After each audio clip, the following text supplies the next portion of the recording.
What's going on, guys? Welcome back to my channel. This is going to be my full playthrough of Beacon Pines. First off, shout out to Fellow Traveler for sending me a code. I really appreciate it. This game is kind of like it's a storybook narrative adventure. A way they described it was kind of like Winnie the Pooh meets Stranger Things. And I don't really know much about it. I'm not sure what the gameplay is like.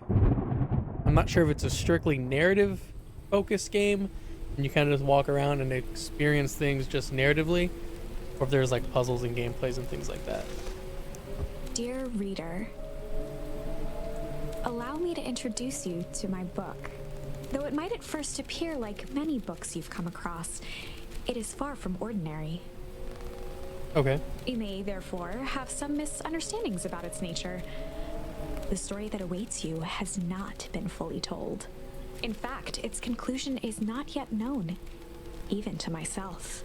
It is in that way that my book is special. It is in that way that you are special. Without you, there is no story. Chapter 1. Normal isn't what it used to be. This is a story about change. Nestled in a shallow valley is the town of Beacon Pines. Far from the town square, across the river, past the neglected welcome sign, a young boy walks alone at dawn. His name is Luca Van Horn, and like you, dear reader, he's here for a reason.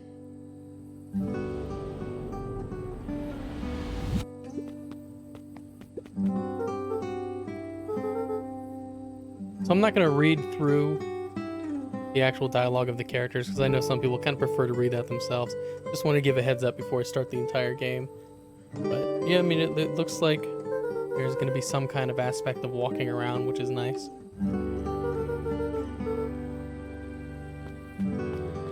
The art style is awesome. Character designs are really cool too.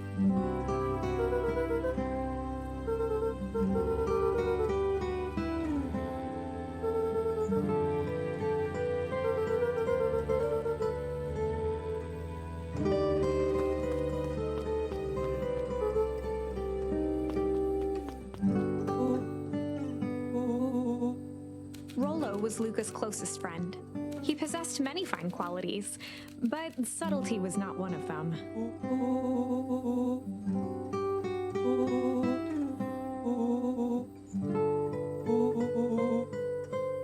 Rollo finally noticed the tears welling in his friend's eyes and the flowers on the grave.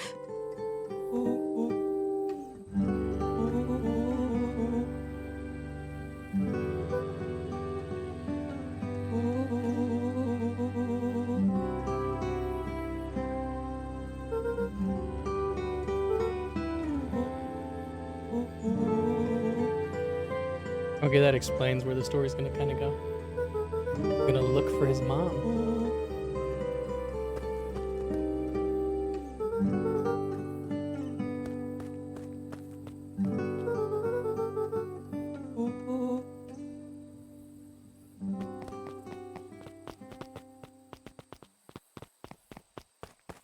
Kind of cool the way it's broken up.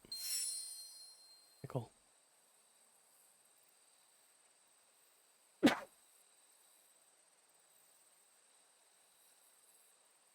I'm not sure if it was because of the game, but I just had to sneeze as well.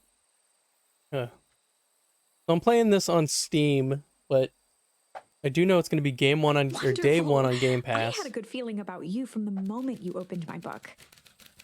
And it's going to be, I think it's on Game Pass PC and console, as far as I know. It's a very special thing, very special indeed. Keep hold of it for now. Its purpose will reveal itself soon enough.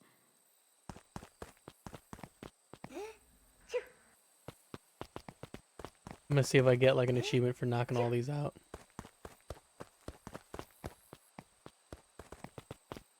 Oh, they come back.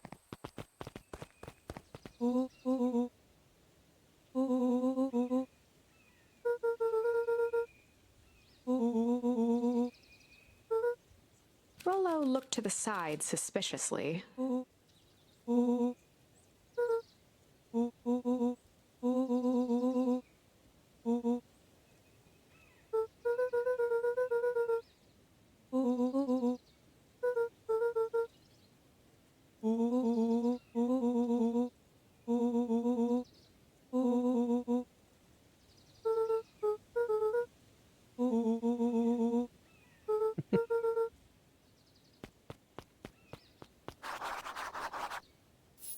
I do like how it's set up kind of like a storybook as well. That's cool.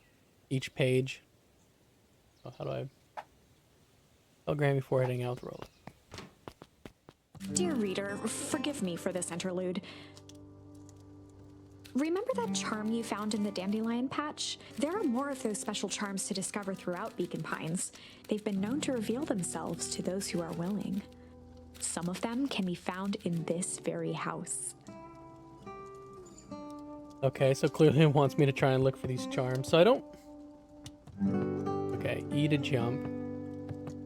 Oh, well, spacebar to jump. Since Gran had moved in, the house was more peaceful, more orderly, and more covered in flowery fabric. I'm gonna see if I can find this charm. I wonder if it's like hard or if it's just something like that. Yeah. I was wondering if like maybe I had to Gran like had do already something. lit the fire. She kept a warm house, as if by grandmotherly obligation. She's probably in the kitchen. We're out back. Oh my, this is quite exciting.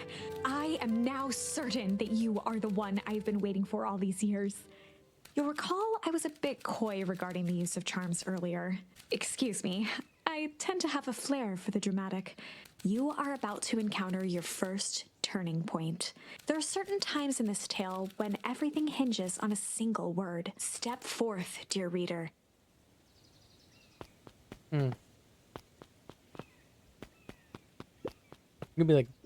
A beginner's guide Well, to we'll see. gardening laid open on the bench.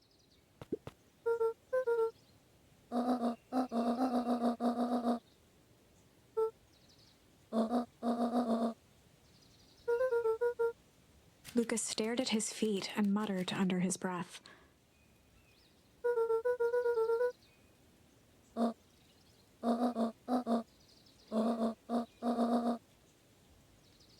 Wow. Right, of course. I forgot about the pajamas.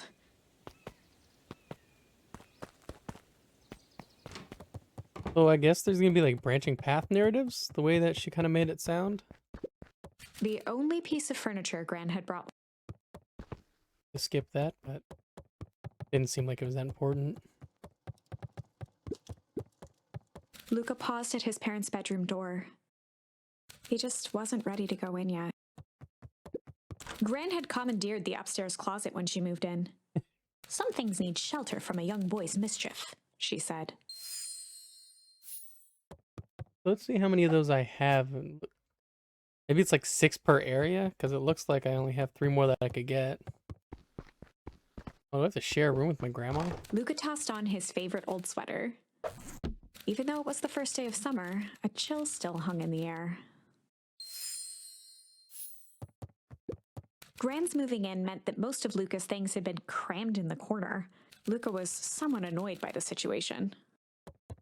I'm gonna see if I can get all of the Gran's bed was undisturbed. things.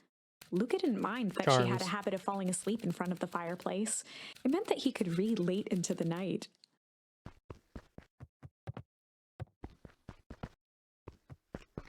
wonder if I can run. Doesn't seem like it.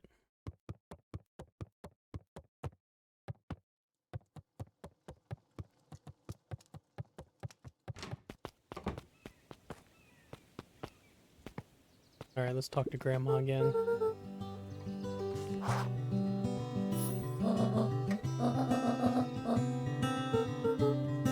The less Gran knew, the better for everyone involved.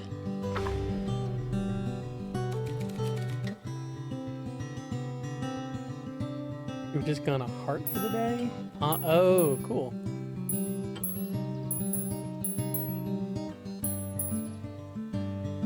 That's an awesome feature. I don't know, chill. We were just gonna go chill for the day. The best lies are built on truth.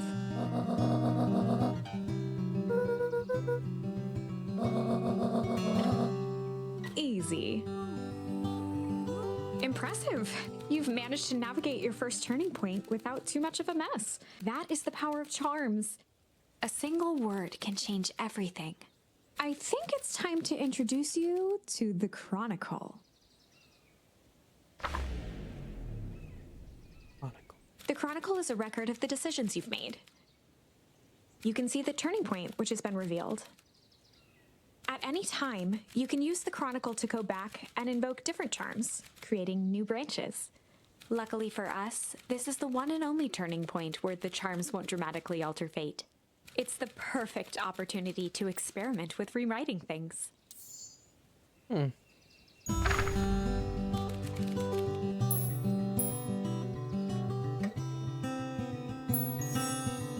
were just gonna go ponder for the day. That's also an interesting feature. This was Luca's chance to sell his alibi.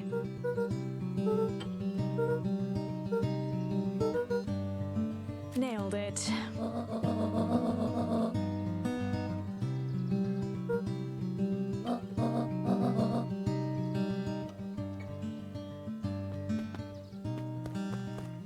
All right. A sturdy old wheelbarrow. I mean, I have 4 total.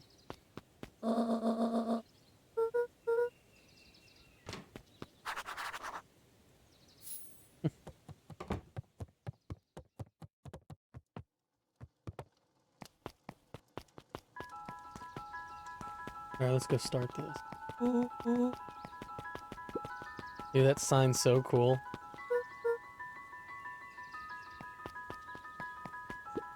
For a town that saw few visitors, the welcome was perhaps more grand than necessary. Beacon Pines is just like a top tier name.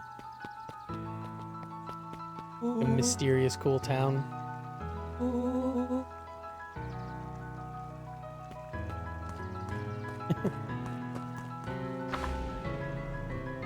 Chapter 2. Welcome to Beacon Pines. For many years, this valley had been a small mining outpost. It wasn't until Sharper Valentine built his fertilizer company that Beacon Pines was established. Over the next 30 years, the town had grown and prospered. Until the foul harvest and his sudden death. In the 6 years since, everyone was simply trying to get by.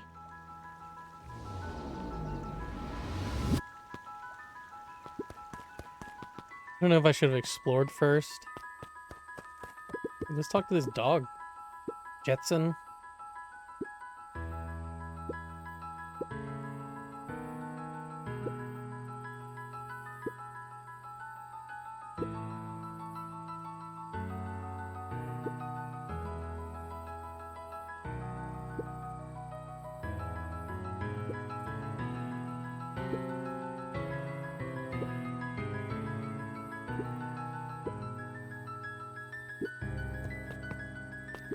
Whenever Luca saw his dad's chair by the pond, it reminded him of the days they'd pack up a couple of sandwiches and fish until...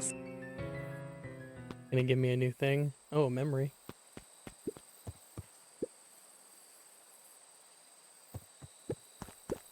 Luca opened the tackle box and picked the perfect bait. Luca gently baited a feather onto the hook, good for skimming the surface. Didn't have anything else. Pickle? I don't know if that made sense.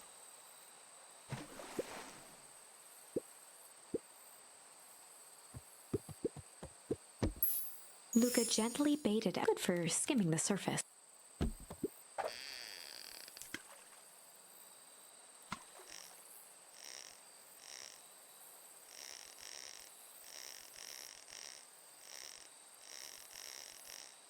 I don't know if I have one on or not. I saw it pop down, but you know. I don't know if that means anything. Oh wow, it did. Duck. Rubber ducky.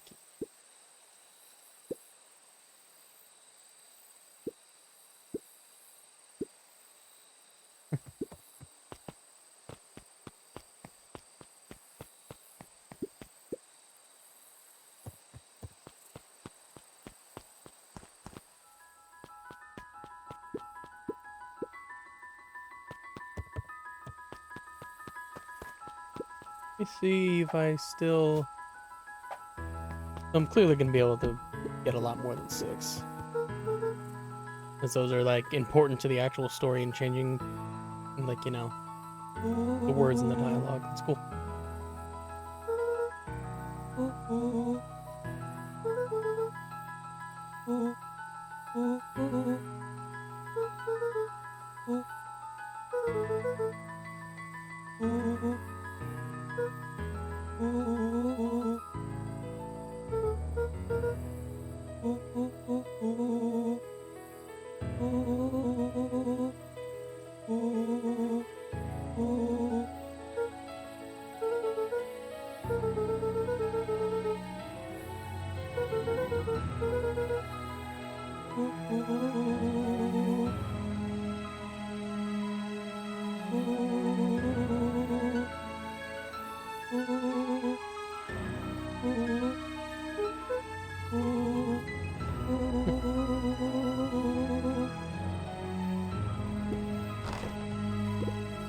Alright, let's see if I can get some new charms. Luca's winter coat decommissioned for the summer. With the cold holding out longer than usual, he reconsidered its usefulness. On certain nights, when the clouds were just right, the boys could tune into strange patterns of static. Rollo thinks it's aliens. He always thinks it's aliens. After Luca's father had passed, Rollo became obsessed with them building their own Hank atomic star scraper. It was some time before Luca realized it was Rollo's way of keeping him occupied. Alright. I don't know if I can go anywhere else over there. I guess it's all set up by the path. Wait, I'm gonna let it zoom all the way in to see if it gives me a charm. Nothing. I'm gonna be paranoid that I'm gonna miss out on charms now. Mr. Sinclair continued snoring and lifted one eyelid just enough to see who it was, a tactic he often used to avoid undesirable conversation.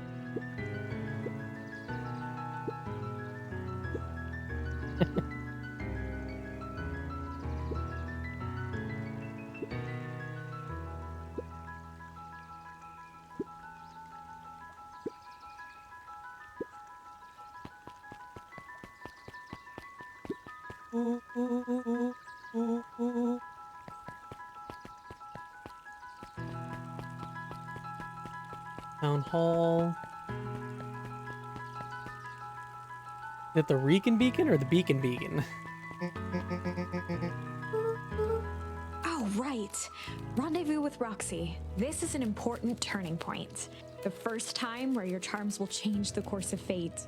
And currently, we only have one suitable charm at our disposal. Have no fear, we can always return later using the Chronicle once we find more charms.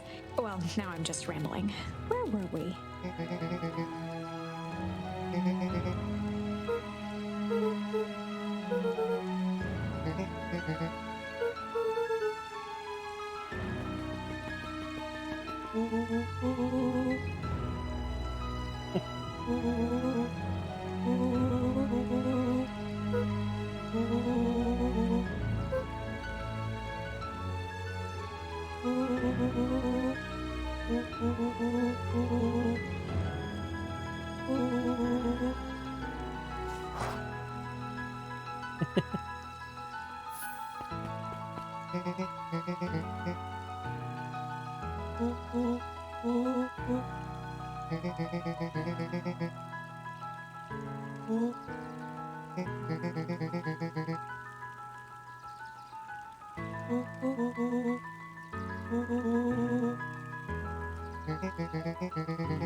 Rollo froze as Roxy took a step toward him, cracking her knuckles.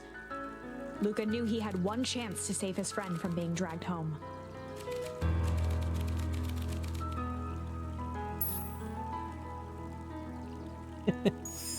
In the past, he found the best way to deal with an enraged Roxy was to be a little chill. Tell her to calm down, that's gonna help.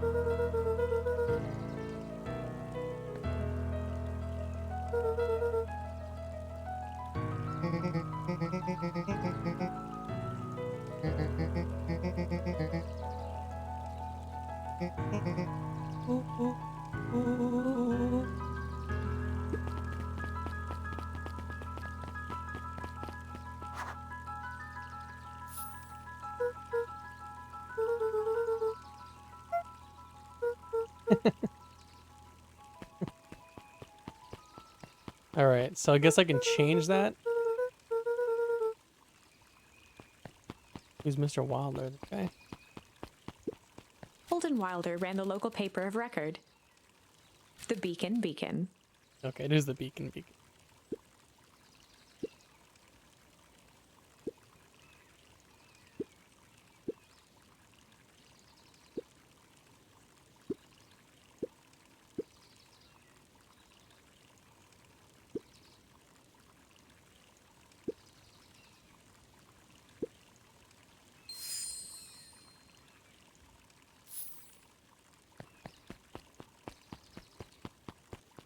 Go down first and see what's down here.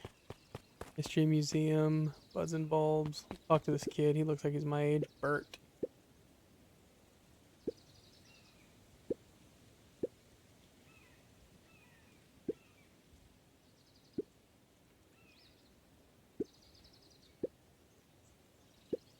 Mining company.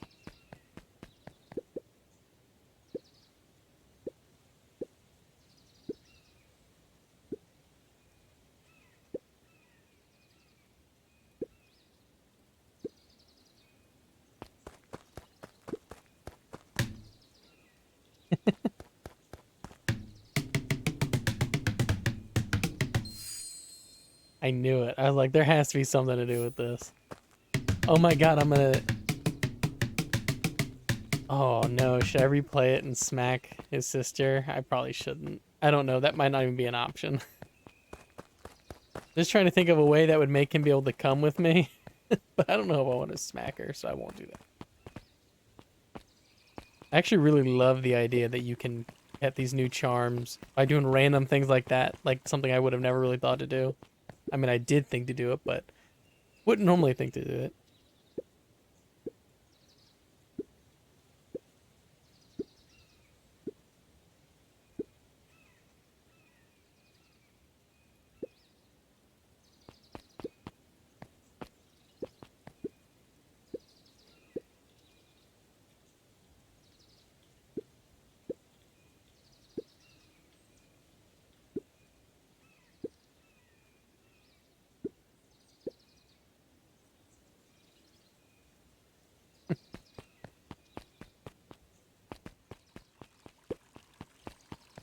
All right, let's talk to this crocodile. This hatch could often be found near the fountain. Too absorbed in a book to be distracted.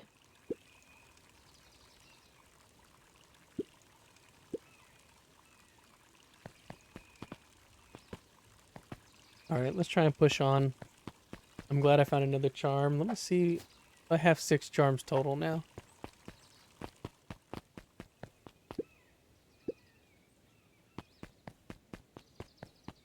Maybe I should have tried to redo that. Just slap his sister and see if that did anything.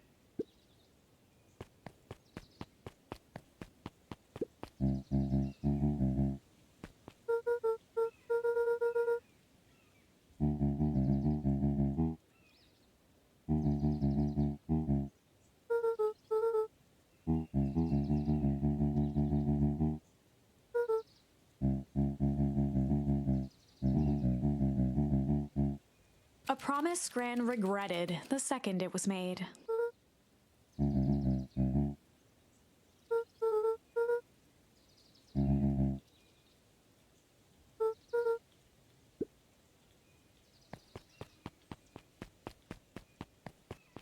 The phone booth was brand new, part of Perennial Harvest's Beacon Pines Reborn initiative. It didn't see much use. I gotta see if there's something else I could smack to get.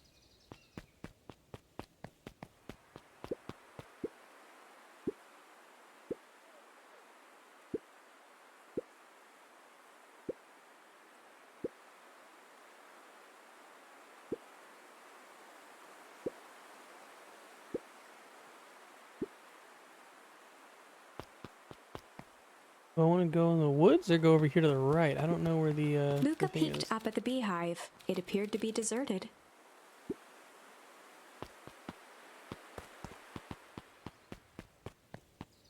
think I want to go into the woods.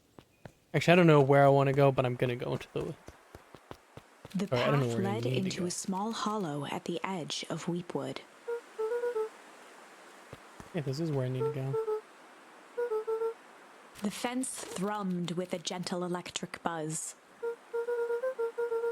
Luca often asked himself what Rollo would do, so that he could rule out that option.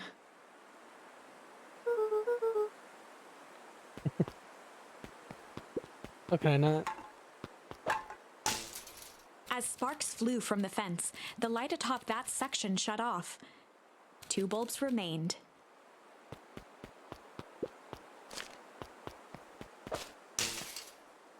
Can I get another 1 more mushroom? to go. Yeah, nice. The fence's buzzing gave way to silence. Every kid in town knew the old Valentine fertilizer building. Long abandoned, the warehouse once served as the industrial heart of Beacon Pines. Now, it stood only as a reminder of things left behind. The dormant building showed strange signs of life.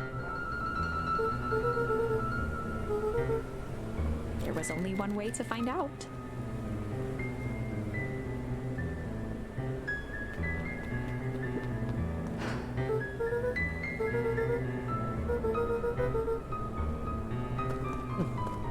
So probably if I had Rollo, I'd probably be able to get another charm there. Luca thought he heard faint sounds coming from the other side of the door. He pressed his ear against the cold metal to hear better. The sound of footsteps grew louder.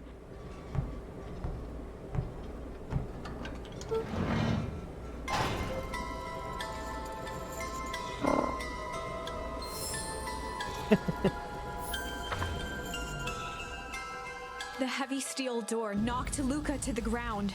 Disoriented, he looked up to see an imposing figure silhouetted in a green glow. It lunged toward him. He tried to scramble away, but felt a gloved hand latch onto his ankle. Luca watched his fingernails leave trails in the dirt as the hand slowly dragged him back through the door, into the lab, into the green light.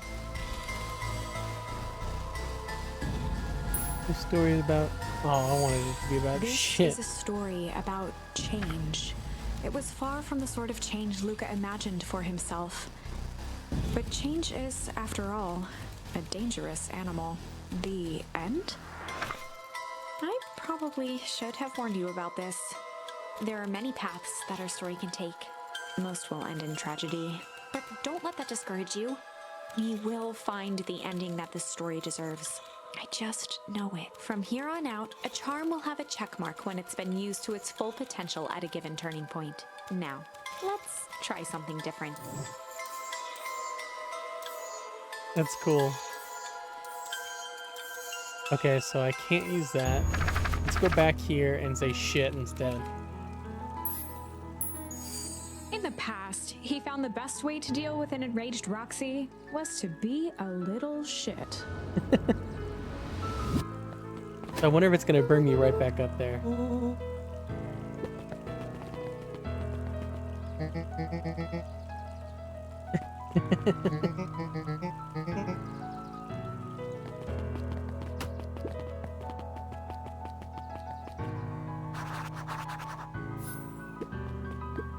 what's this building? Jeff's hardware closed down about a year ago. The effects of the foul harvest stretched wide. When there are no crops in the field, tractors don't need fixing.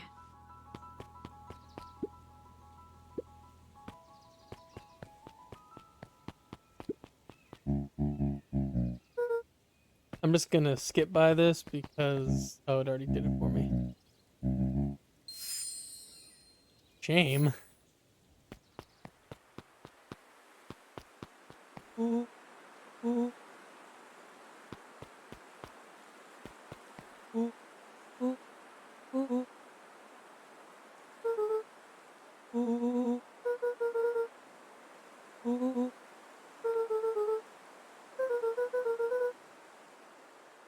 Oh,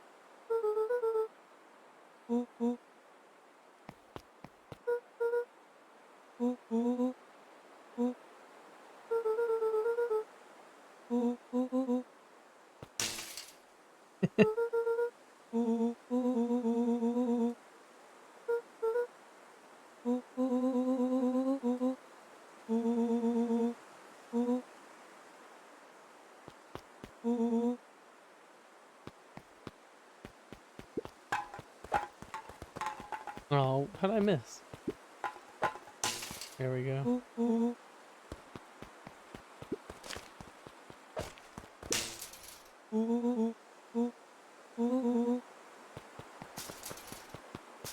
And now we can probably go through the dumpster. As the glowing windows of the old warehouse came into view, Rollo began to bounce excitedly.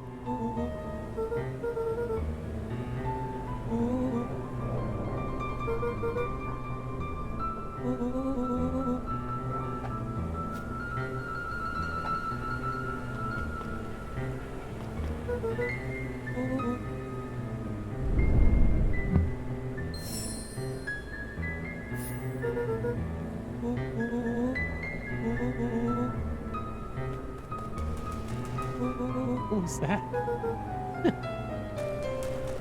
Why is he just running in the puddle?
Is that a body bag?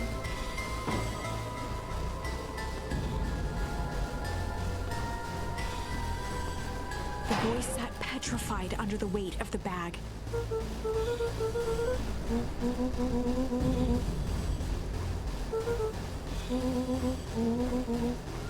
Rollo felt around at the large sack which burdened them.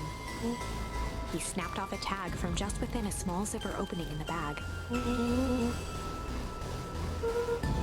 Rollo held the badge up to a faint shaft of light within the dumpster.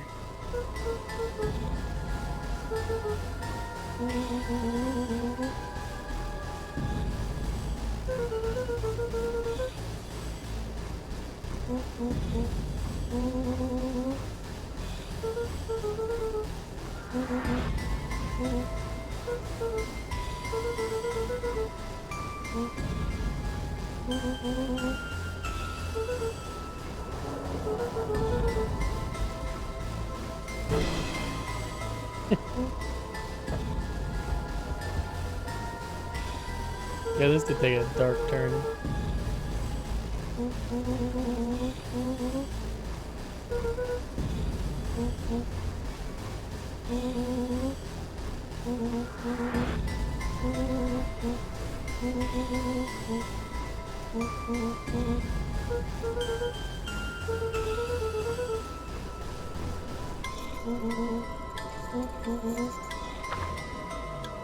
Lucas sat in the dark, tracking the sound of Rollo's footsteps as he ran. 1, 2, 3. He pressed his ear to the dumpster wall, straining to hear Rollo's footsteps as they faded away. 15, 16, 17. He tried not to think about the contents of the dumpster as he counted. Maybe they stayed there for 100 35, seconds? 36, 37. The thick stench made it hard to breathe. Screw it, that's long enough. Luca carefully lifted the lid and peered out. Nothing. No sign of Rollo. No sign of the man in the yellow suit. Time to haul ass. Luca clambered from the dumpster, stumbling to his knees. He was up like a shot and running, sprinting toward home as fast as he could. Beacon Pines flew by, blurred by the tears that welled up in his eyes. He wouldn't remember getting home at all that night. Throwing his front door open, storming up the stairs to his room and surrendering to sleep almost as abruptly as he hit his pillow. Chapter 3. Finding a friend. The next morning, it was quieter than usual at the breakfast Finding table. a friend. We just found a dead body. Only the sound of silverware and chewing Because of interrupted your the friend. awkward silence.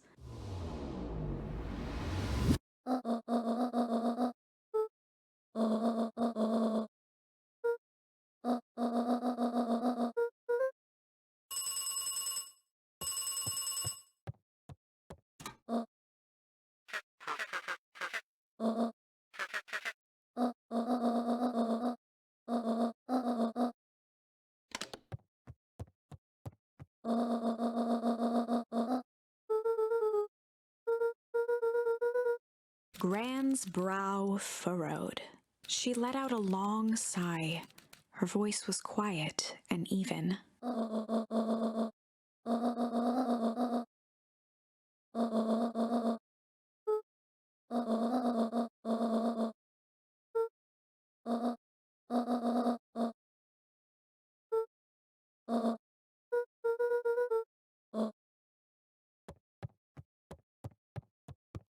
I bet this town's all sketchy. I don't trust the grandma. Alright, I don't know where to go first. Doesn't say to do anything. I guess we'll just... Just some dusty Look in the knickknacks. An eerie electronic sound echoed from Luca's bedroom. Am I gonna be able to sneak into this closet now that grandma's gone?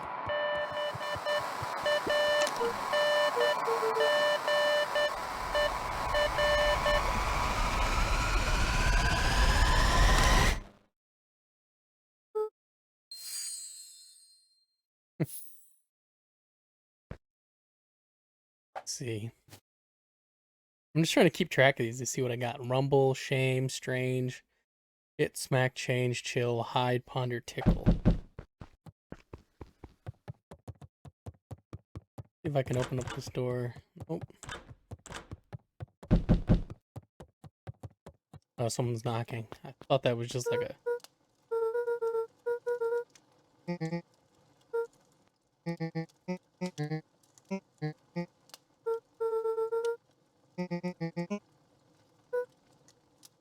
A pit formed in Luca's stomach. Yeah, I guess I didn't see him after he ran.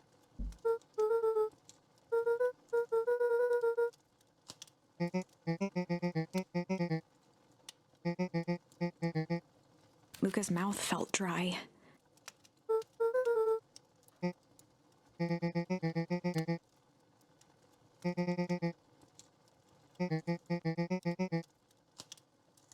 Luca could feel his heart beating in his throat.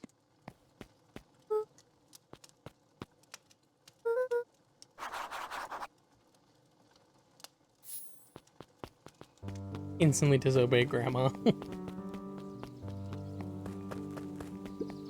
The road leading to Beacon Pines was long and uninspiring. A sort of natural barrier for the impatient.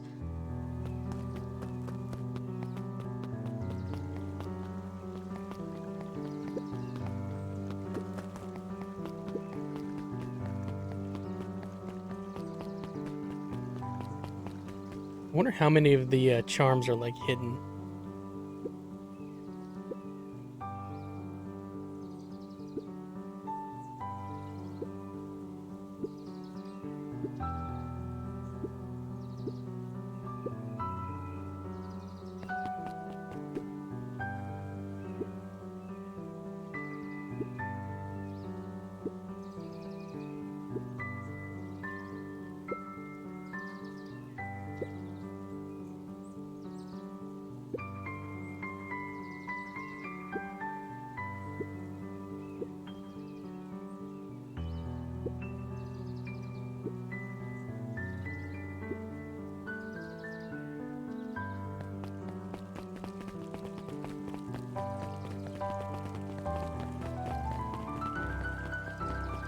I don't remember.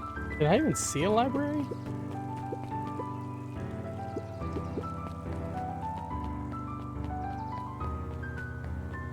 Up at Dawn Newsstand.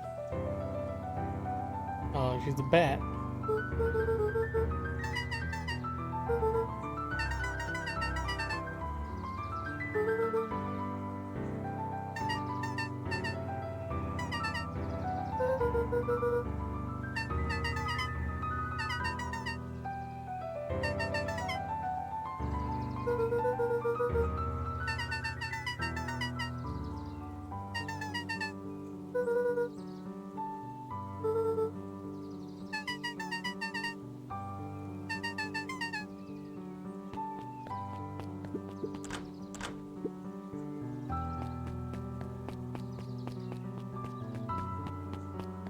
I think I should just sleeps at the newsstand.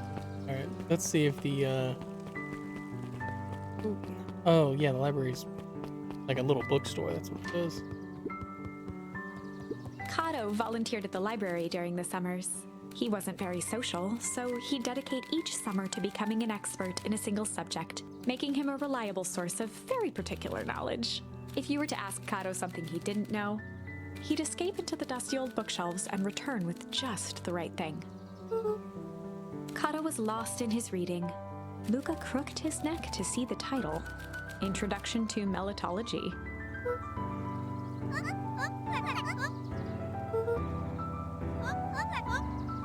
He gestured to the shelves.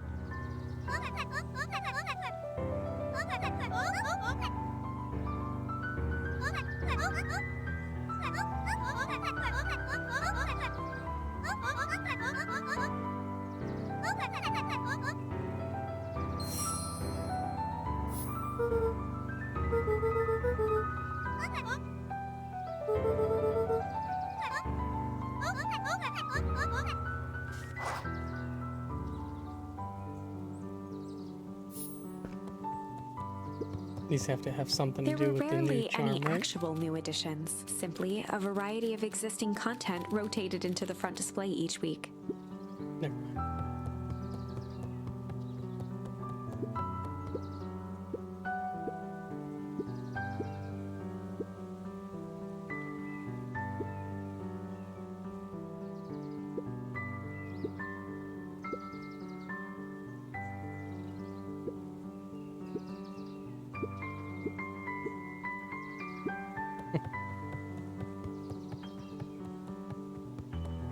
I want to go up and look at this picture real quick and see if that gives me anything. Damn, I thought it would do something.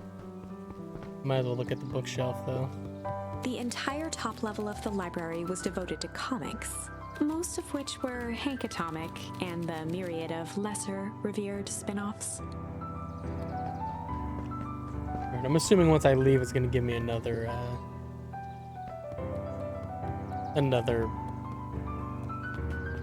I guess not quest is the right word, but you know, whatever. Sort of monster. Candy behind the pocket. Or what sort of pocket?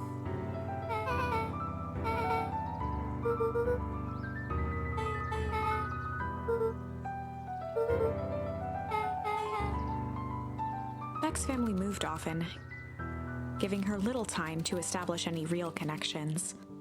She would tell you she prefers it that way.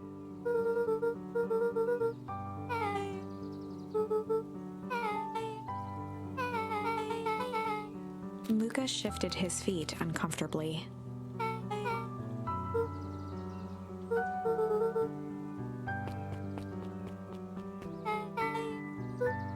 Beck pulled a coin from her pocket.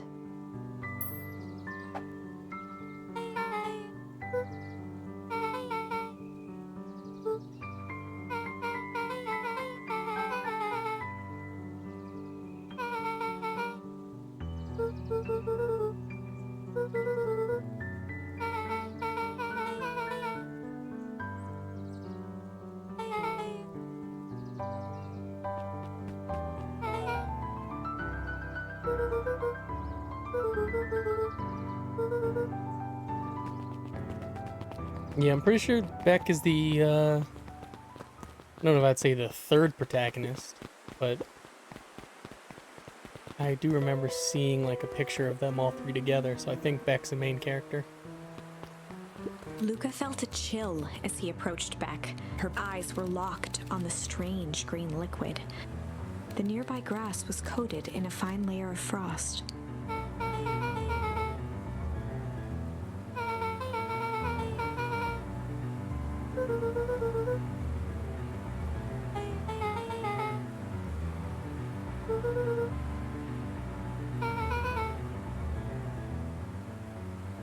Luca watched as Beck dipped a broken tree branch into the goo. Beck's eyes widened as flowers grew from the dead wood.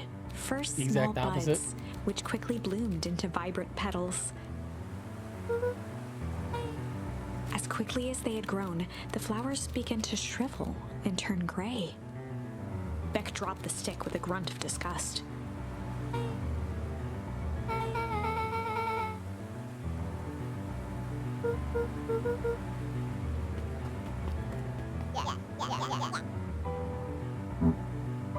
These like the bullies. A rhino and a rat? Hat?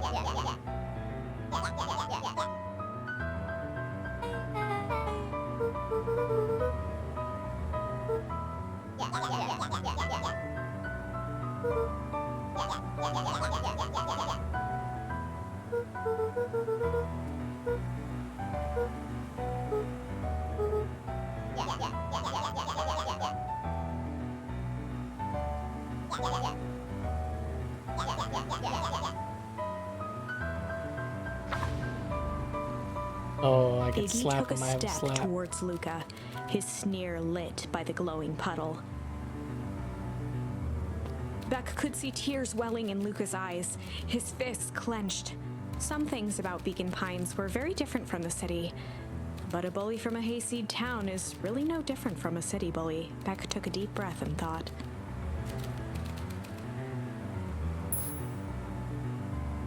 Oh, I want to slap him. Strange. Well, time to bust out the strange.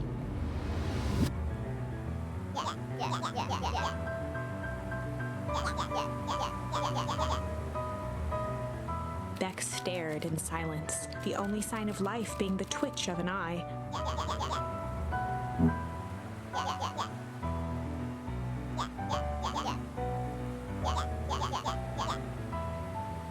At the sight of Iggy taunting Beck, something in Luca snapped. Iggy's smirk shifted to a look of shock as Luca launched himself into his stomach. Iggy's clothes were drenched in the glowing ooze. Iggy's voice began to slur as he struggled to get up. Oh, did I accidentally like kill this kid?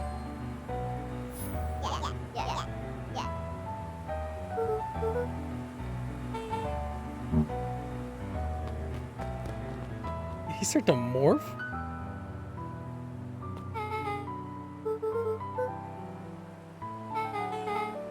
The person at the warehouse, this strange ooze and what it did to Iggy.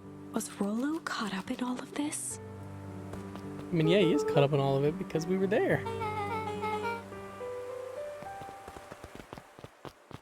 Oh no, I wanted to keep going forward.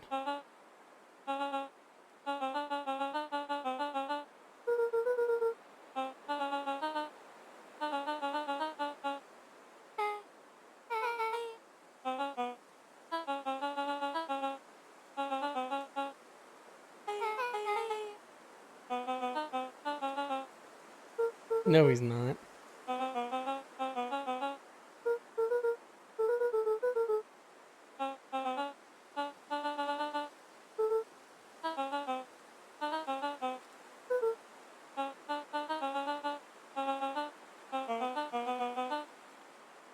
Beck glanced toward Luca.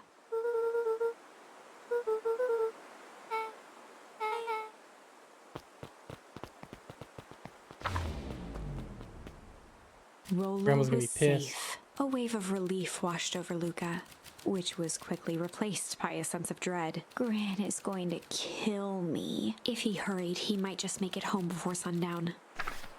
Chapter 4, Our Harvest Awaits. Luca took a deep breath and gingerly opened the door, steeling himself for Gran's wrath. Give me some kind of like culty, vibes going on.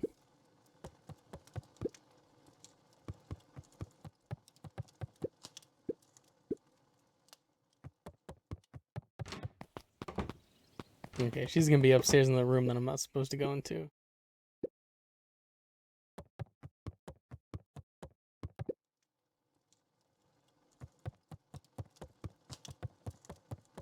Maybe, maybe not.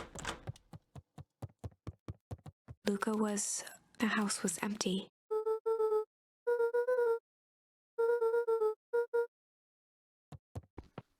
Why is that a good thing? She knows that you weren't there because the dude Luca said was she was sitting looking by for the you. pond, listening to small waves lap against a rock. His father sat in a folding chair in front of him. Without turning, he spoke. "Why don't you grab me some nice bait?" "Sure thing, Dad." Luca hopped over to the tackle box and popped open the lid. Inside was a rolling, buzzing mass. "We're fishing with bees?" Luca's father gave a warm chuckle. "Well, you catch more fish with bees than honey. Pick us out a good one." Luca closed his eyes and plucked out a bee. He could feel its wings struggle between his finger and thumb. Holding it at arm's length, he hurried over. His father deftly baited the hook and examined his work. "Interesting choice." With a practiced flick of the wrist, the line buzzed in a graceful arc. The water accepted it without a splash or ripple. The wrong choice, but I respect it. The pond began to freeze over. Sometimes we gotta make the wrong choice before we can make it right. Pallid ice propagated across the still surface with an alarming speed. Luca scrambled back as the ground beneath him turned cold. "Dad, I don't understand." "Sorry, kiddo. Understanding isn't always part of the deal." The relentless ice shot through the fishing line toward his father. "Dad, look out!" His father casually wound the reel. "None of it's your fault, you know. Never was." "Dad, we have to go!" Luca grabbed his father's shoulders, trying to pull him away. "Please, you have to run!" The ice crackled as it spread across his father's hands. "That's the thing about fishing, Luca." His chest began to crystallize. "You toss your hook in, and you never know what you're gonna pull out." A shock of searing cold ran up Luca's arms. He gave one last desperate tug. The I wish there was like a backwards in visual to go single along with frozen this. mass. But... Luca tried to stop the momentum, but it was too late. He watched the icy form of his father slam into the hard ground, shattering into 1,000 pieces that crowded around his feet. "Dad, I don't understand. What does all this mean?" The gentle rustle of leaves was the only reply.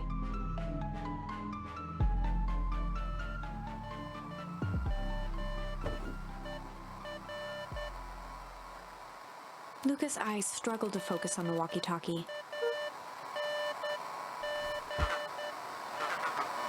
Faintly, he could hear Rolo amongst the noise.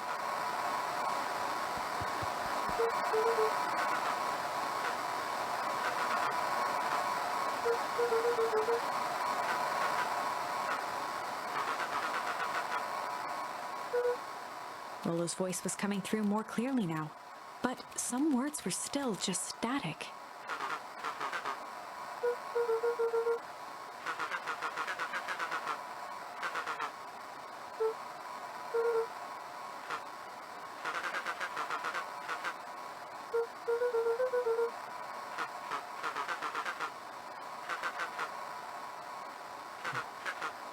The signal went silent. Luca held still, waiting for a response, his pounding heartbeat marking the passage of time. Lolo's voice began to fade.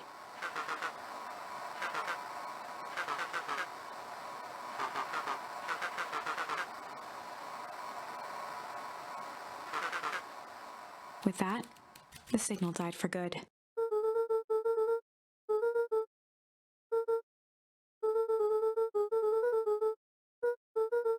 Luca grabbed the walkie-talkie and sprinted to the treehouse. Yeah, this like entire town is gonna be like just Luca like heard kids a group versus of adults. Footsteps approaching. He dashed behind the bushes to avoid being spotted. Not versus, but like all the adults are bad. Yeah, this is sketchy.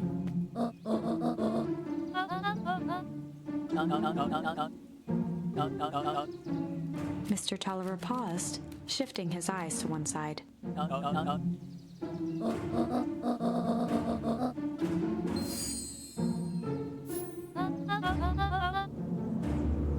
Mr. Tolliver took one long, quiet breath.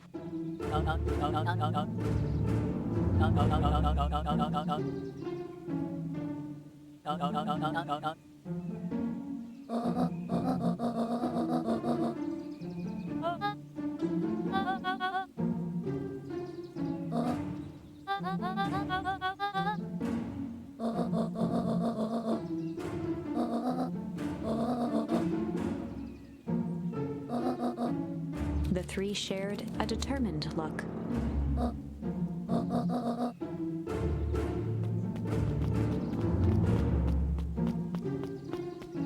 I just feel like I think this is way more sinister than it is. Like, it's probably sinister, but I don't know how sinister.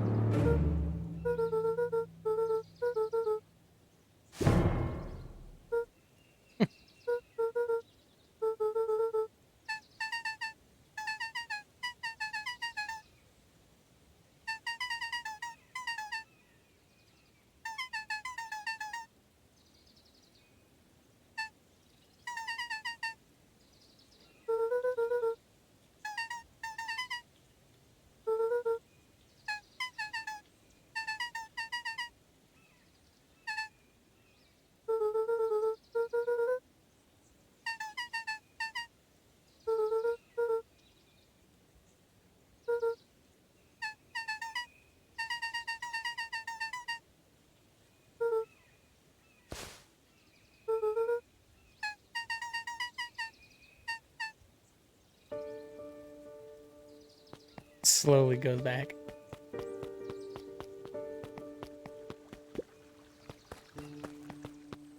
So it seems like I can trust everyone who's little. I don't know if the bat's a kid exactly, but...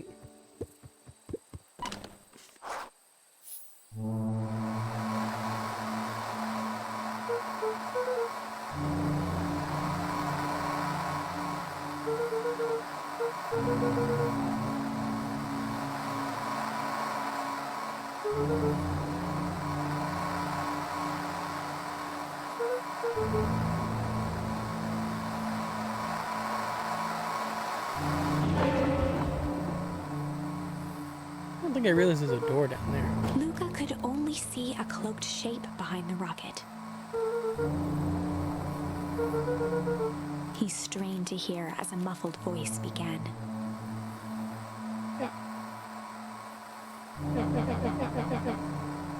Fear gripped Oh Luca's no, throat. it's Iggy, is that his name?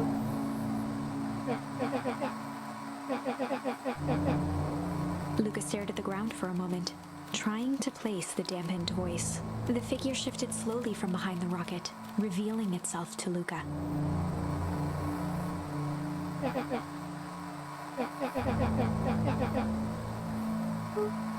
Luca reached over empathetically. Iggy's tone jolted to dejected anger. Luca slumped to the ground, overwhelmed by guilt. He deserved it.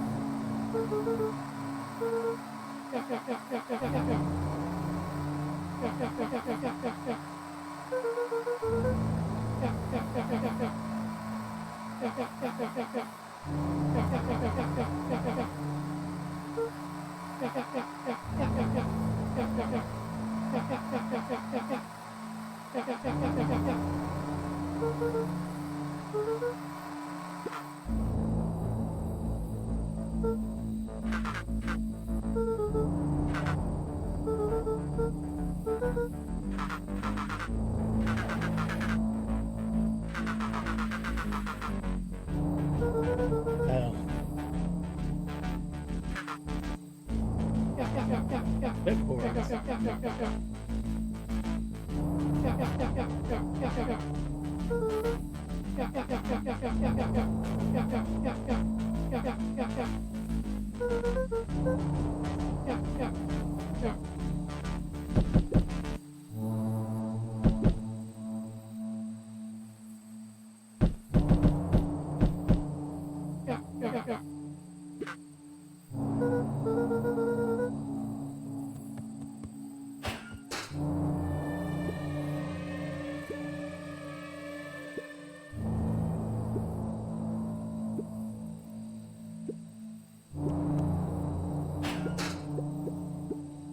I don't think I've seen these guys yet.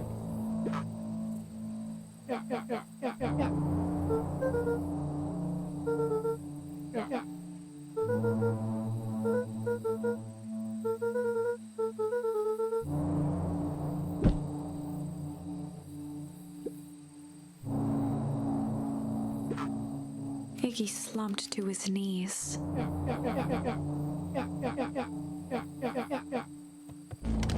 Luca grabbed the walkie-talkie and headed for the window. Luca and Iggy climbed up the back of the treehouse to its roof, where Rollo had constructed his MCDC, the Mission Control Defense Cannon. From behind the crowd of clipboards, William Kerr strode forward, a warm smile on his face.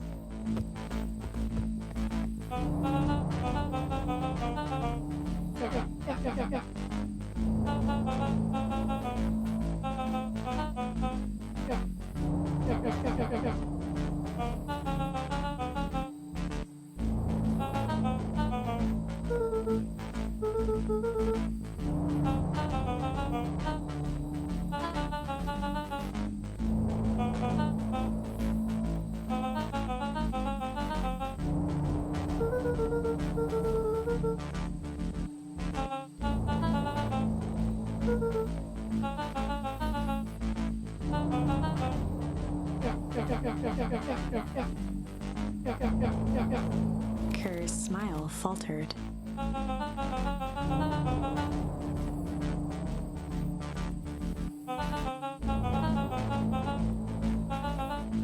Luca's grip tightened on the MCDC.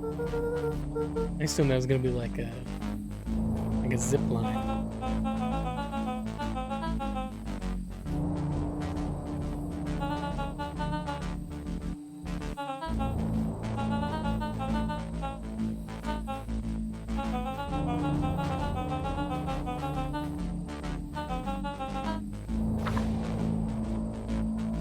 Luca's mind raced. What do I He was have? caught in a trap. What do you do when there's no hope? Iggy wiped his cheeks with a sleeve. What are you gonna do, Luca?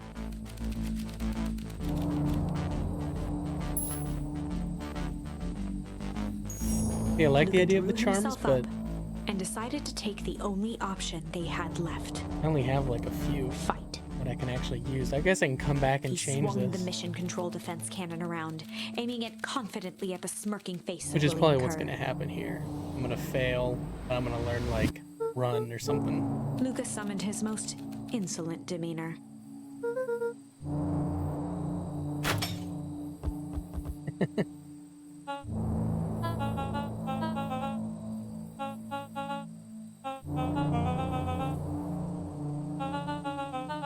Kerr turned his back on the two boys.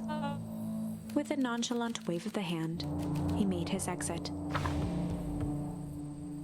As the clipboards began to slowly advance on the treehouse, Luca looked to Iggy with resignation in his eyes. The end.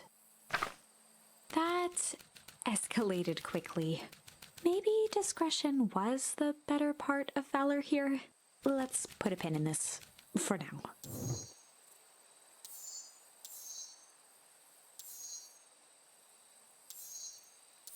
I don't have any other.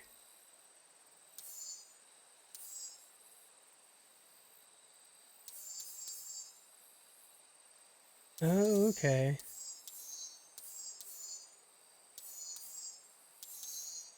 Let's go back this way, I guess. We'll struggle instead This of change. is a story about struggle, Luca could hear a machine humming somewhere nearby. He felt around wildly, searching for something, anything that could help. His hands found a hard object, maybe a tile? He yanked it free, lifting the cold stone. Let me go! Luca swung the tile as hard as he could at the shape that still held fast to his leg. He heard the crack of glass as the stone hit the assailant's mask. With a muffled yelp, the hand let go. Luca was free and scrambled to the door. He never looked back once on the long run home. Chapter 3. Everything's fine. The next morning, it was quieter than usual at the breakfast table. It is like weird because now. Only the sound of silverware and chewing interrupted the awkward silence. Does it change anything that I know different things?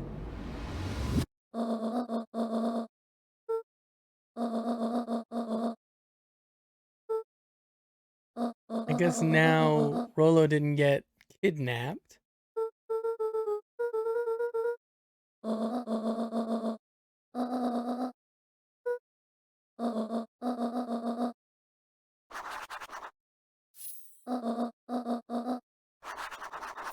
I wouldn't trust either of those names. Know what they do now, or did, or not what they did, but I know they're working together.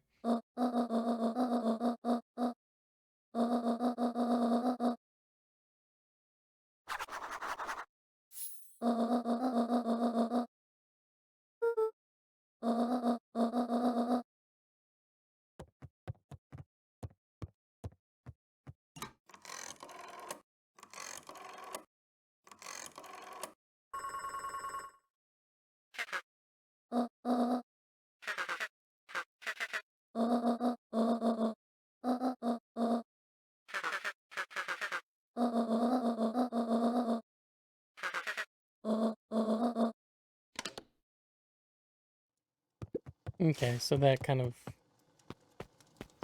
doesn't explain anything, but I now know that she's meeting with someone tonight, and that's why she wasn't home, technically.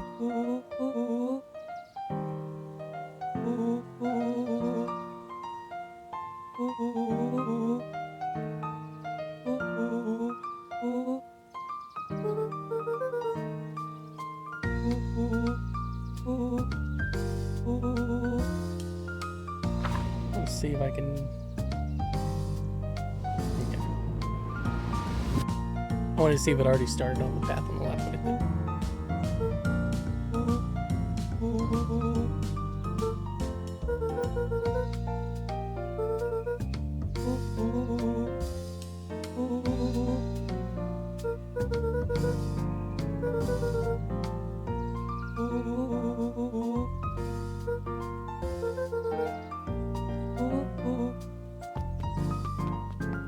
I wonder if I can do this delivery out of order. And I'm supposed to give the two the guys the jam first. I can't remember their name. Tulliver or something.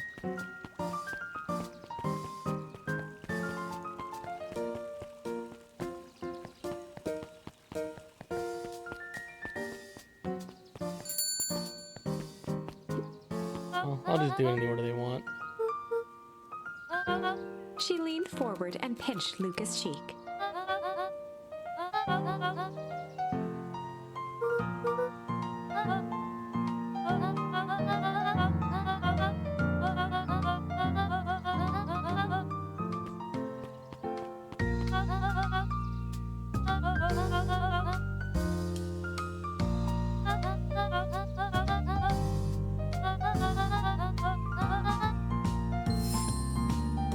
Break.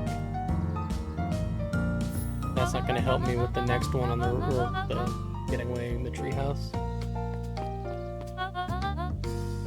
Luca shifted the basket uncomfortably. Mrs. Fratelli lifted the cloth and inspected the jam. She carefully lifted out her jars of jam. So yeah, they have their names on them, so I wouldn't be able to deliver them out of order. Because there's no order to deliver them in. I don't remember what the guy... Well, this dude definitely one of them. Huddled at his counter, Hiram Tolliver was meticulously shining apples. More accurately, Hiram Tolliver was meticulously shining one. With a yelp, Mr. Tolliver fumbled the apple, flailing at the air as it fell. He leaned forward and lowered his voice.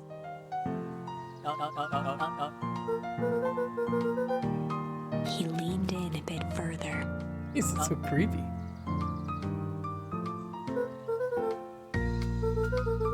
Mr. Tolliver leaned back, speaking loud enough for anyone to hear.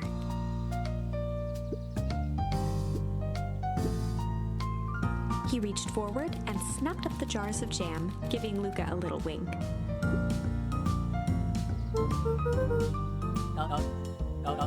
He leaned in for a final whisper. I don't like him. No, I didn't want to talk to him.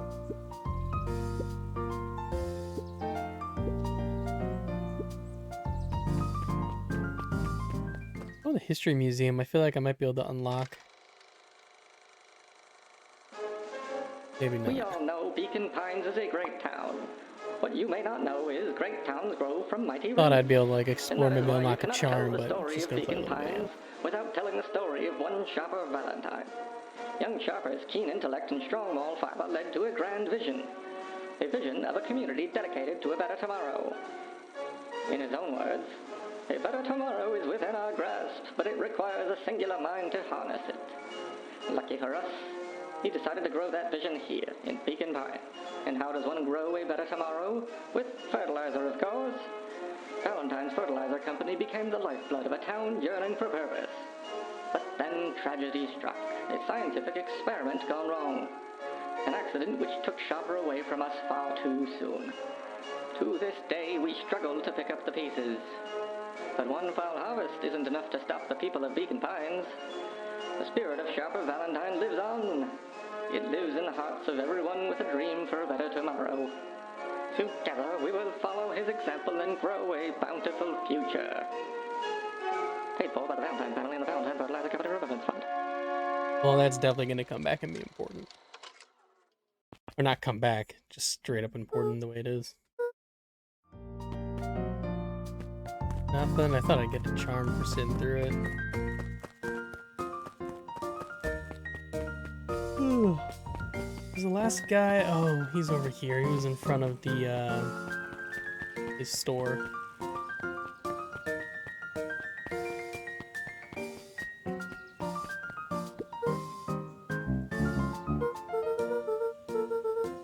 Mr. Nuncreed eyed Luca for a moment, then nodded in agreement.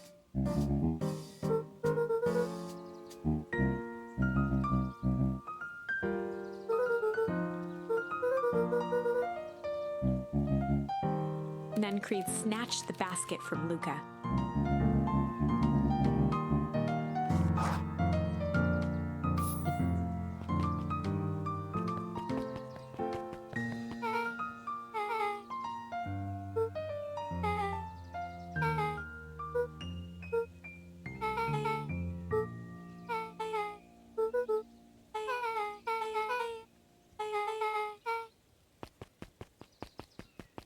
I was wondering if she was gonna run up and know who I was, even though I hadn't like played this section yet, or I technically have not met her yet, since I redid the last part or whatever.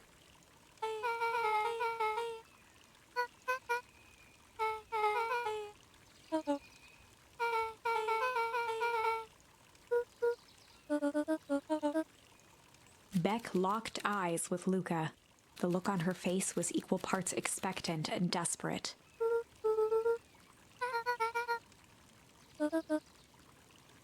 Beck gave Luca a quick nudge.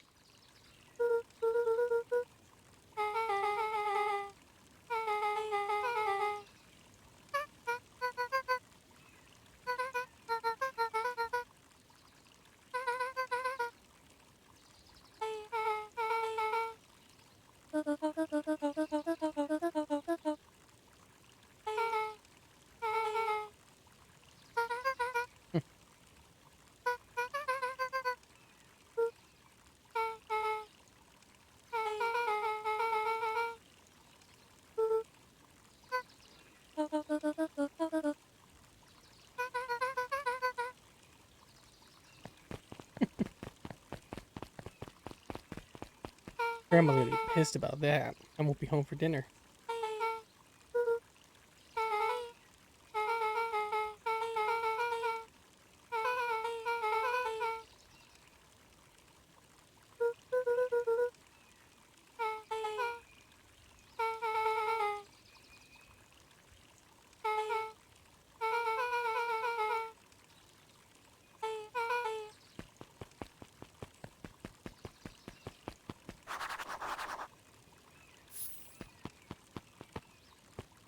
I'm trying to, like, is there something else I can do to get another charm? Slap something?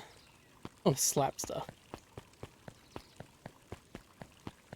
Go slap the watermelon again. I think I've already tried to go in the phone booth. Yeah.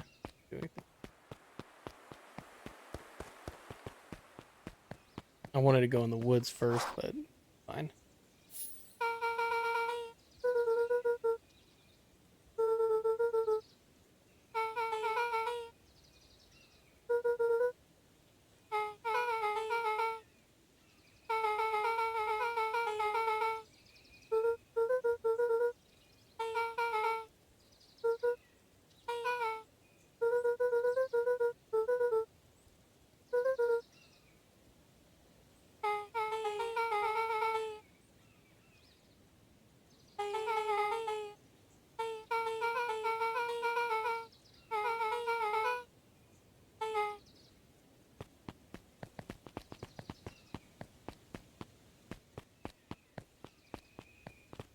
He literally live right up next to the metal gate.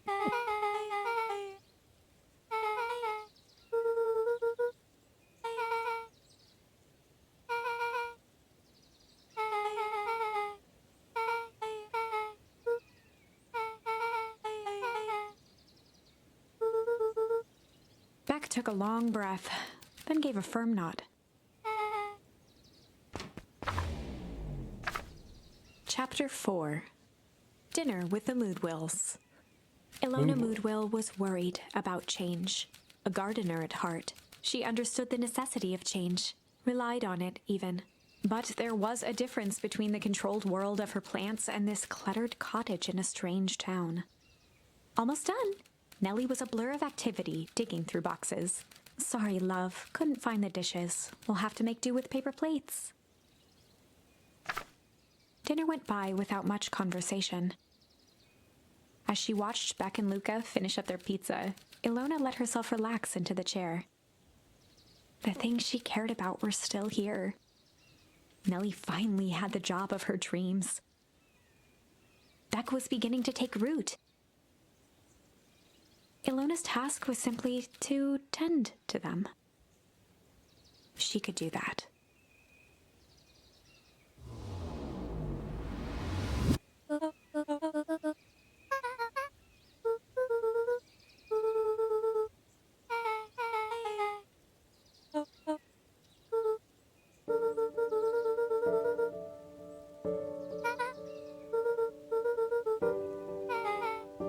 Luca's eyes were fixed to his plate, pushing a chunk of pineapple around with his finger.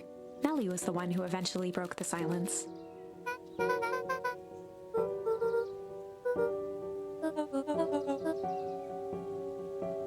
Ilona nervously gestured toward the boxes.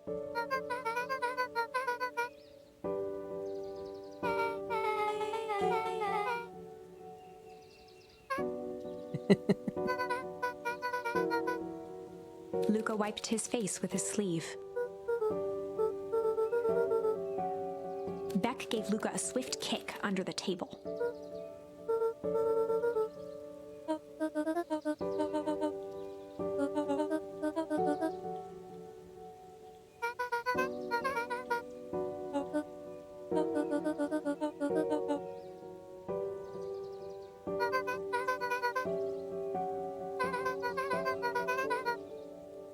Beck's parents might be the only ones that are not, like, possibly evil.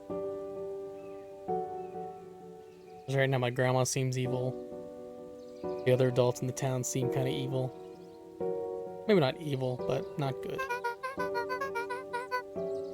Luca glanced over to Beck. She seemed to be holding her breath.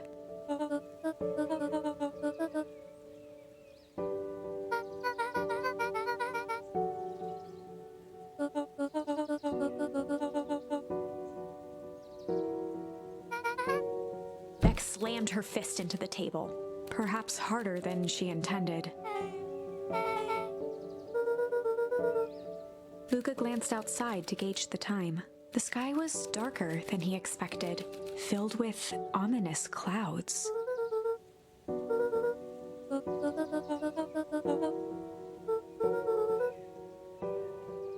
Luca wiped his mouth one last time with his napkin and started to get up.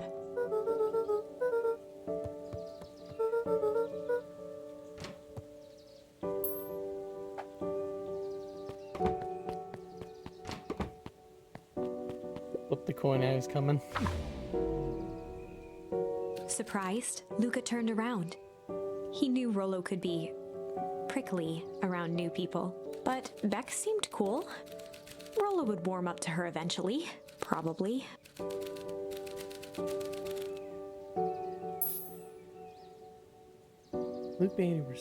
Luca began to respond. The sky answered for him with the clouds above began to...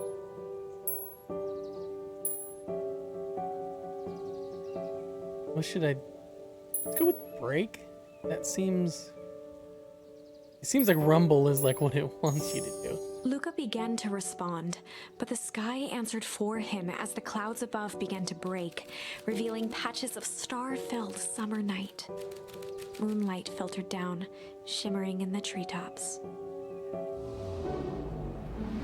We'll see if it's good that I made it not rain.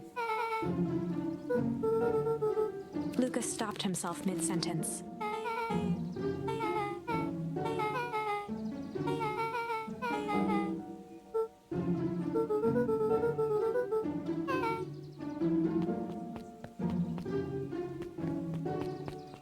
Luca saw Beck skulking by the gate. Second, I want to see what I... Well, basically, I've made the same... I'm at the same point, chapter 4 of each side.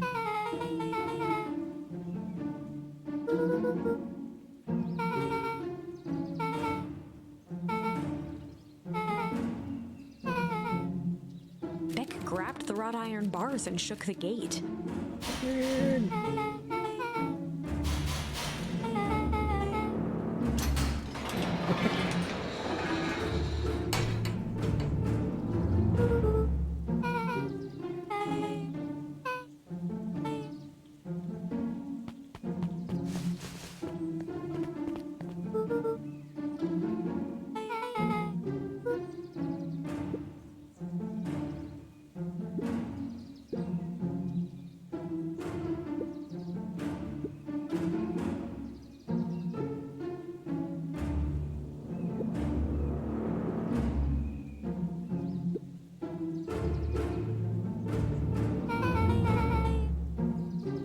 Voice was an excited whisper. Is that the grandma? That looks like the grandma's body.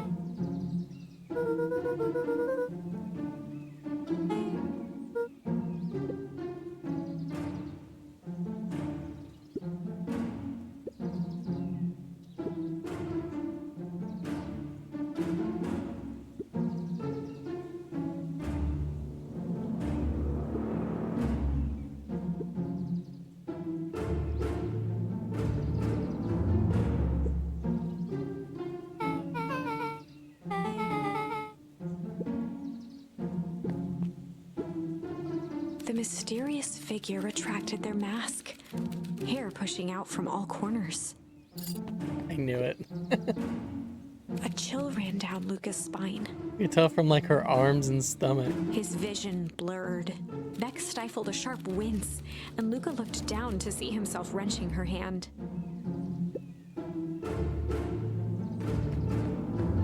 Gran tousled her hair back under the face mask.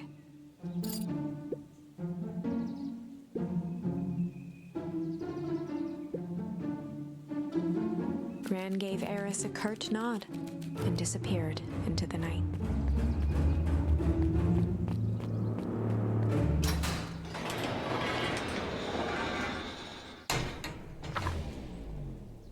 Maybe the grandma's not Chapter bad. Maybe she's 5. like looking for What big ears you have.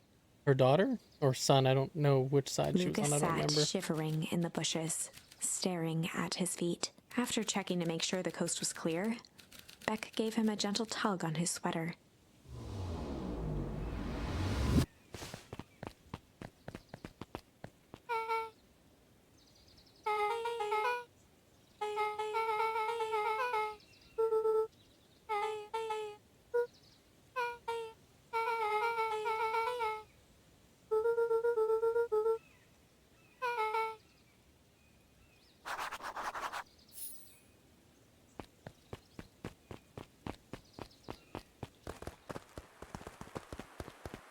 Can I pick those? No, I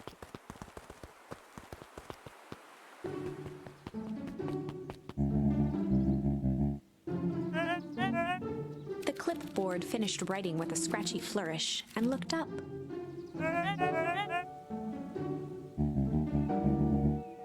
Mr. Nuncreed, arms crossed over his paunch, gave an exhausted sigh.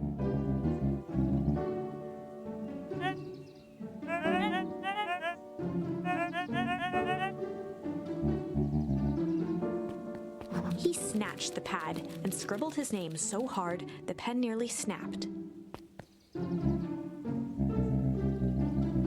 The clipboards looked at each other for a moment, almost pondering the possibility, then broke into laughter as they walked away.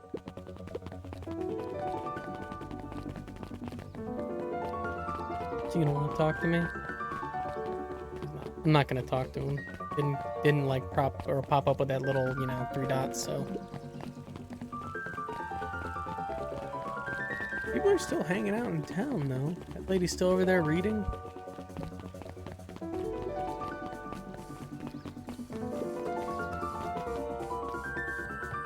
Let me look at, I just realized we went to the next chapter. Oh, but I guess those don't go by chapter, those go by choice. Obvious.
Okay, so maybe it's like the town people versus these people that came in, and so maybe the power plant person, or who's at like the power plant, is that what that was, a power plant? I can't remember. Maybe that's not the same, like they're not doing the same job as the grandma.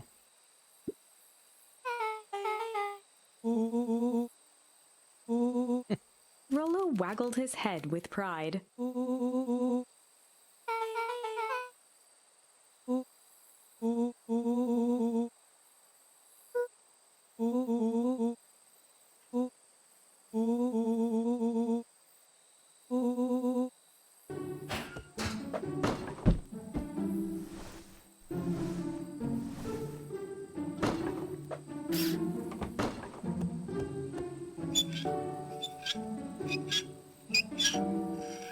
Well,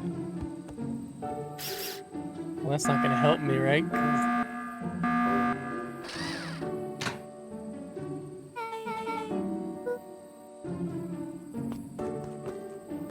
maybe it will. I don't know. Let's see. Missed that.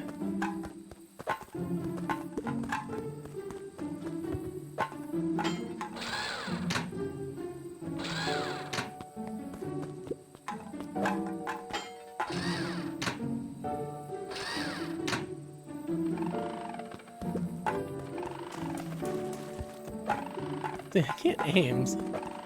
I guess I can go right up to it.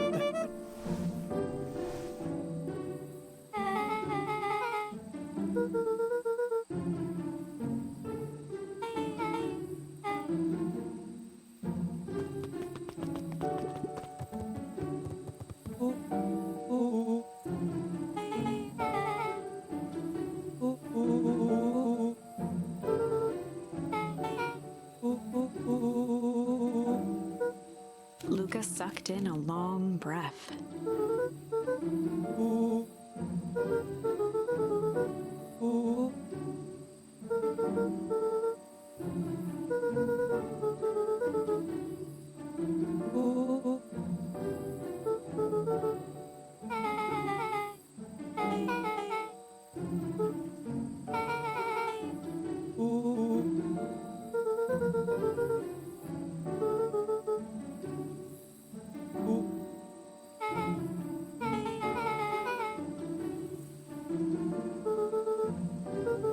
So maybe it is the grandma, because didn't he say he needed to fix the suit or whatever? So he would have hit her, would have broke the mask.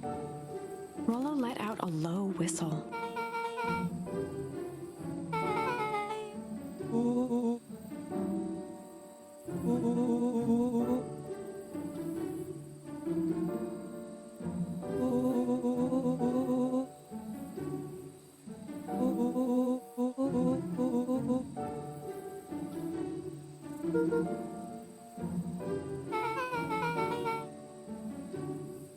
Rollo and Luca shot back a look.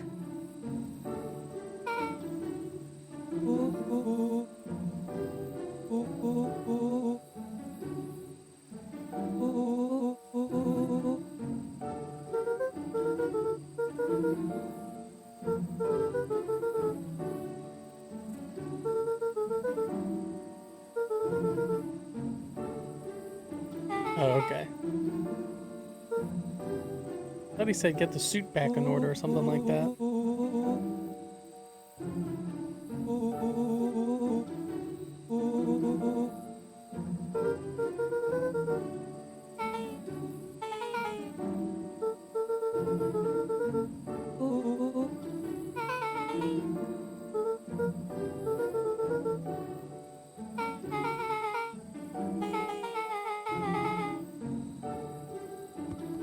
Luca gazed out the window.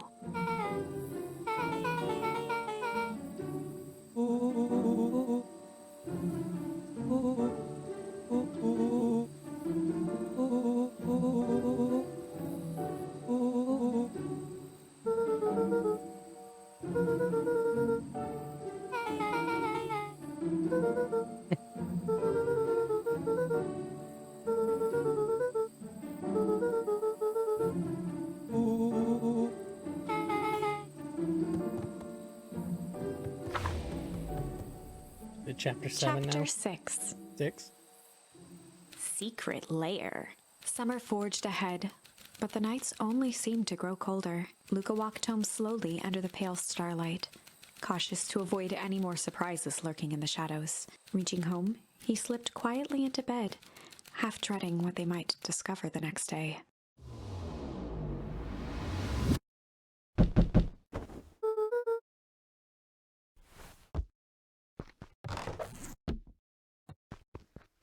Yeah, the grandma's never like in the bed, like she never goes to sleep.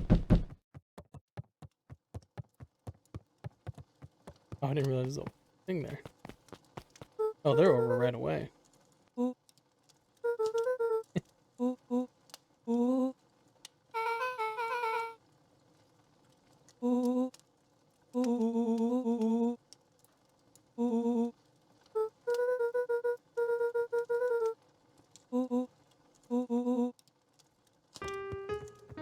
Luca and Beck rolled their eyes as Rollo strutted across the room.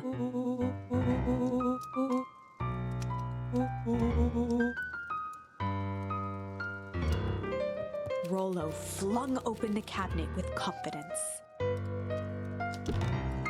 He coughed as a veil of dust hit his face.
A look of realization crept onto Luca's face. All three kids snapped to glance at each other, then sprinted in turn toward the kitchen.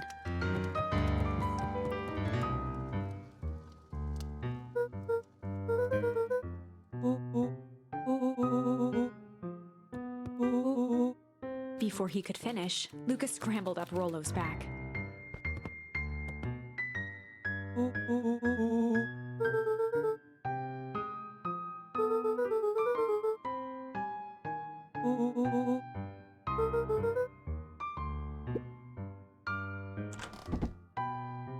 The three crowded around the hutch to peer in. With the glass doors opened, a perfect porcelain display gleamed in front of them. Their eyes searched for anything amiss, but the only distinct feature was its impeccability.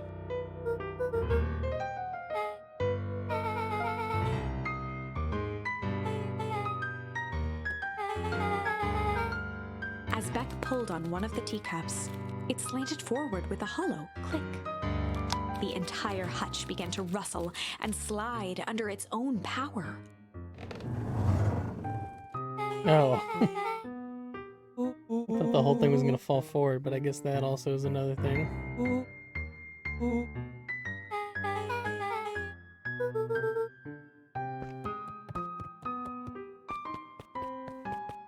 How would you not know that?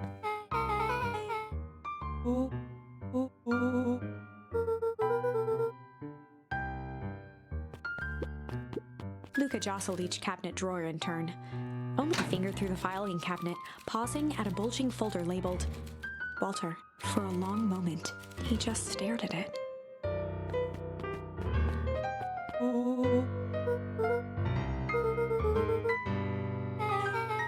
Luca nodded and caressed the label with his thumb. Rollo swiped the folder from the drawer and began leafing through the pages. He whistled to himself, barely looking at the text.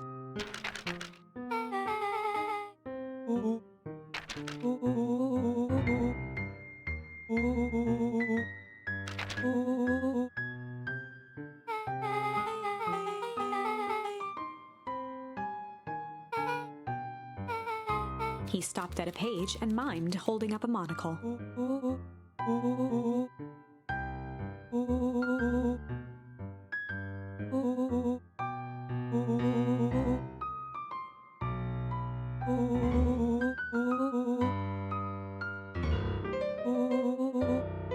Rollo looked up with heightened surprise.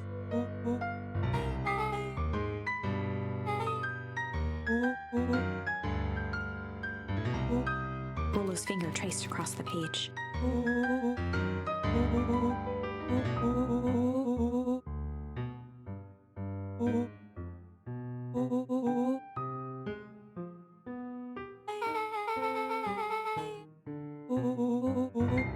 Rollo scanned through several more pages.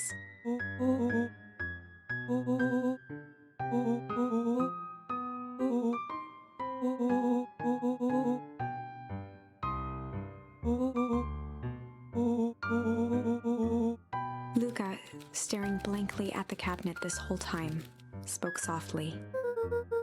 Rollo rustled the folder, trying to loose more pages. Luca frantically shoved the remaining cabinet folders, trying to find another labeled Walter.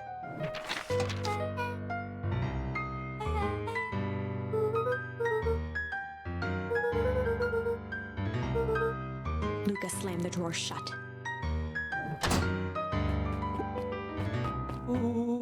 This looks like where she makes the jam, possibly.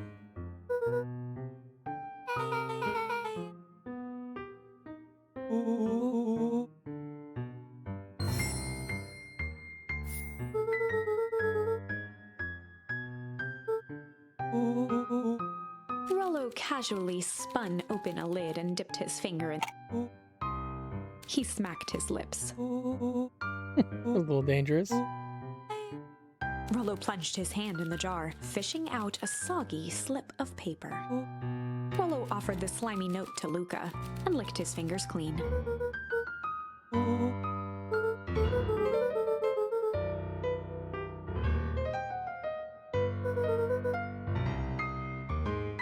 Okay, so maybe the adults aren't bad, it's this other company because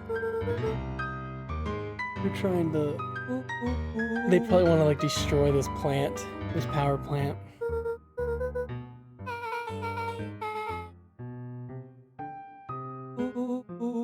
They're probably working in the town and like messing stuff up. Stuff's leaking into the soil, getting people sick.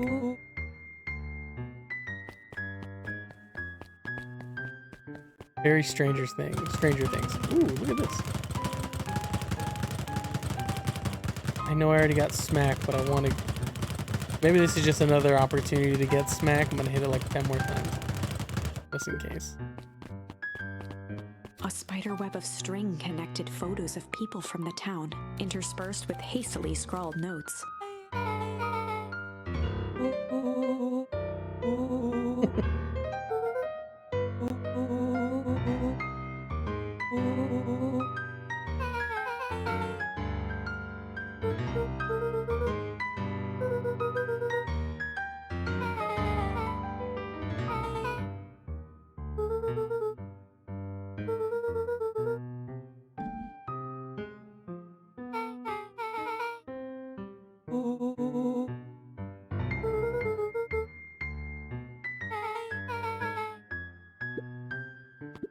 So, her is the bad guy. They crowded around a worn-down old map of Beacon Pines.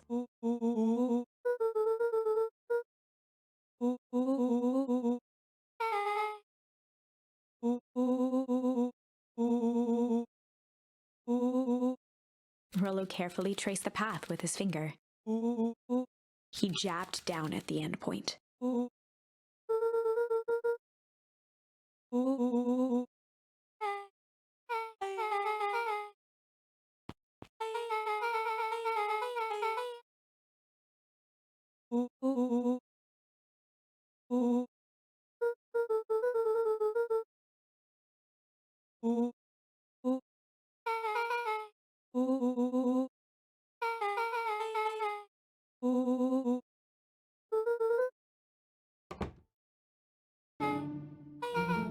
Luca looked up from the map.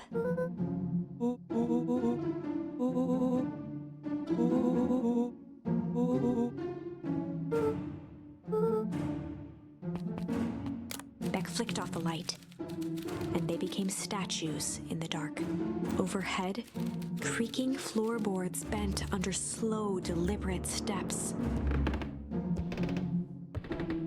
The kids Well, we left the looked door up, open, so the she knows tilt down of their here. necks following each footfall.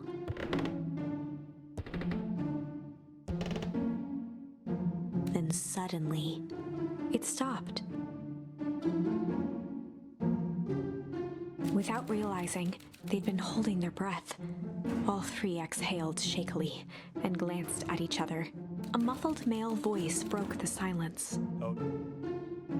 A final few footsteps reached the entrance above them, and the voice now echoed down the stairs. The three kids shuffled to the corners without a peep. As he began to descend the stairs, the man's voice punctuated every new step. Thump, Thump. At the bottom step, the man paused, squinting to search the room for signs of life. Rollo shifted suddenly. Luca gave him an intense, chastising look and whispered through clenched teeth. It was too Rollo's late. dad. Rollo was already inching toward the stairway. He screeched as he charged toward the shadowy figure. With all his weight, Rollo tackled the man to the ground. From the dark corner, they saw something move.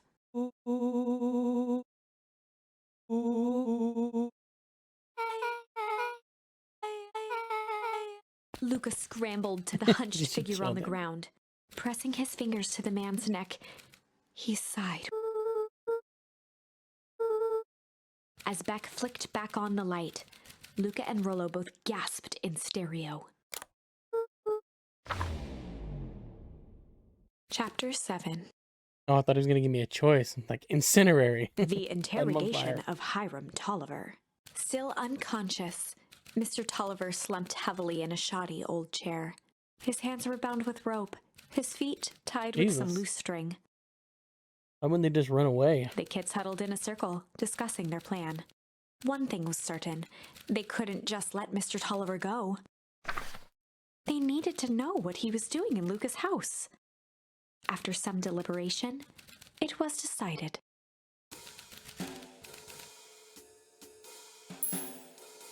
Good cop, chill cop. See, I don't have anything else, so I'm gonna have to go with this. And it's not gonna be good enough. The classic good cop, chill cop interrogation.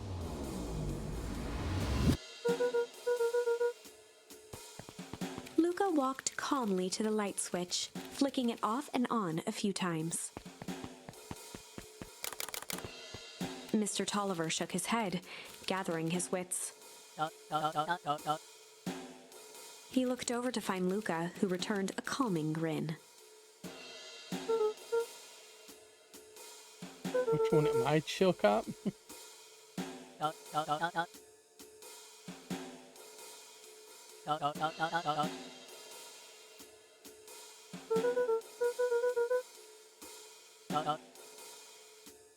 Rollo and Beck emerged from hiding to give a timid wave.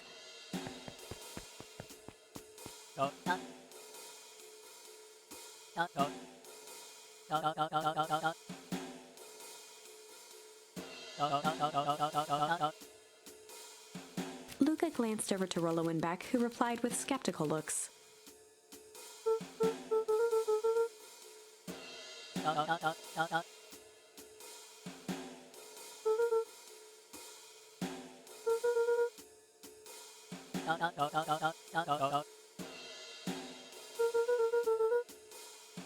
Mr. Tolliver exhaled with disappointment.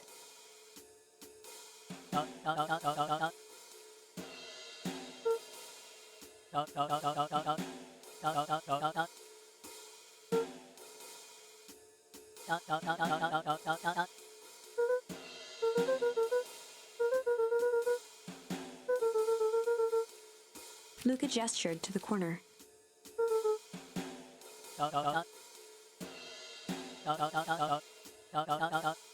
Luca looked again to Rollo and Beck.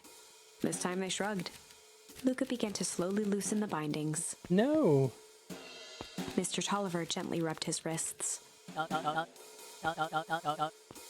He edged imperceptibly toward the stairs as he spoke. Chill cop is not a good way to go. Before the kids had even noticed his movement, Mr. Tolliver was at the light switch. He punctuated his final words by flicking the switch and rushing up the stairs. Beck darted to the wall and turned back on the lights. It was too late. Rollo confirmed what they all heard. Mr. Tolliver's muffled voice came from behind the door.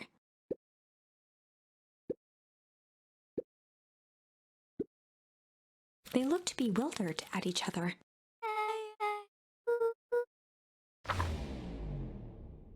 Really messed They that up. heard the staccato thump of quick steps exiting the house. The kids looked down in resignation. This isn't how it goes in Hank Atomic. For some reason, they'd always assumed it was up to them to save their town. Luca opened his mouth, hoping to conjure some magical words to make this right. Only a hollow croak escaped. The end. Alright, what can I we redo? certainly aren't going to find a grand resolution to our tale locked in a base. Back to the drawing board. Rumble. Still can't go anywhere that way.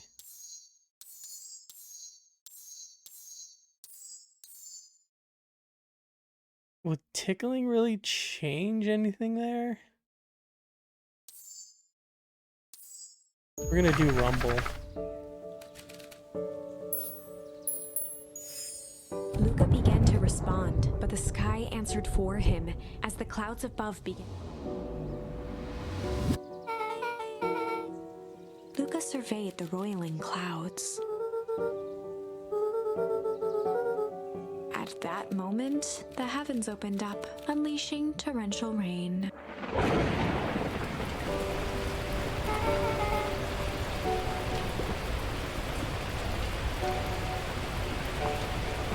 No, I'm not gonna go home tonight, I guess.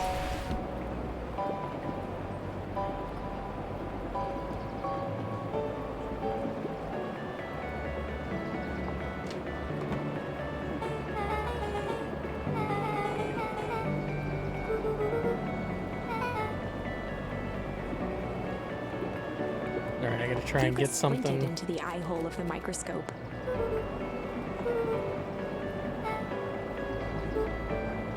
Luca adjusted the slide with his fingers to get a better look. Luca wiped his hand off on his sweater and gave a nerve. Beck looked down, timidly tapping the ladder with her feet.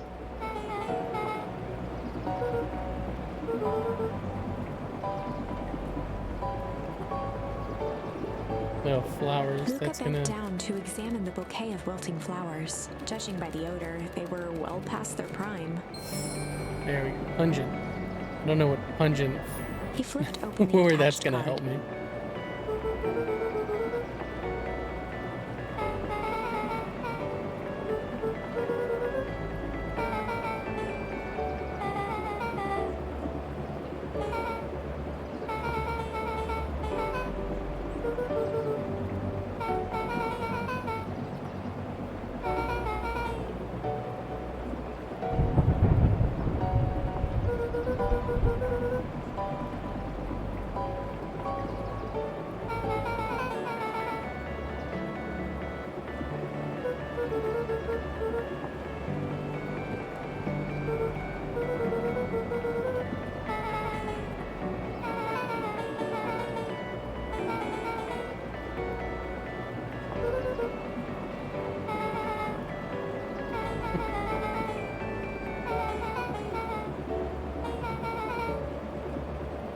Luca flicked at one of the toggles.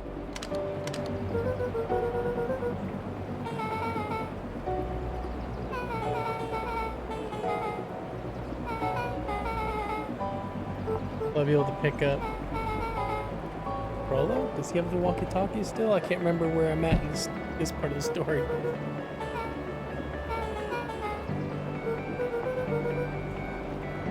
Beck took a moment to watch the rivulets of water running down the window.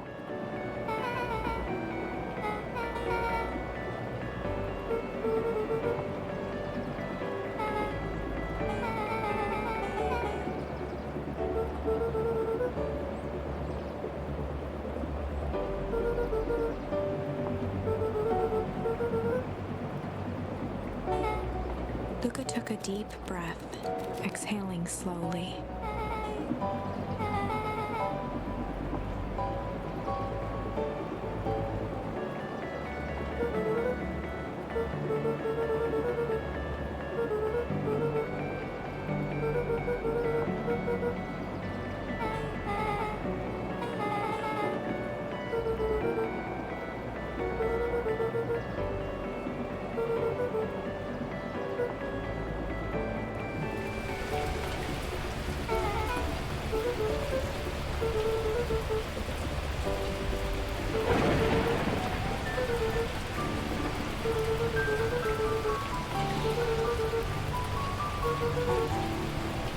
let out a feral scream that echoed into the night.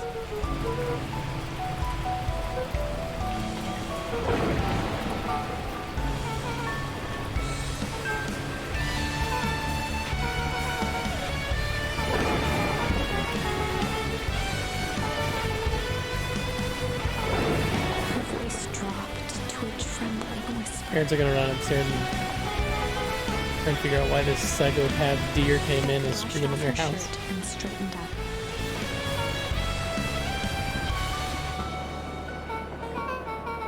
As abruptly as it began, the storm abated.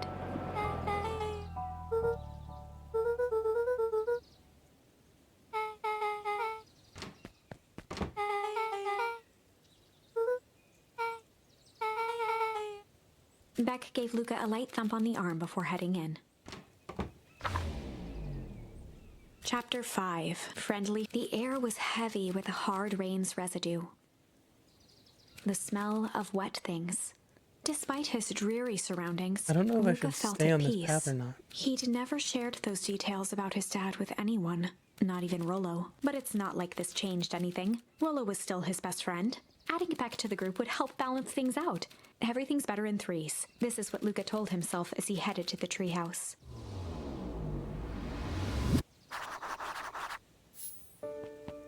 Okay, so I'm on that path already. So let's go ahead and see if I can.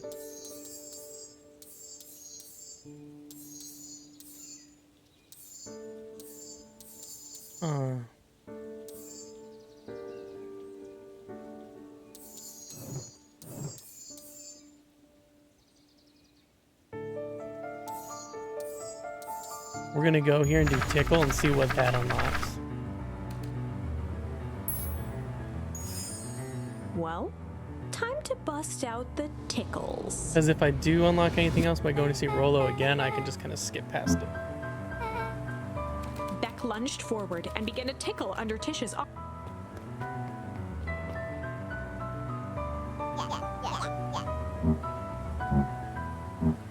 Tears began to form in Tish's eyes as she gasped for breath between gales of laughter. Beck redoubled her efforts until Tish finally had had enough.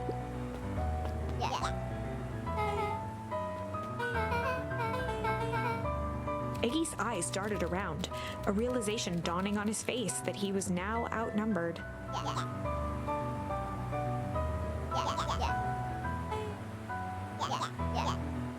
Iggy kicked at the puddle before making his escape. Oh no.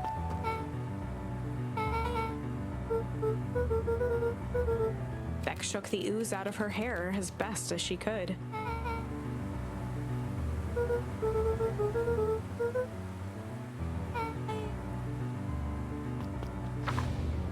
Just a little white speck, or Chapter like 4. on the front. The best policy.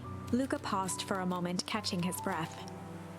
He'd only just met Beck, and somehow he already managed to drag her into this mess. Hopefully he could make it up to her. But finding Rollo was his primary.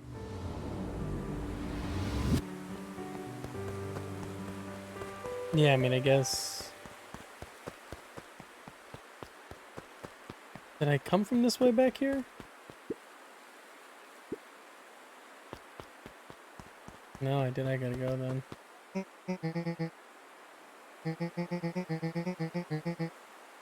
Roxy and Fitz looked drained. It was clear they'd spent all day searching.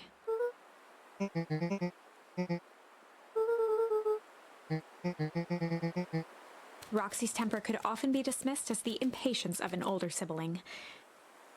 But this was the most intense Luca had ever seen her. Her eyes were wild and unfocused, looking straight through Luca. In a torrent of rambled words and tears, Luca broke down.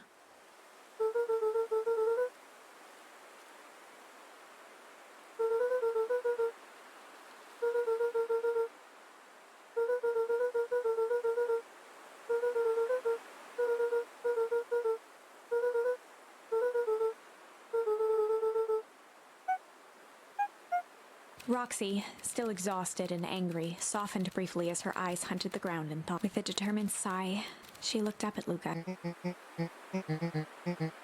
Roxy drew herself up.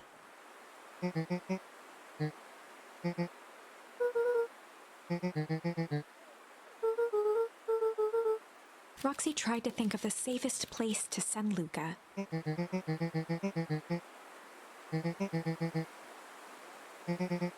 Luca wiped his cheeks and gave a quick nod.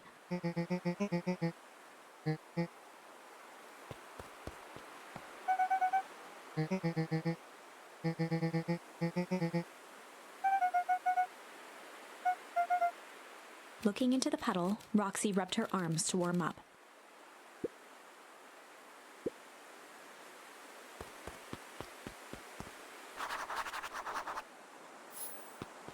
Maybe I should have continued on with the, Mr. Nuncreed jumped with a start. I don't know, maybe not. Luca motioned to the phone booth.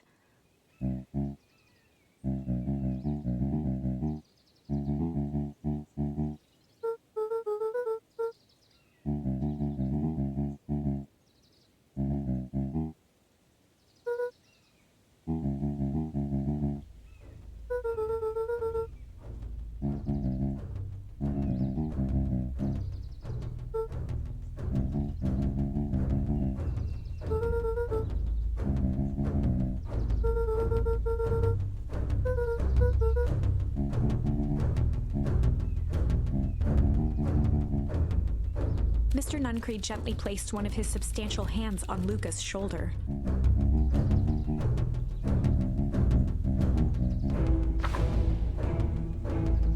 Luca peered up at Mr. Nuncreed. Kind eyes warmed a stern face. There was a deeper emotion hiding beneath it all. It was subtle, but Luca could sense something eating away at him.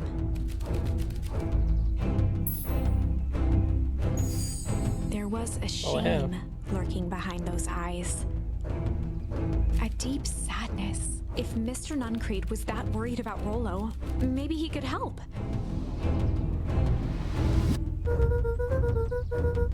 Mr. Nuncreed raised an eyebrow.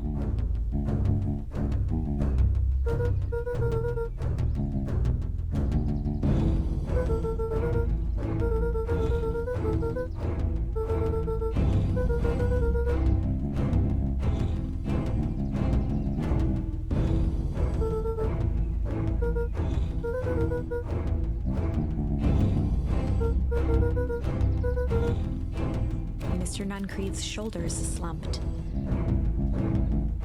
A deep sigh bellowed from his chest.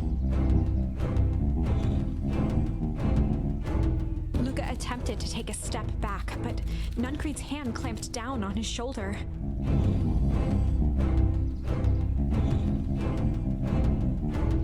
With a firm shove, Nuncreed manhandled Luca into the phone booth. The door latched shut with a mechanical hiss.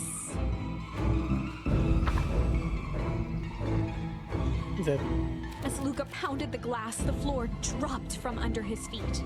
The inside of the phone booth was now a loose capsule plummeting at gravity's whim.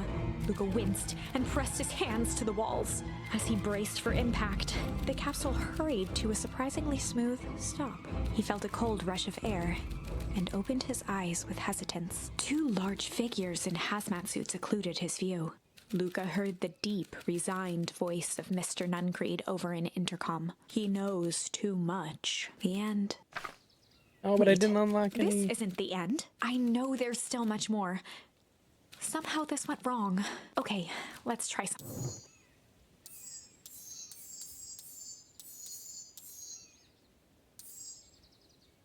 So I have to go back to this one, do Rumble. Yeah. Chapter oh, that's cool. 5. I like that it lets Friendly you skip feud. to where you left off. The air was heavy with the smell. Despite it, he'd never, not even, but it's adding it back. This is There we go. Now I gotta go meet Rollo without Beck. Which if I see the grandma again, which I probably won't because Beck's not there to shake it.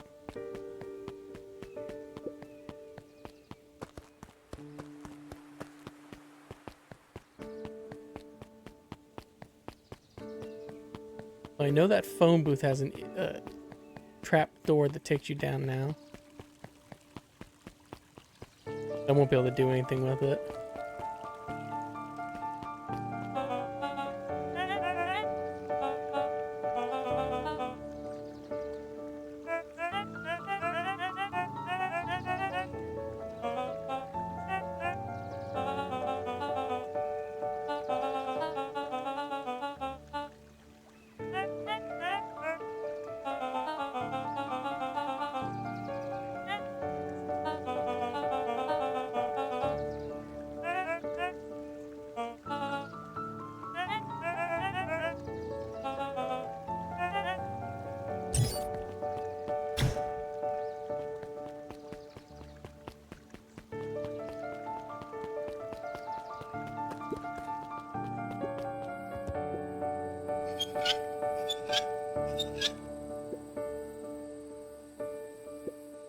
Luca had only Come back, ever heard never. him speak in this stiff yet gentle tone a few times, and it always meant one thing.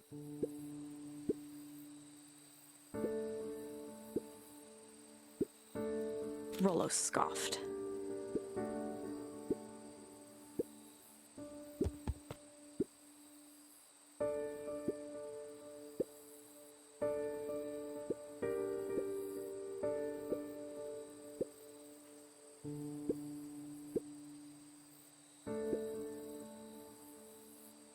Luca stumbled on his words, knowing he'd said too much.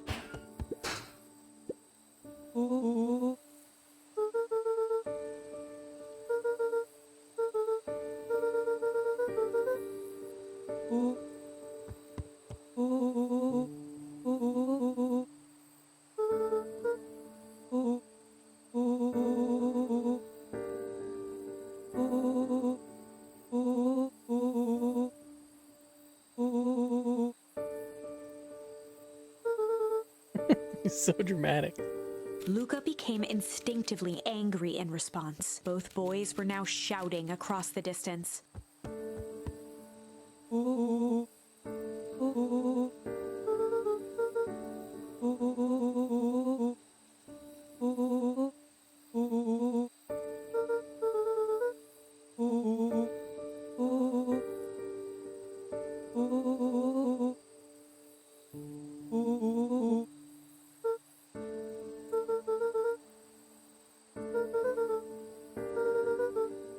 Rollo's tone changed to a calm, yet more intense anger. The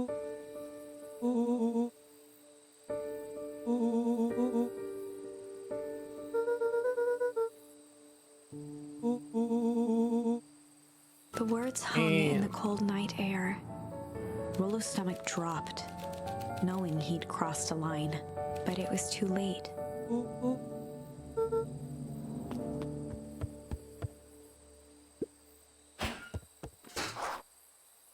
You need to unlock another charm.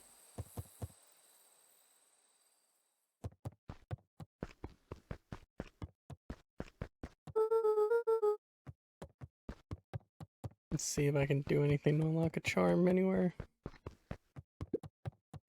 Luca dug through his old stuff, not even sure what he was looking for.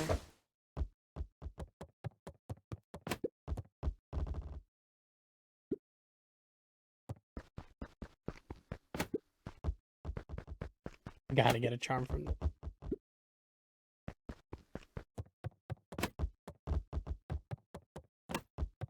Come on. Nothing?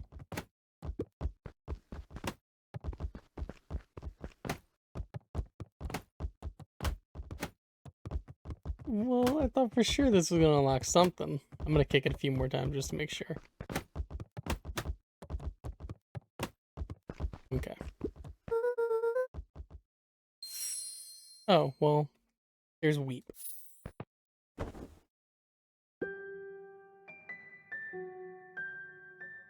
Gran cooed gently from the hallway. Dude.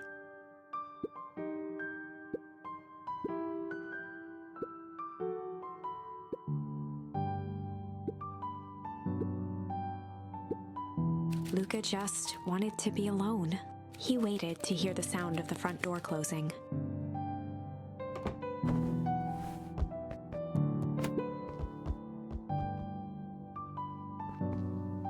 I'm not gonna go anywhere else yet, but I want to see.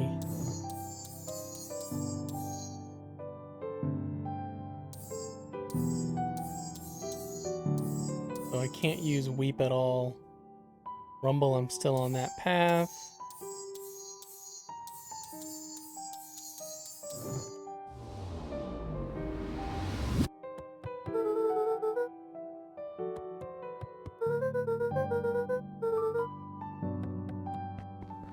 I do. Sleep again? Luca dozed off again.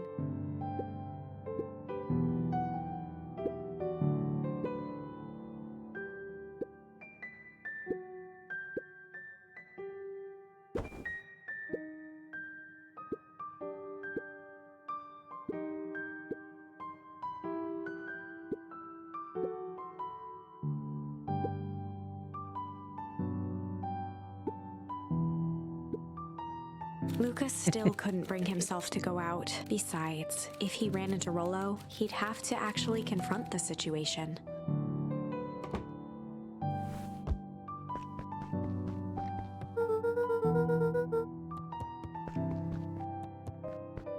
Nothing else to do. Oh, I gotta kick the ball up there and knock something down. The Adventures of Hank. Luca carefully opened the cover and began to read. Rollo had received it for his birthday, a special hardcover edition with behind-the-scenes commentary and bonus art.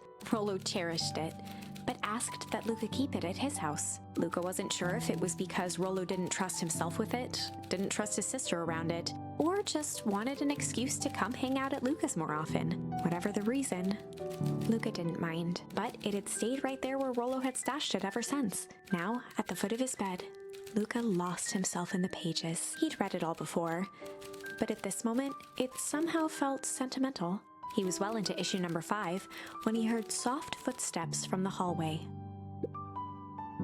Oh yeah, the guys. Oh no.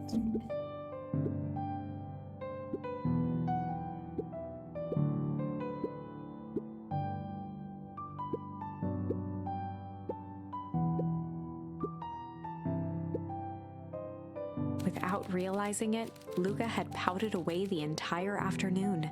He once again felt the weight of it all and allowed his weary eyes to close.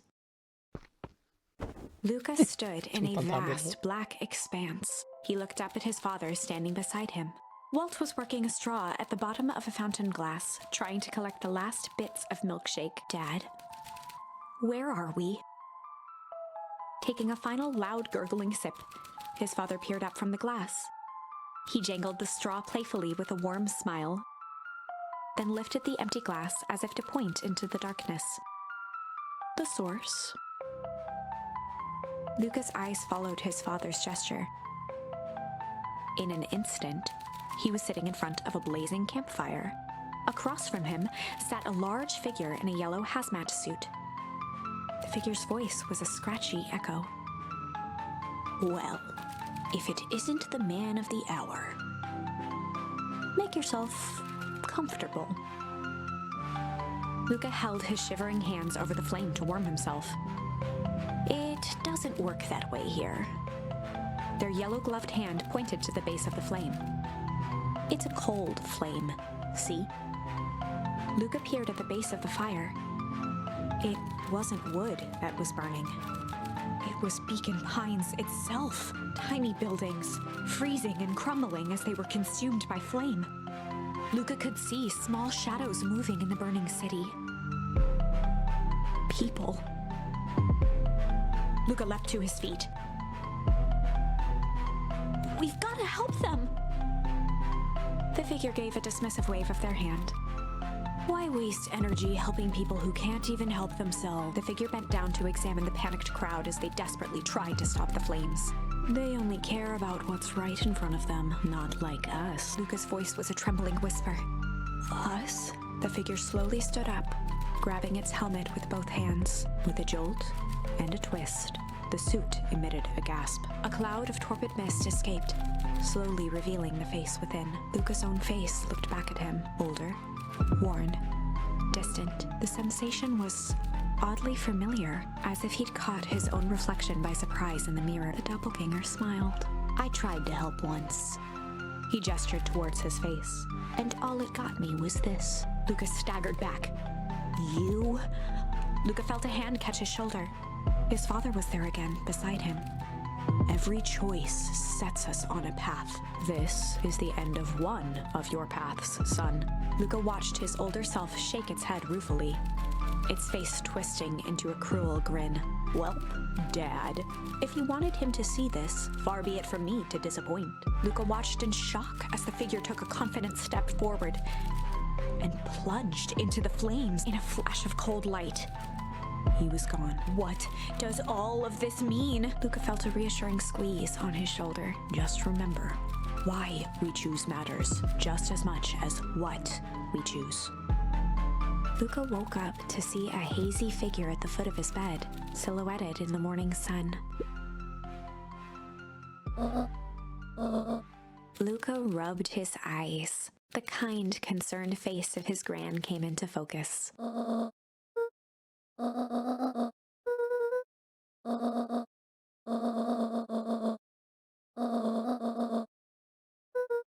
Gran silenced Luca with a gentle pat on the lip.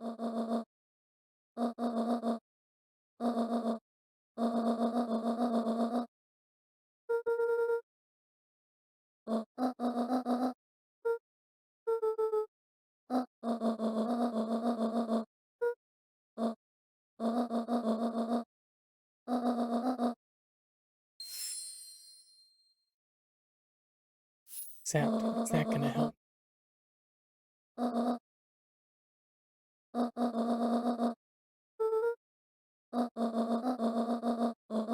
Luca gave a reluctant nod.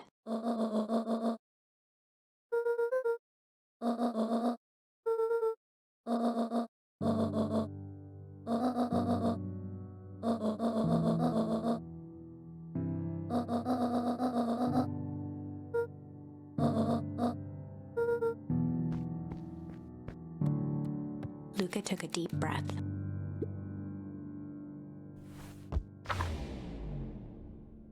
Chapter 6. Through thick and thin. Despite Luca's bitterness, Gran was right. He needed to hash things out with Rollo. A big fight changes the nature of a friendship. Whether, in the end, it is for the better or for the worse, all comes down to understanding. If one is not careful, the same familiarity that builds the strongest of bonds can become the wrecking ball that shatters them. Luca emerged from seclusion, taking in the crisp festival air, but the events of the day weren't on his mind. He had to find Rollo. Before I do that, let me look and see if accept is going to help me with any of these. None. But I still have ones like... Let me see which ones I have that are useless so far. Hide I've not been able to use. Oh no, I could use it at the very beginning. Smack.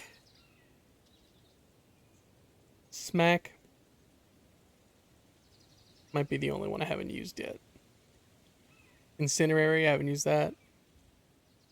Pungent. Weep. Sept. So I can't use any of those.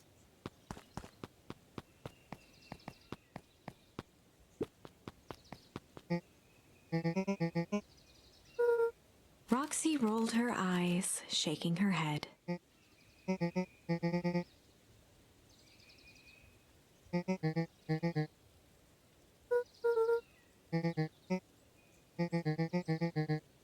Luca looked down and kicked at the dirt. I want you to find it.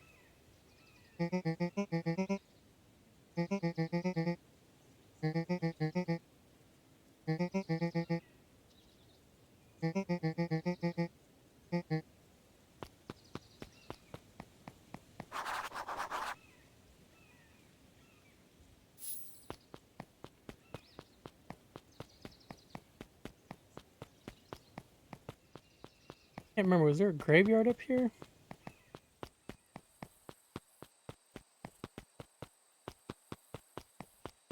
It seems like the place that would be quiet. But he's probably talking about the treehouse. Oh no, the library. Duh.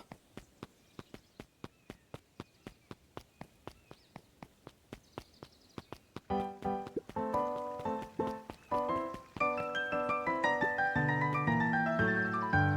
gonna lean and look cool. Maybe that'll get me something.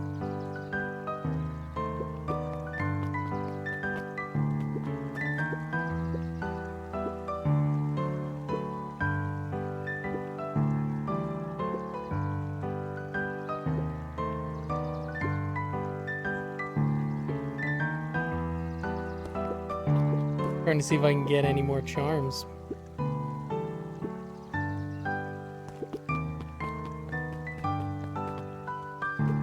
Jeff was staring into the distance with a wistful look.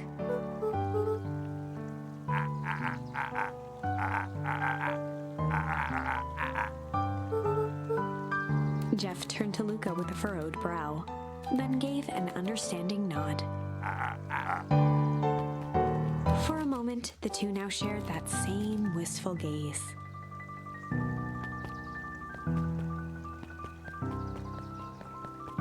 Nothing. Okay.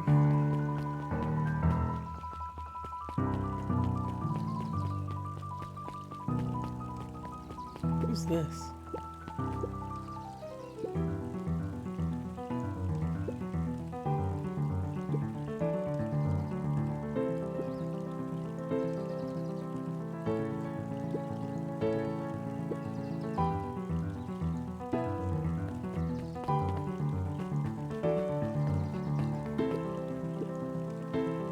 A bit much, if you...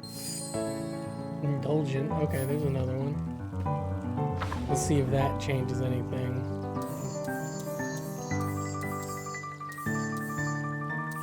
Well, it seems like a lot of these I can't use. Anyone that I find that's not like story related is not helpful.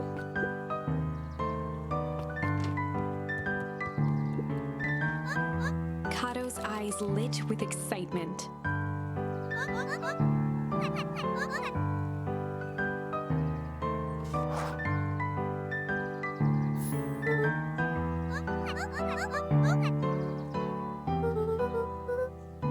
Kato straightened up and cleared his throat as if preparing to sing.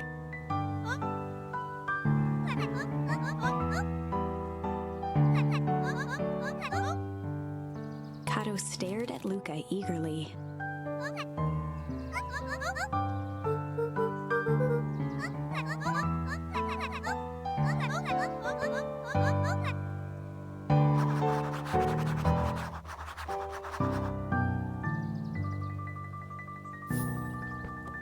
When the fifth king dies, only the fifth. Oh. Luca grabbed The Issue with Self-Help, a helpful guide, from the shelf.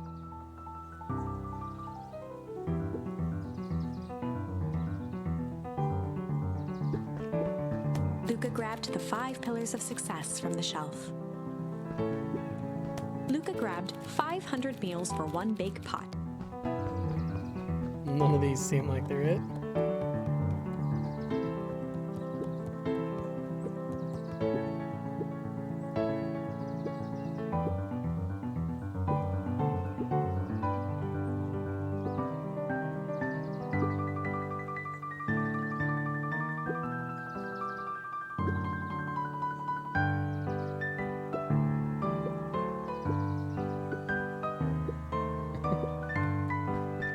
Luca grabbed The Modern Science of Atomic Radiation from the shelf. Luca grabbed Natural Photography, Volume 5. Luca grabbed The Adventures of Hank Atomic. Luca grabbed The Adventures of Hank Atomic. Kato removed his book from the desk and replaced it with Luca's, turning on the lamp. I don't know why I As thought he it was slid that the one. book under the purple light, 2 words Space. glowed. Right, that's what it said. The something. Adventures of Hank Atomic, Issue 5. Planet, yeah. Luca clicked his tongue with recognition.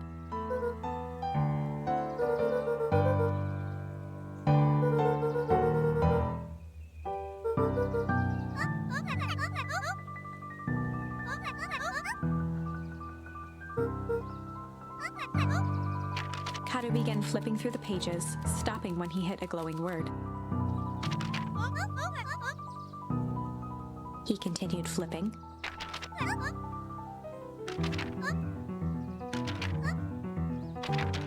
Reaching the end of the book, Kato looked up.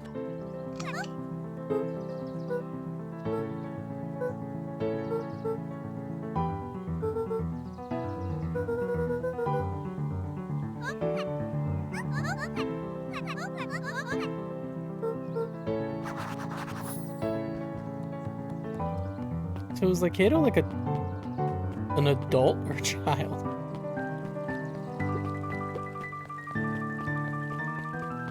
He's working a job, but... Before Luca could finish his sentence, Griffin handed him a corn dog.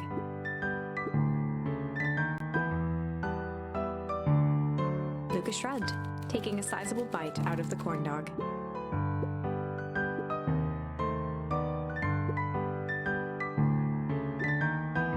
Luca tongued at his cheeks, feeling something rough between his teeth. Put a razor He blade reached in it. into his mouth and pulled out a slip of paper. He's still mad, dude. That's what it is. He shook off the bits of corn dog to read the slip.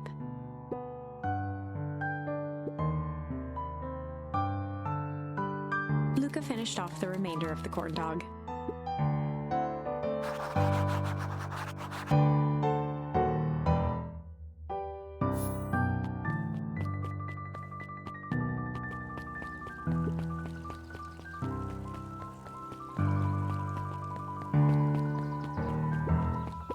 Right? This is like coffee? Yeah.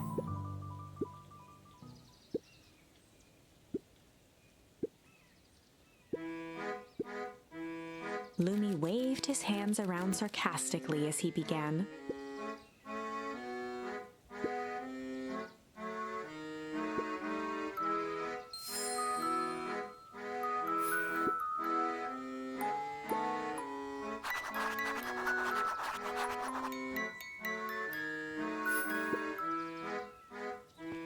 I mean, this entire thing is just leading me straight to the, oh.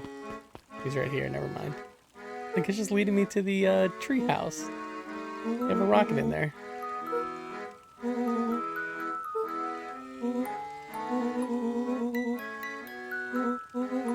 Rollo sheepishly handed Luca the balloons. You know what? Before I continue on with this again, I want to see what hard... Okay, that does change that.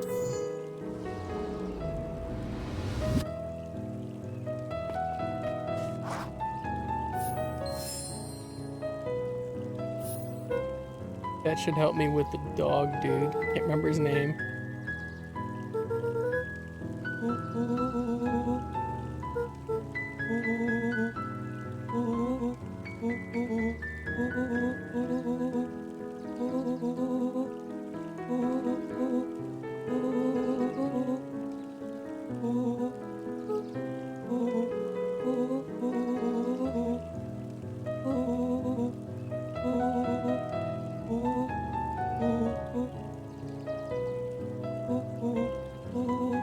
Luca threw himself at Rollo, hugging him as tightly as he could.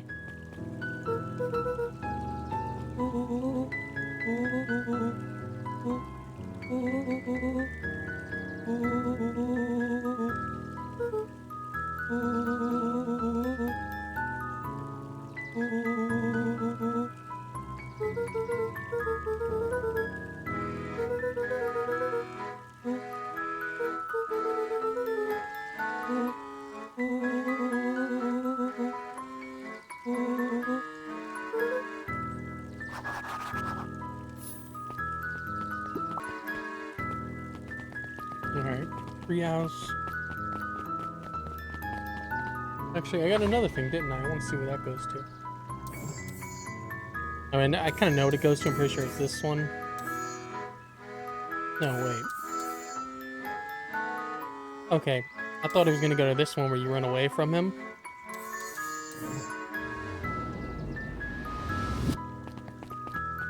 But it goes to the other one. I guess that makes sense.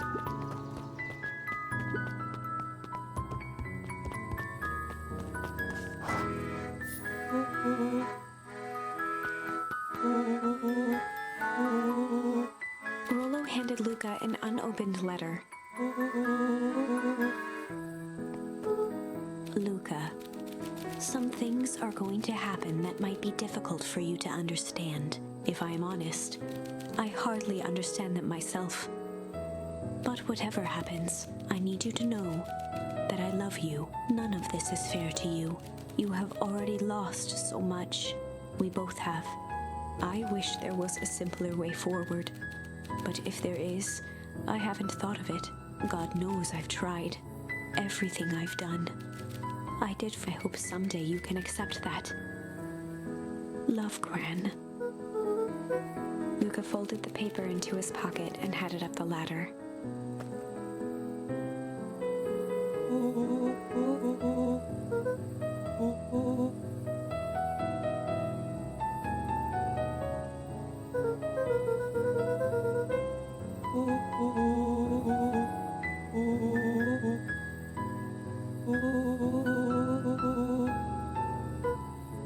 Luca was at a loss for words, but that was fine. Words aren't always necessary.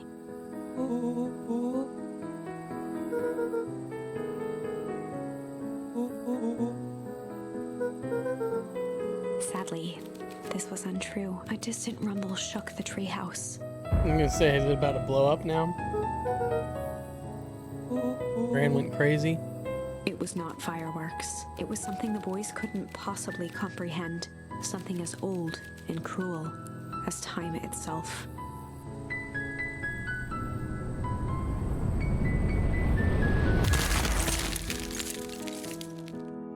Oh. We just A died? shockwave of cold tore through the room.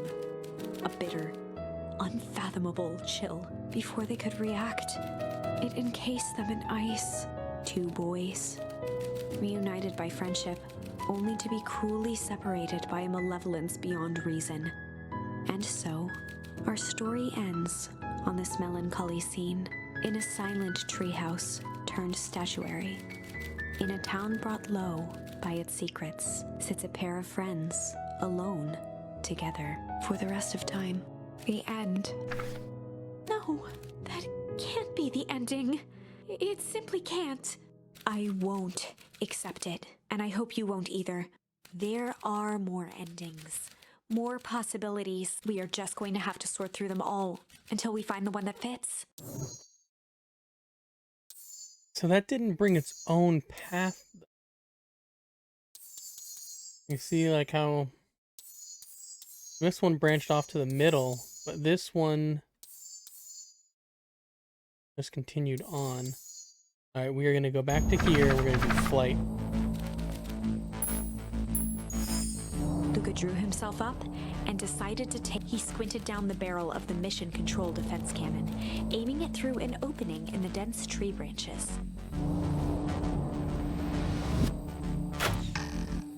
He looked up with surprise as it struck true and taut.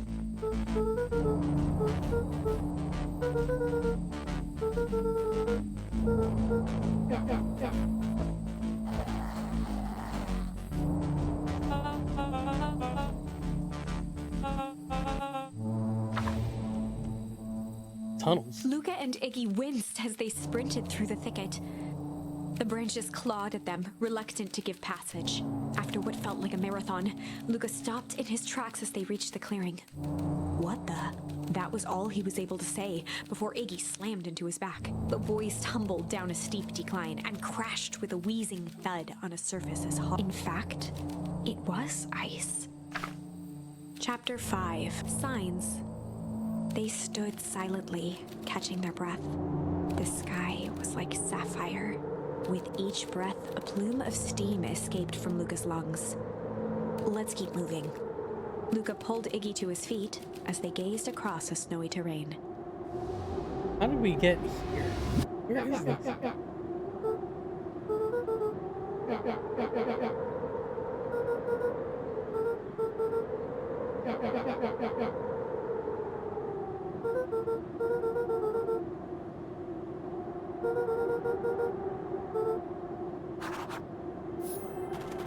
This is home, right? I mean, this is...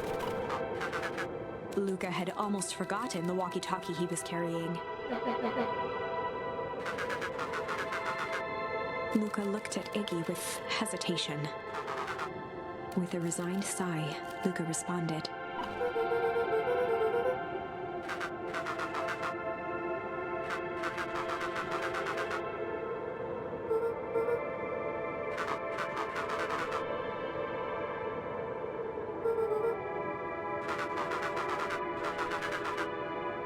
Luca winced, shoving the walkie-talkie back into his pocket.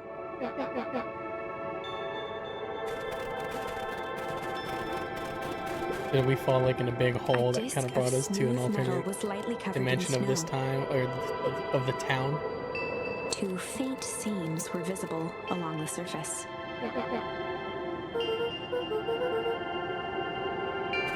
Because we're definitely in our town. Yeah.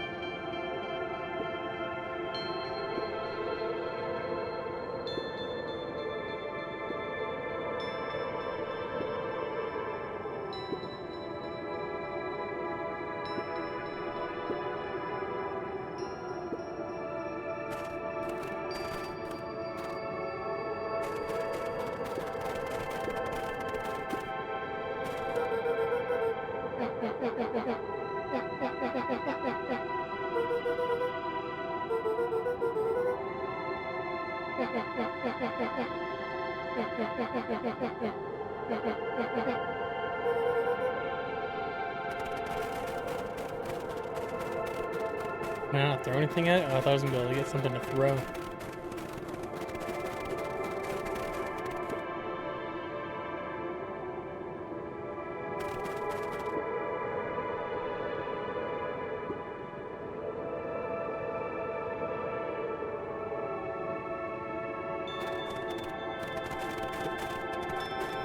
Oh, it's right there.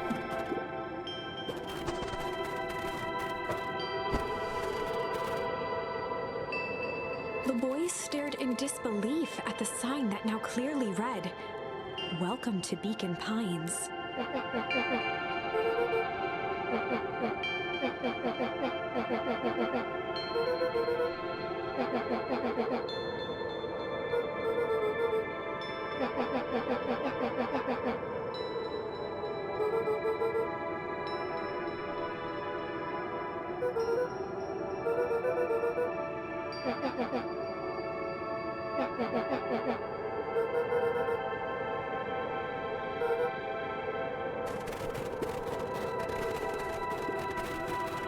The fencing listened, each chain link encapsulated with a translucent layer of ice.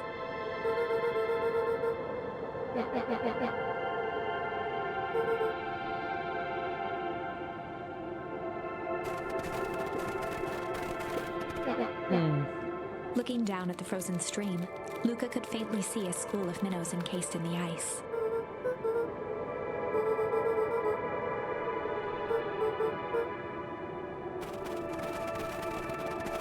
The crunching of footsteps trailing Luca went hush. He looked back to see Iggy's face twisted with confusion.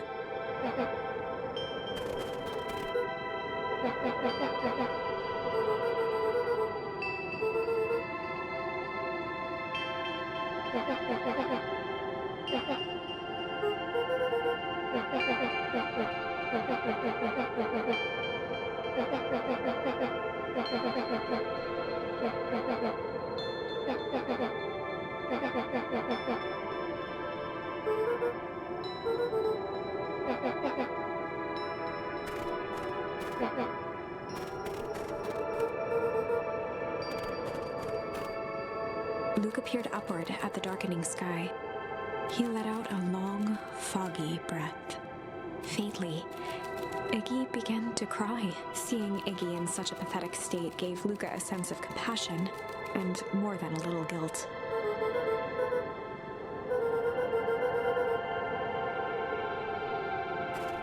Luca allowed himself to collapse next to Iggy. The boys huddled together for warmth and comfort. Why wouldn't they go like inside one of these buildings? Exhaustion, their minds would be racing, trying to make sense of the events of the day. As it was, all they had energy for was to sit in silence, numb.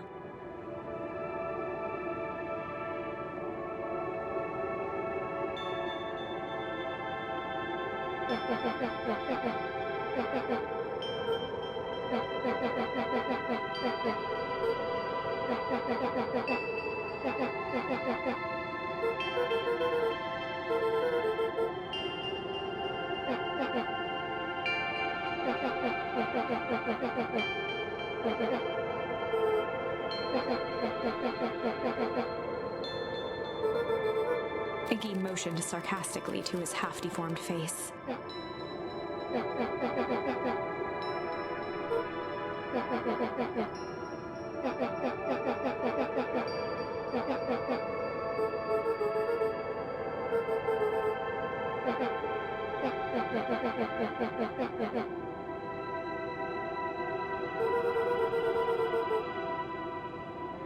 Iggy shrugged.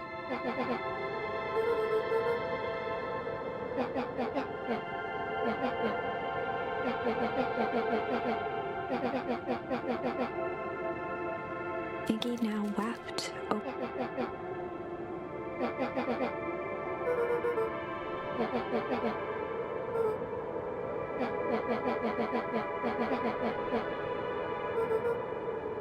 He wiped his nose with a sleeve.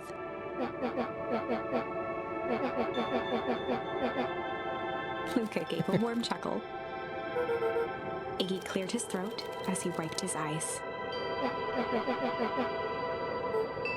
Iggy arched into a wide yawn.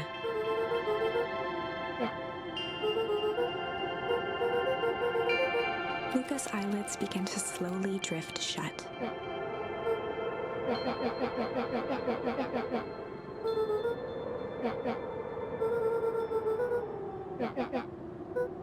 That's all Luca could whisper before succumbing to sleep. Iggy snuggled in some more.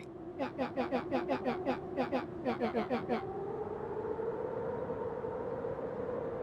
feel like we're gonna die. The house smelled of warm bread. Luca was playing with toy blocks on the living room rug. He looked up to see his parents on the couch. His mother held his father's head in her lap. She idly stroked his hair while humming a song. A voice behind Luca spoke. "This is how you remember them, huh?" Luca turned to see his own face. The doppelganger from his dreams, still clad in a yellow hazmat suit, still carrying a look of disdain behind empty eyes. Aww, look at this perfectly cozy scene. You know it wasn't really like this. The figure picked up a toy block and inspected it. It's amazing the facades that one can build given the right materials. Not that I blame us. These are a child's memories, all warm and fuzzy. You don't remember, do you? Lucas snatched the block from the figure's yellow-gloved hand. Remember what? The doppelganger pointed to the couch. The last day we saw him alive. The day he chose to abandon us. Luca turned to look at his father, still lounging on the couch. That's not true. He didn't abandon us. The doppelganger waved his hand dismissively. Everything is true here. It's just a matter of what we choose to see. Well, let me show you. The world flickered and pulsed. Luca was sitting next to his bed, listening to his heartbeat with one of his dad's stethoscopes. The doppelganger limped into the room. No, we both know that's not how this went. He grabbed Luca's hand and guided the stethoscope to the floor. Luca heard muffled shouting, brought close by the stethoscope. It was his parents, fighting. Do you remember what we did next? Luca gave a slow nod and crept down the hall to peek through the banister. He could see the outline of his mother at the bottom of the stairs. Damn it, Walt. We can't afford to get involved in this. She was scared. His father stepped forward. What am I supposed to do? Just watch? There's a sickness in this town, and we both know who's behind it. I swore an oath to help people. I won't turn my back on them. Luca's mother grabbed Walt. She was crying, pleading. I can't lose you. Walt calmly removed Eleanor's hand from his shoulder. What's right is right, and what's wrong is wrong. I could never live with myself if I let Sharper get away with this. Eleanor raised her voice. Spare me your bullshit platitudes. What about our son? Luca flinched. dropping the stethoscope down the stairs. Walt turned with a panicked smile. Luca? Is that you, buddy? With tears in his eyes, Luca descended the stairs. Mom? Dad? Walt dropped to a knee to meet Luca eye to eye. Nothing, buckaroo.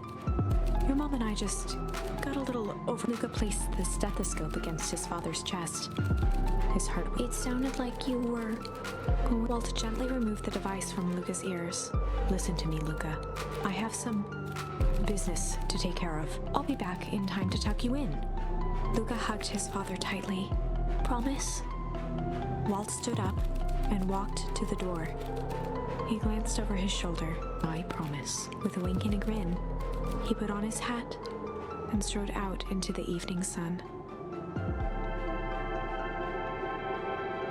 A figure approached soundlessly. It stood above them, lingering and contemplate, slowly raising one hand above Iggy. It snapped out 2 brisk raps from a deep slumber. I don't recognize that. Iggy sprang. Whether it was the calming presence or the recognition that he was not in danger, Iggy felt his clenched fists lower. Luca looked up, gradually remembering his whereabouts. The figure exhaled a cloud of warm vapor.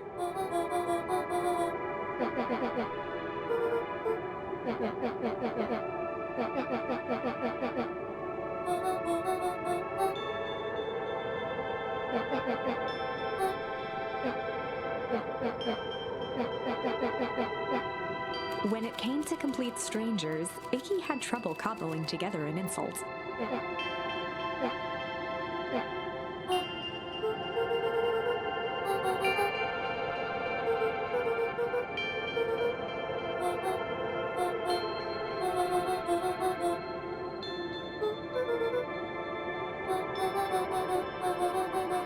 Iggy huffed with gratification. Nat began to turn away indifferently.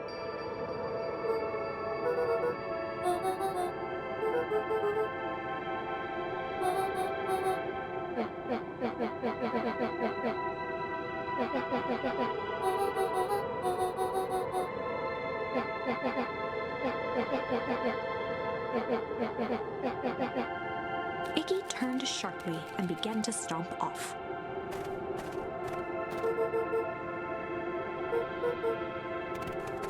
Realizing he'd worn their patience then, Nat relented. Luca and Iggy turned around with hope in their eyes. Nat took a deep breath in. Nat exhaled slowly, then snapped his fingers. For a brief moment, Luca and Iggy let themselves believe that some great magic was about to unfold, until they opened their eyes and found themselves in the exact same place, cold and disheartened. So maybe this is like the future, because like it showed, you know, or the one ending I got was both the boys freezing.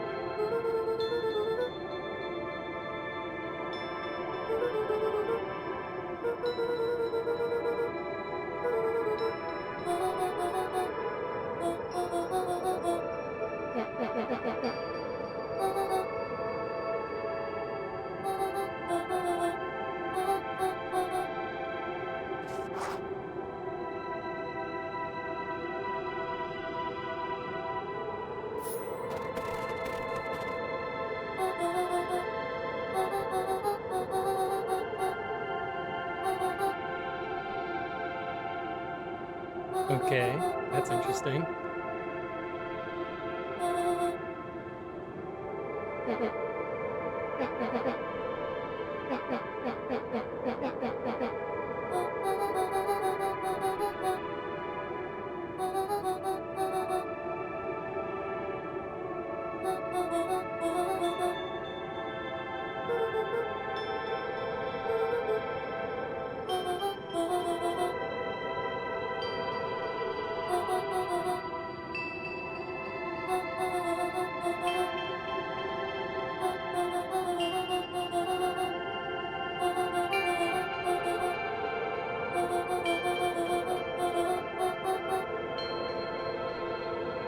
Luca and Iggy looked around uncomfortably.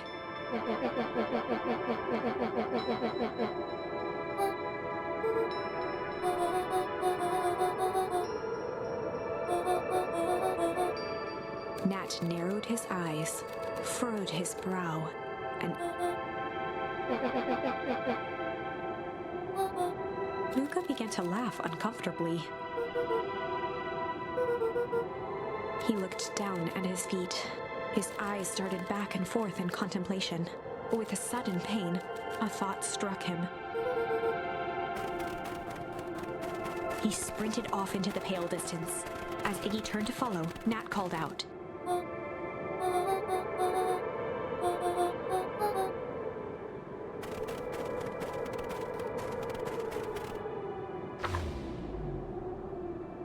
I'm Chapter 6. confused at where we are technically. The Source. Nat expressed his sympathy with a shrug and sauntered off as unassumingly as he'd arrived. He'd given Luca and Iggy what they needed, and nothing more. As Luca sprinted across the snow, the events of the past few days became clearer, pieces to a larger puzzle. Rollo said he was underground somewhere, captured. Mr. Kerr tried to cover it up with lies. The clipboards were hell-bent on capturing Iggy. It all seemed to point to perennial harvest, but right now, there was one thing that Luca needed to know. Luca stopped dead and the tree was gone, uprooted and moved, leaving a raw gash in the earth. He dropped to his knees and dug wildly at the cold snow. His numb hands hit something hard. A dry whisper escaped Luca's lips.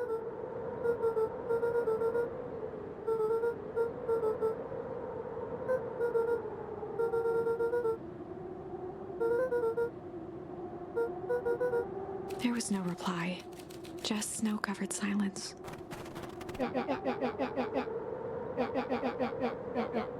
Iggy finally noticed the tears welling in Luca's eyes and the snow-covered grave.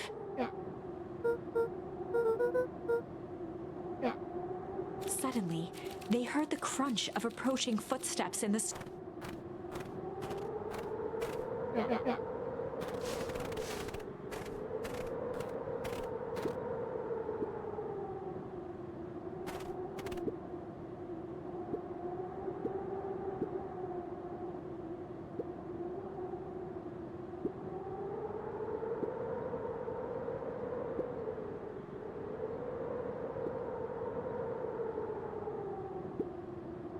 He bent down to scoop up a snowball and lobbed it playfully.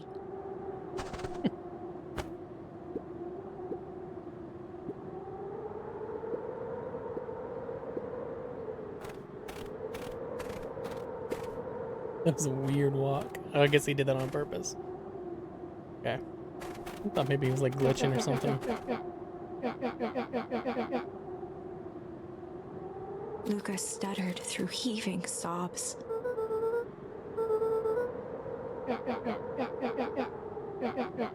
Iggy gave Luca a solid smack on the back of his head.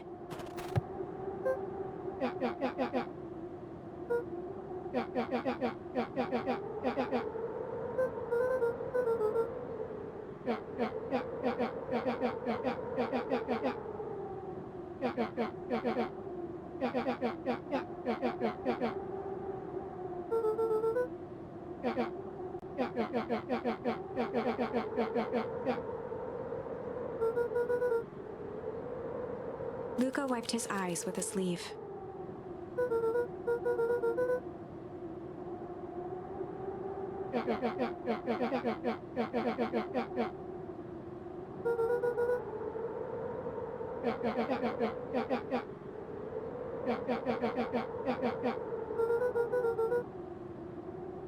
Iggy flashed a mischievous smile and cracked his knuckles.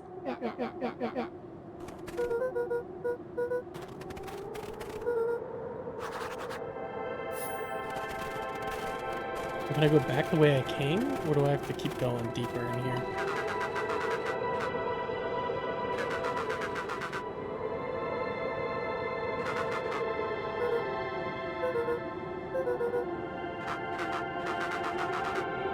Iggy and Luca shared a skeptical look.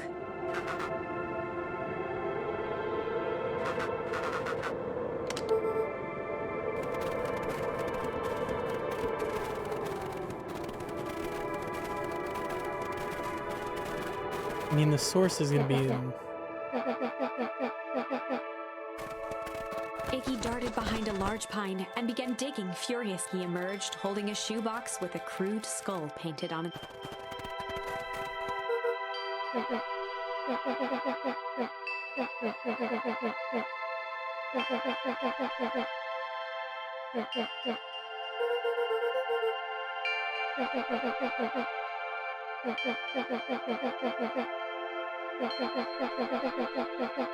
Luca rolled his eyes with realization.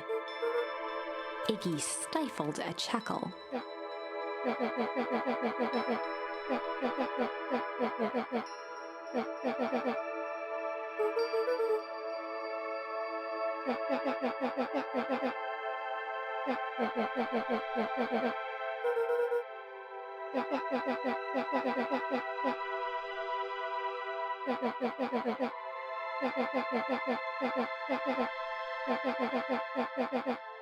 Iggy triumphantly raised the shoebox.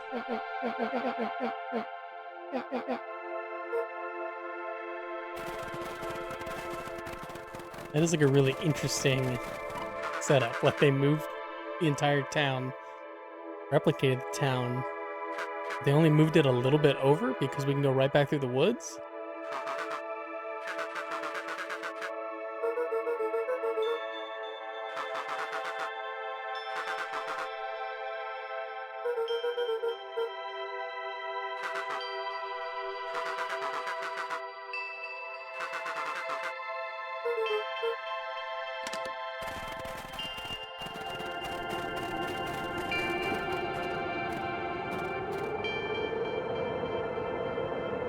Luca and Iggy inched up to the edge of the hole with bewilderment in their eyes.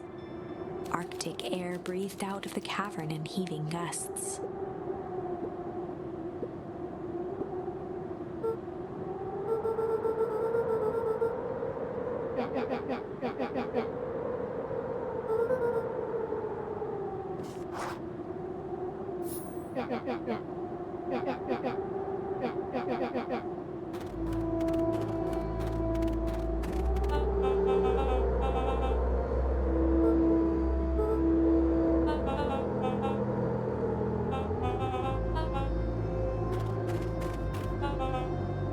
We're gonna get some explanations now.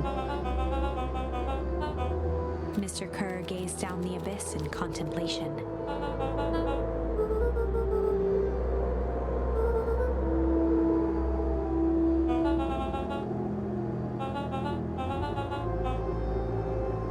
Kerr scratched the back of his head.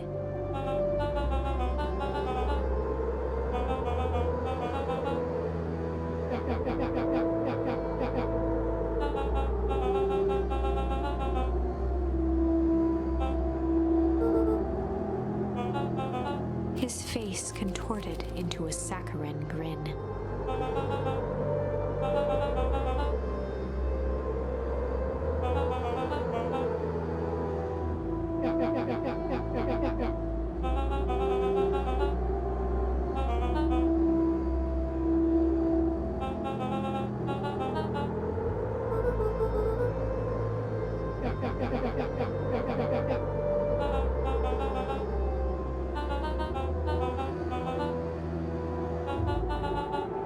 Kerr snapped his fingers.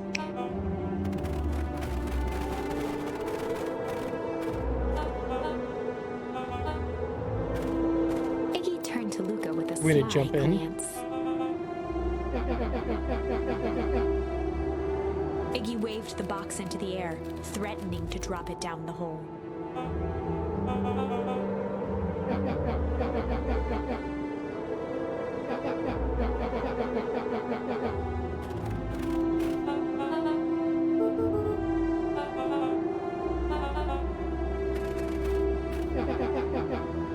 Iggy plucked a single bottle rocket from the box and held it up with reverence.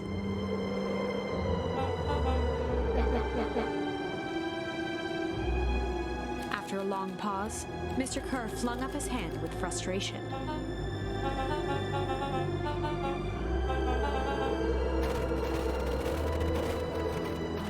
Mr. Kerr sighed into the frigid air.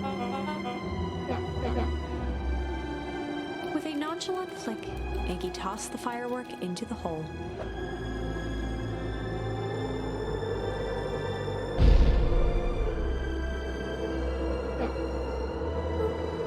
With a growl, Kerr leapt at Iggy, crashing through Luca. Iggy tried to twist away, but in the struggle they both tumbled over the side. Luca dove forward, bracing Iggy's hand just before it slipped. His grip was made precarious by the cold, wet snow. He could see Kerr further down, clinging to Iggy's coat.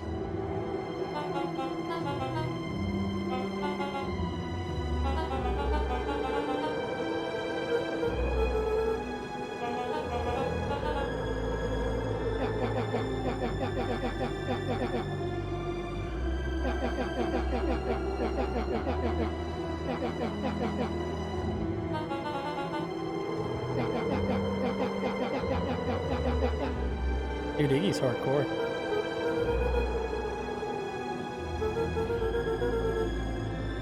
Mr. Kerr gasped with insult.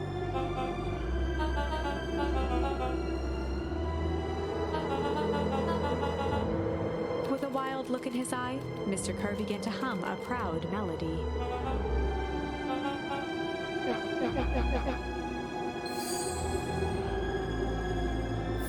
Luca's hand began to cramp. His voice began to crack.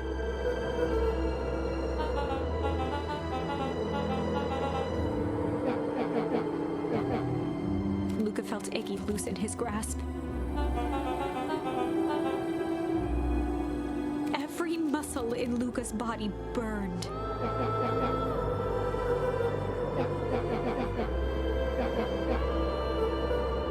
Luca felt his hand slipping. A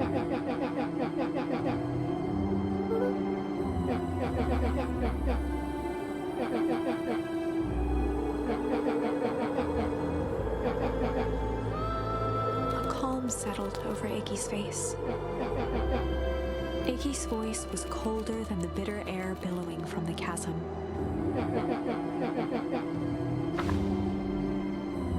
Oh, I have to make a choice?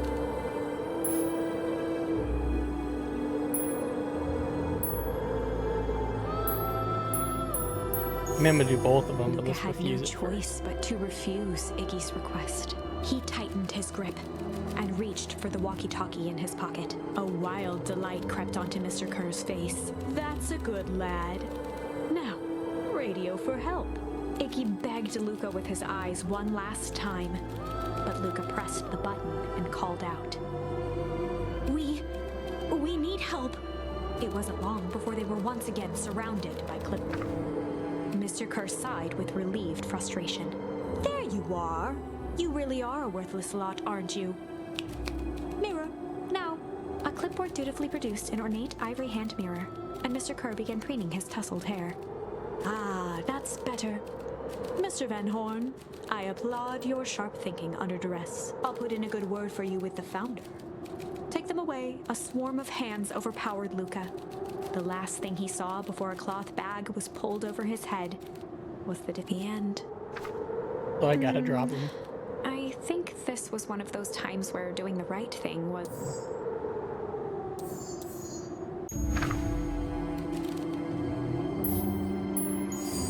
I had to do it Luca just to had get no that choice ending. but to accept Iggy's request. With a quiet blink, Luca But the watched way they the set it truck up, sail you knew down that it into was the gonna howling be void. that you had to drop him. As his fingers slowly gave up, he met eyes with Iggy.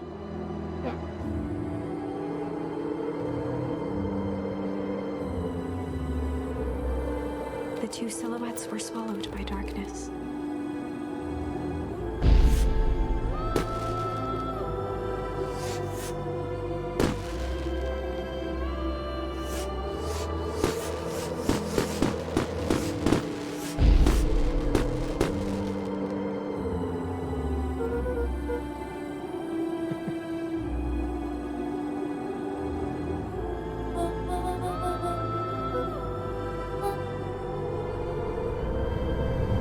Is it all gonna like implode on itself? Oh, well.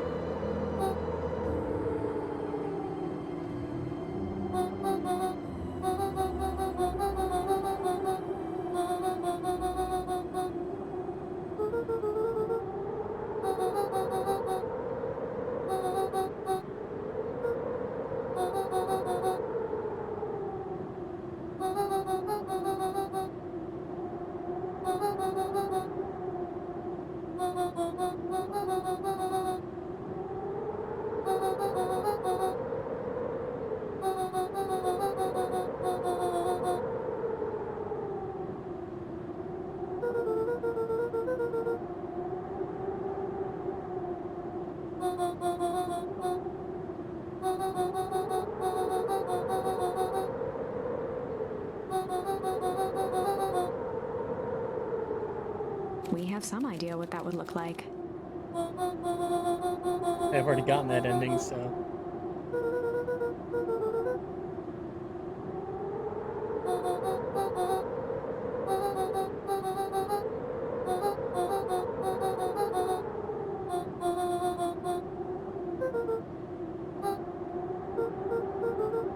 A fierce twinkle flashed in Nat's eyes.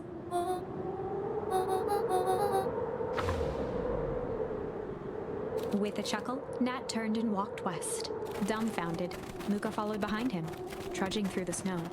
Every step taking him further away from everyone and everything he knew. To be continued in Beacon Pines, Pines Harder. Revenge served cold. Second time's a charm? Wait, that's it? This ends with a crummy cliffhanger just when it was getting good? I was even starting to like Iggy. No way. I refuse to be associated with some never-ending parade of sequels. Let's go back and find something more definitive.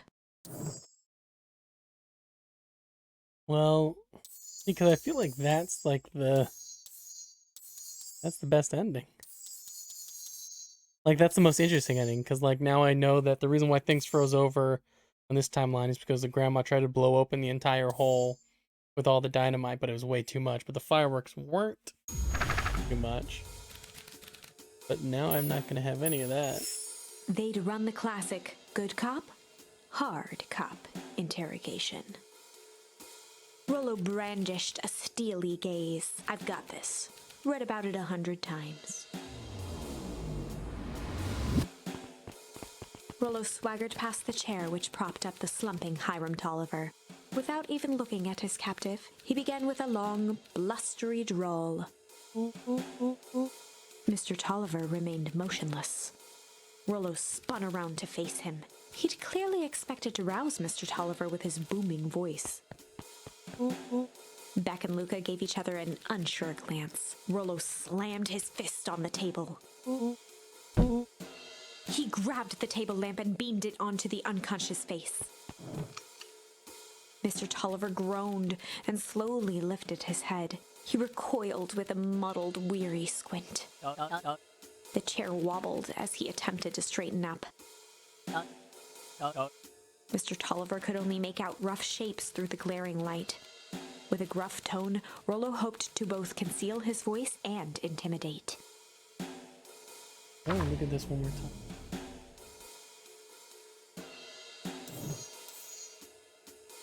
I finished the branch on the right side, so there's no going back there. It's just on the left and then the middle.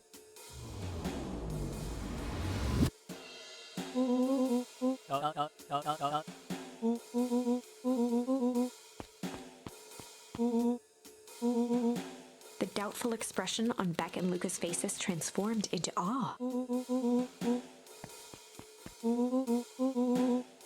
Rollo, hitting his stride, was now channeling every detective trope his memory could recall. He slammed the table again. Mr. Tolliver's voice became desperate. He was nearly in tears.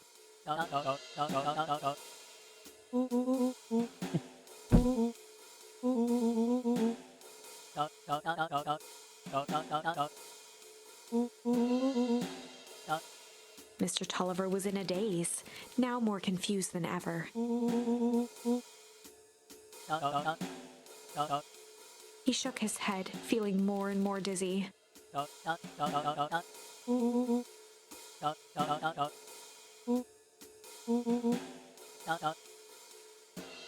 His voice faded to a whisper.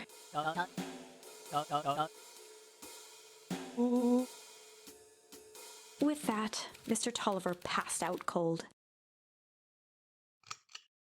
Rollo swung around with a repentant grimace.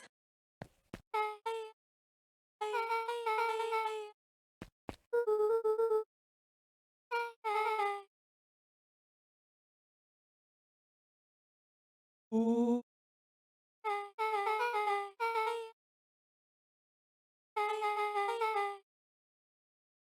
Ooh. Ooh.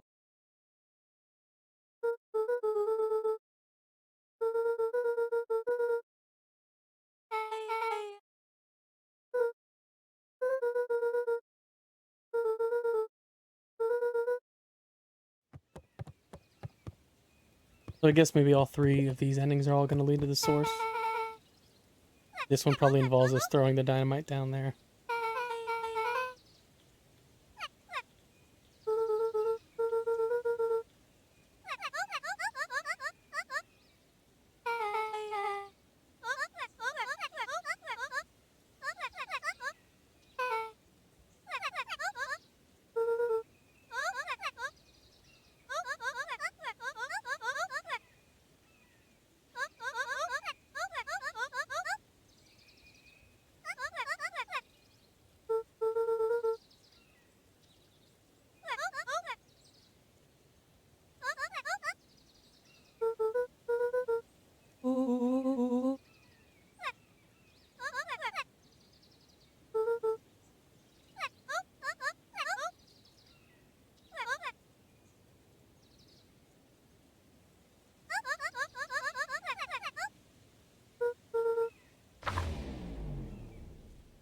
Chapter 8. 6 feet under, 3 towns over. Chapter 8, it seems. The kids spent the rest of the afternoon combing through dusty piles of old county records, desperately searching for anything that could help them make sense of Mr. Tolliver's cryptic utterance.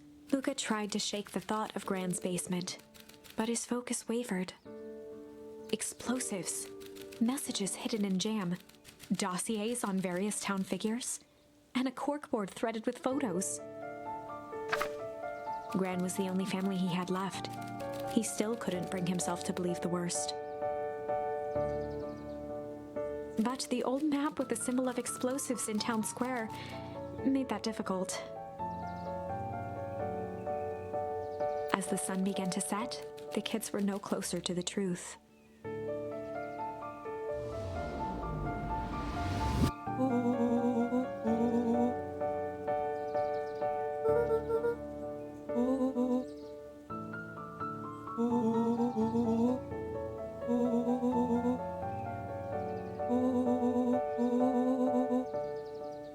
Rollo shut his book with an assertive nod.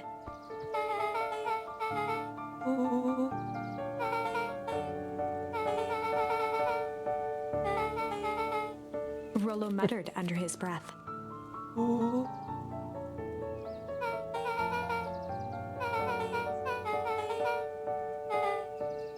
Beck slammed her finger down on the open page before glancing down to read.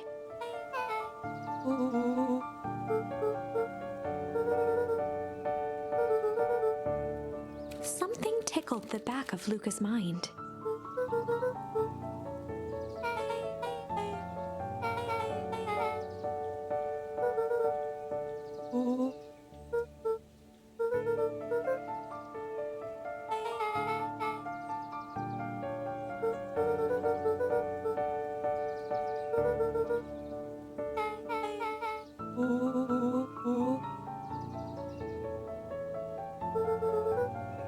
The question hung in the air. They kind of made it sound like that his grandma wasn't actually his grandma when they were first, I guess, talking about her. Beck rubbed her eyes. And say like, oh, you know, I hadn't seen her since I was little and she only got here like 2 months ago. And Beck was basically like, can you even trust her?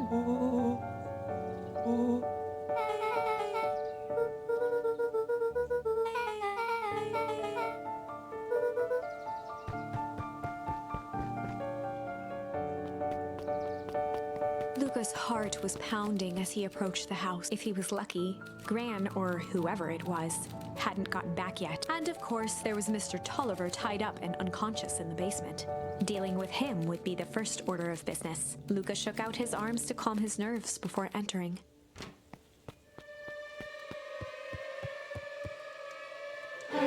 He held perfectly still, tempering his breath. She was asleep.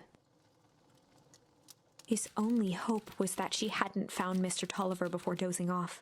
I probably shouldn't check on him in the basement. Oh, why would we even leave the thing open?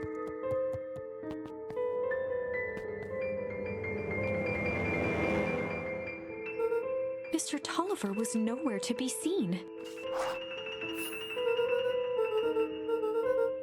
Or maybe Gran knew everything.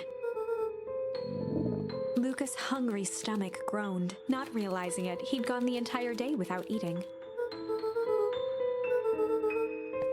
Luca rushed over to the pile of jam jars, unscrewed one, and shoveled a handful into his mouth. He flipped the lid to read the label.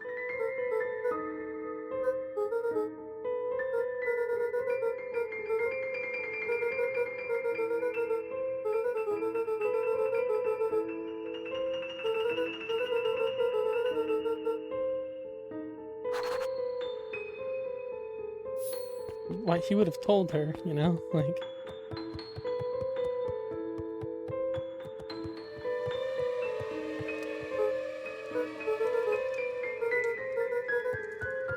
No, we should definitely leave.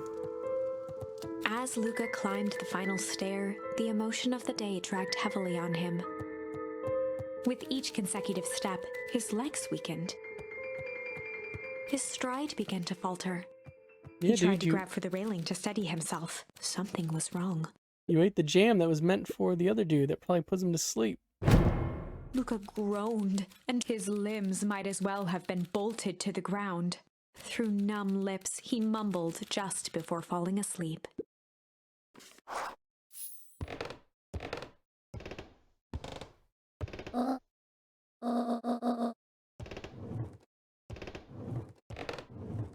Where'd she lock me? In the basement? In the closet? She locked me somewhere. Oh no, she just put me in the bed.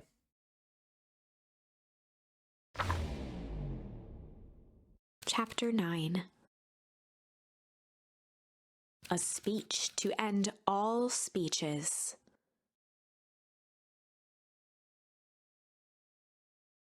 Luca awoke to find himself face down in bed.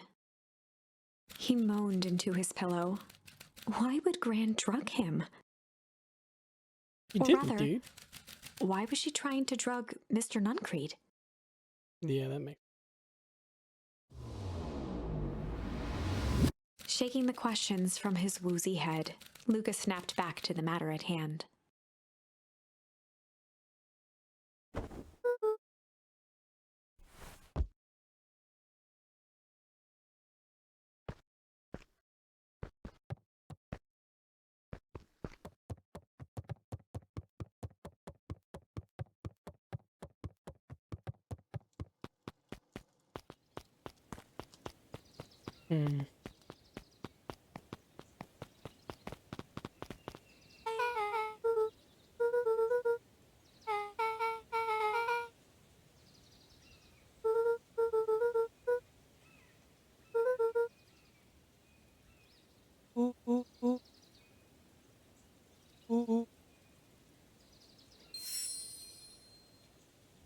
What would Sly help me with?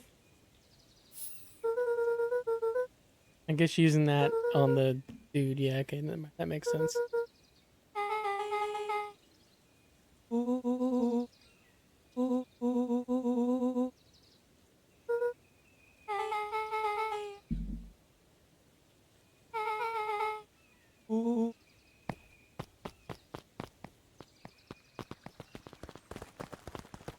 Augustus Valentine nervously wiped his brow.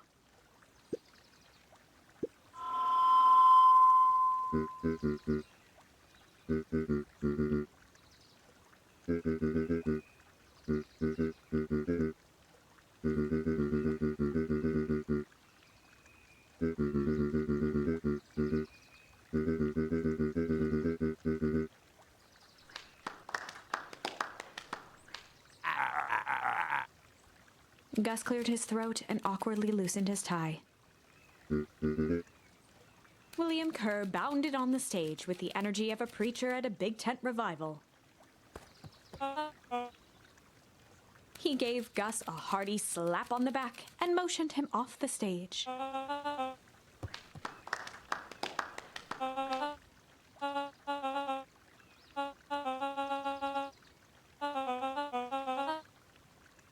Mr. Kerr pulled a thick stack of note cards out from his vest.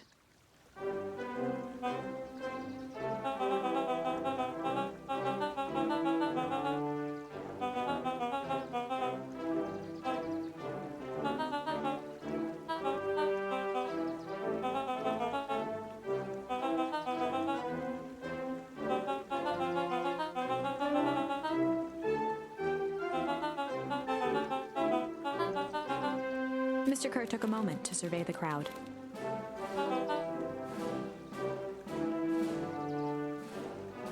He wiped away a single tear.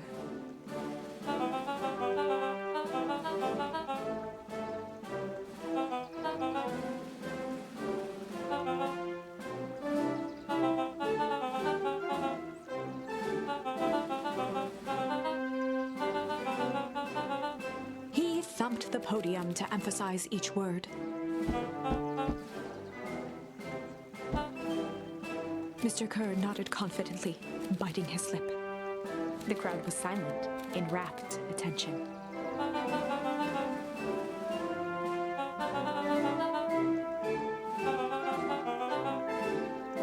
Mr. Kerr methodically made eye contact with each section of the crowd.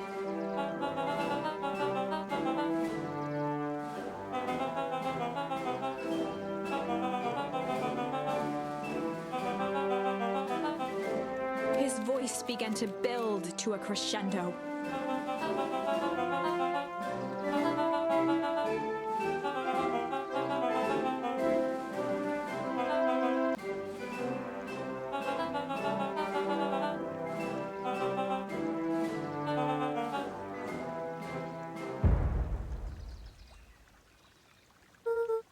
The crowd began to look around nervously. Mr. Kerr quickly flicked through his note cards.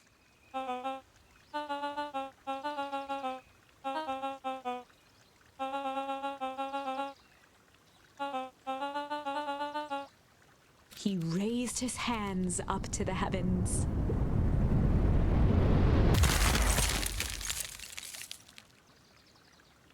All right. So that's the same thing that happened. A merciless wall of impossibly cold air ripped through the crowd, instantly freezing everyone and everything it touched.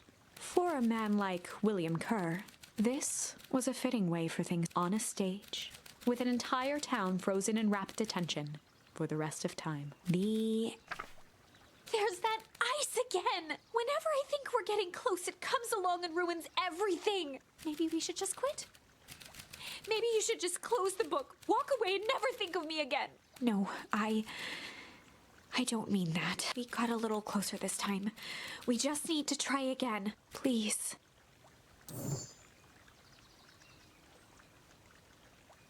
Oh. I can go and I can use Sly there. Can I also use Sly here? No, I can't. That's interesting. They'd run the classic good cop, sly cop interrogation. Luca and Rollo ducked behind a barrel, leaving Beck to her task. With a few crisp snaps, she roused Mr. Tolliver. Well, I'm glad that that path is not... Like, if it just ended up the freeze, that kind of would have sucked. Mr. Tolliver looked down and shifted a bit, testing his restraints.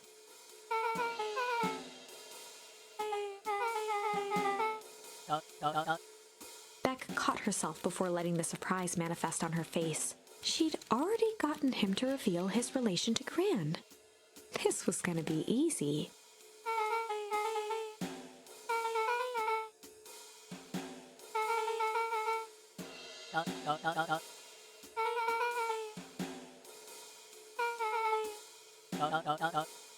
Mr. Tolliver wriggled a bit in his restraints. Beck quickly removed the ropes.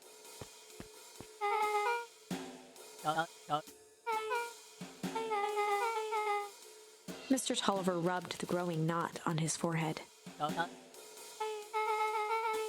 Beck twirled her hand, as if to prompt Mr. Tolliver to finish her thought. Beck shook her head and clicked her tongue. Mr. Tolliver let out an amused huff in agreement.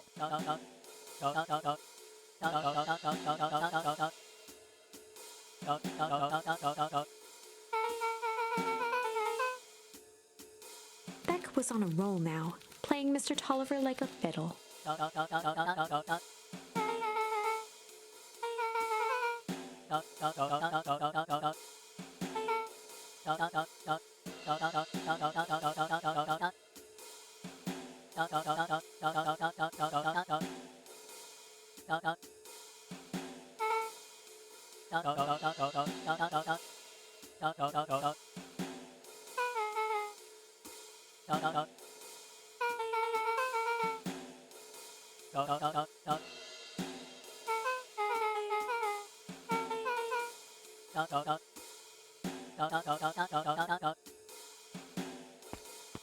Heading for the stairs, Mr. Tolliver hesitated and turned to Beck with a puzzled look. She grinned and gave him a peppy wave. With a shrug, he continued up the stairs, whistling a jaunty tune.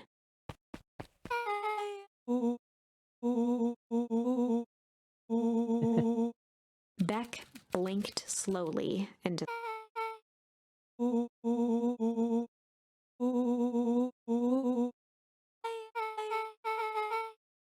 she turned to the table and began tearing small scraps of paper. Beck marked each scrap of paper.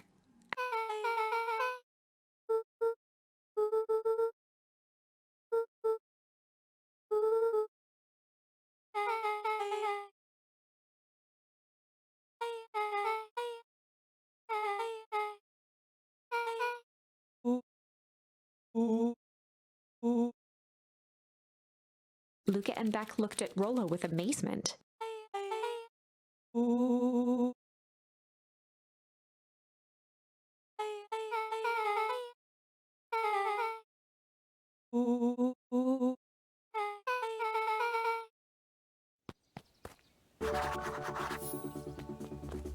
Okay. Avoid her. Oh no, she's good. At least I'm pretty sure she's good. She's working with Gran and Chulliver. That's the name, Chulliver. I don't remember.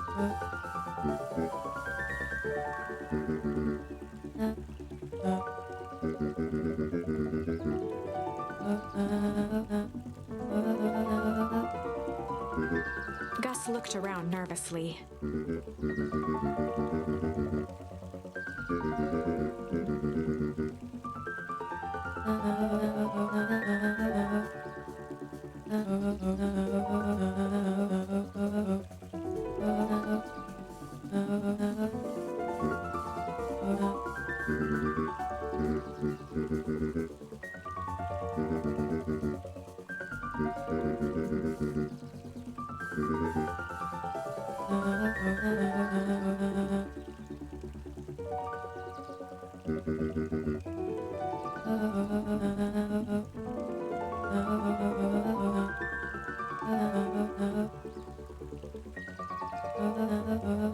Eris's cry hung in the air.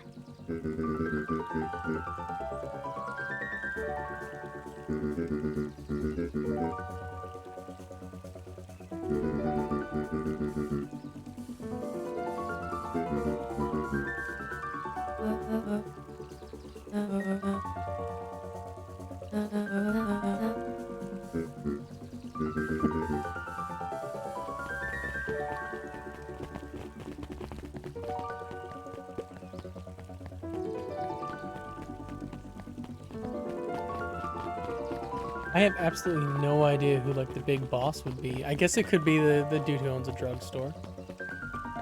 Like he's the only other guy that I think might. Oh, this little dude.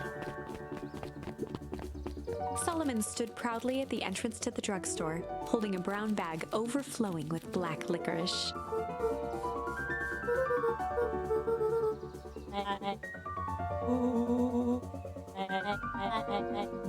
Solomon shoveled a surprising amount of licorice into his mouth.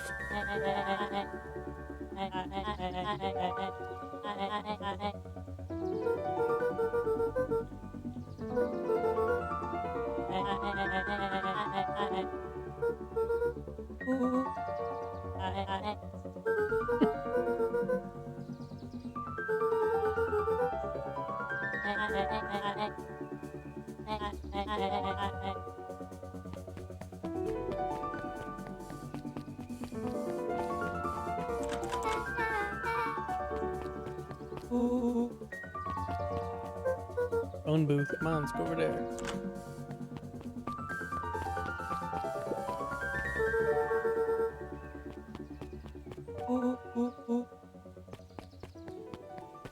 Beck cupped her hands on the glass to peek inside.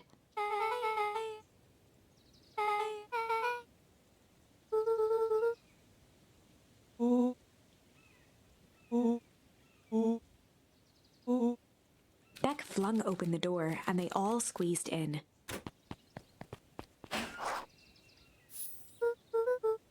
Luca cracked his knuckles and entered the letters into the keypad.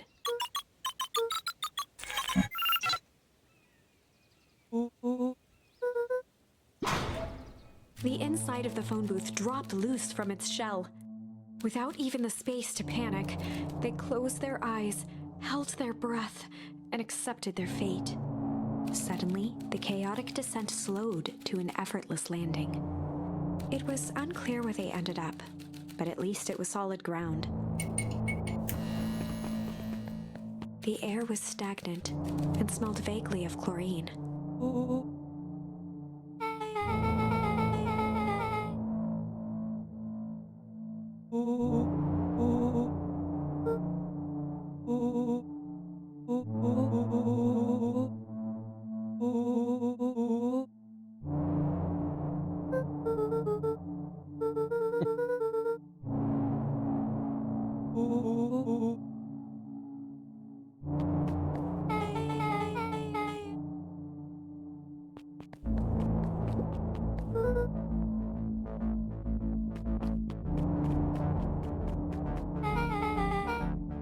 Do they lead to each of these places?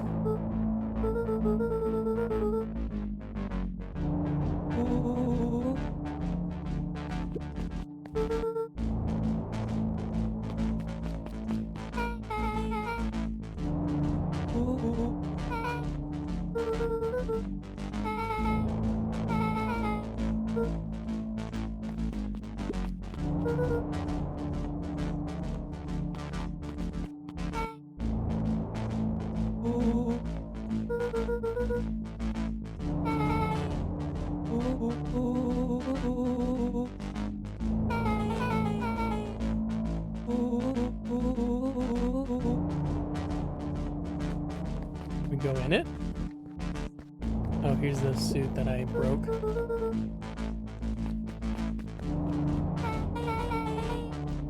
But was that this path?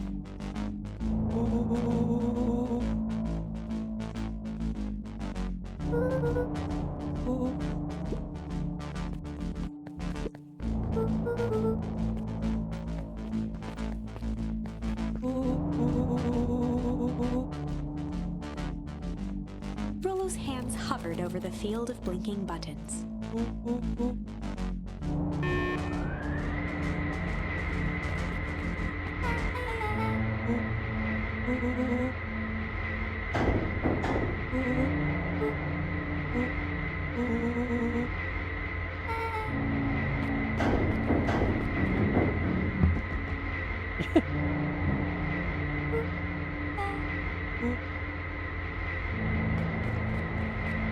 Shit.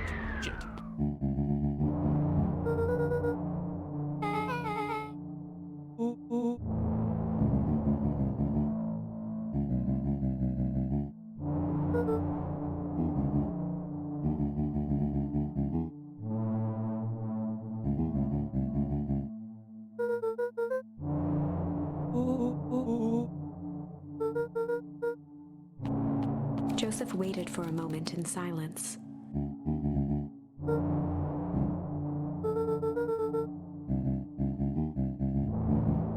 He gestured toward the strange tubes.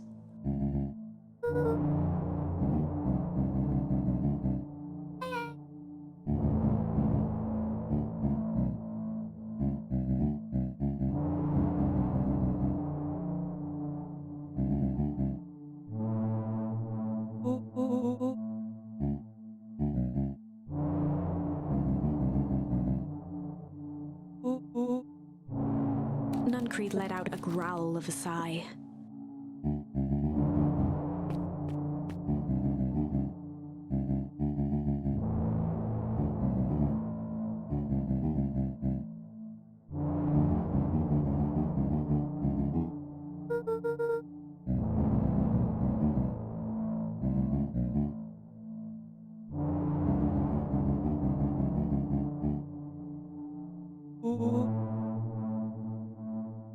Classic psychic into film plotline.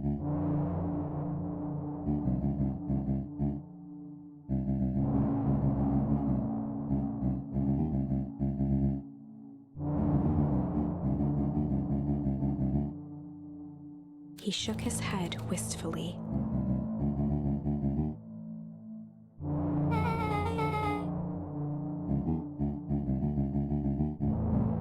Nuncreed took a menacing step towards the children.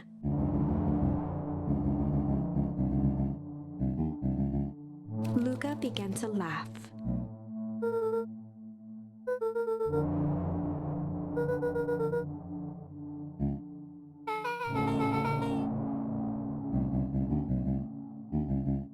The color drained from Nuncreed's face.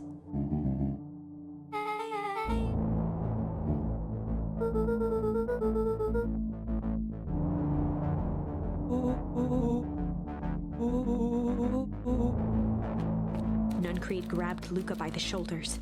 His eyes were frantic.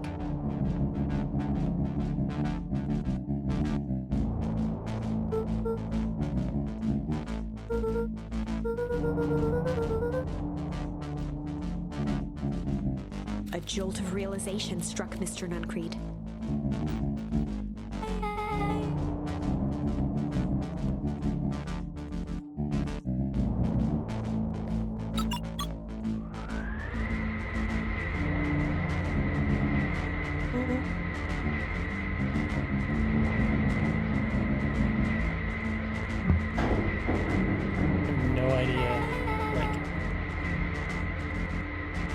Is he evil? Is he...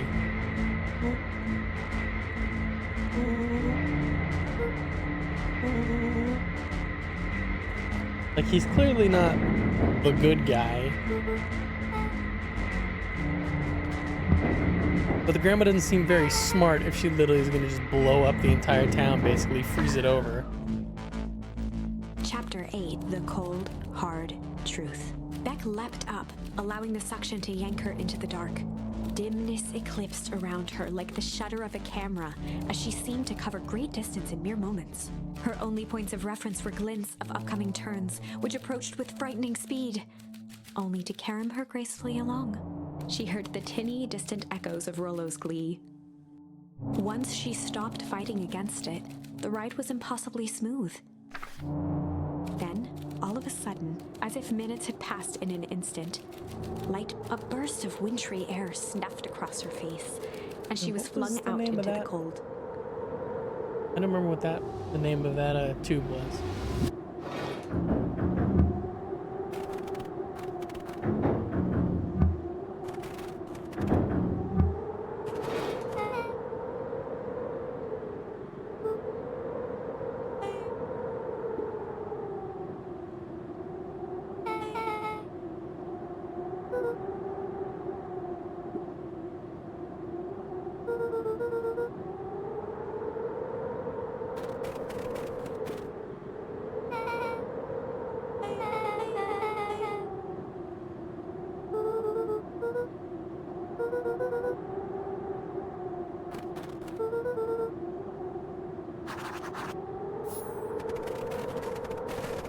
He's gonna be like at the source ready to blow it up, even though it isn't. festival not till tomorrow, and that's when she does it.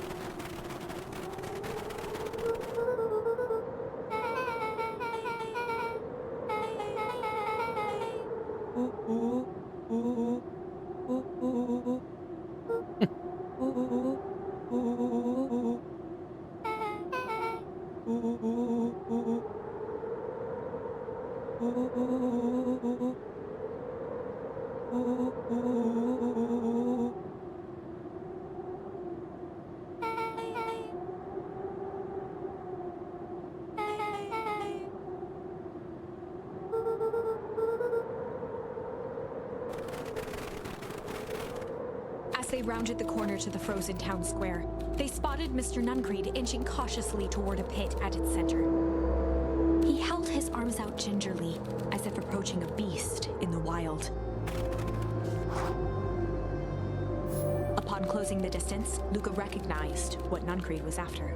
Gran stood confidently at the edge, one arm outstretched over the abyss. Nearby, a wheelbarrow had been emptied out. She held a lit torch, which flickered in the bitter wind.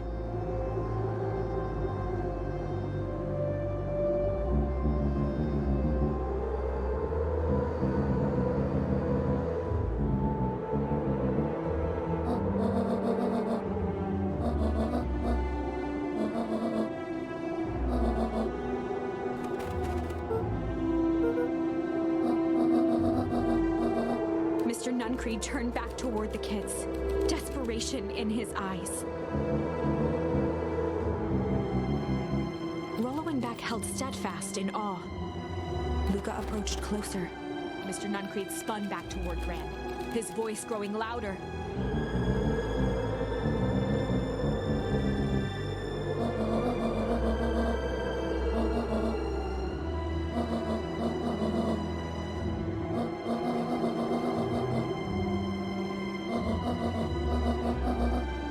Mr. Nuncreed winced with anguish. His voice hardened. They both now yelled, not to each other, but at fate itself, making their peace with long-held burdens. The wind howled with encouragement.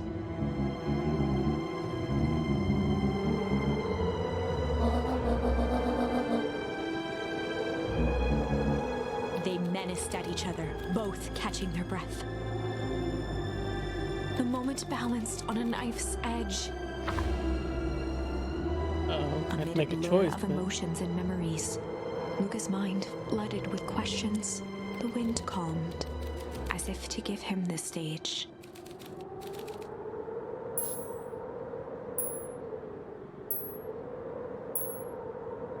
Yeah. And in the We'll see how that goes. stillness, he began to hum.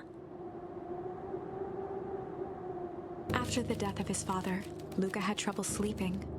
Each night, his mother would sit at the foot of his bed and hum a gentle melody.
It was the only thing that could calm his mind. The only thing that, however briefly, could make it all seem okay. That melody pervaded every memory Luca had of his mother. Shivering in the raw snow, he began to hum it out loud.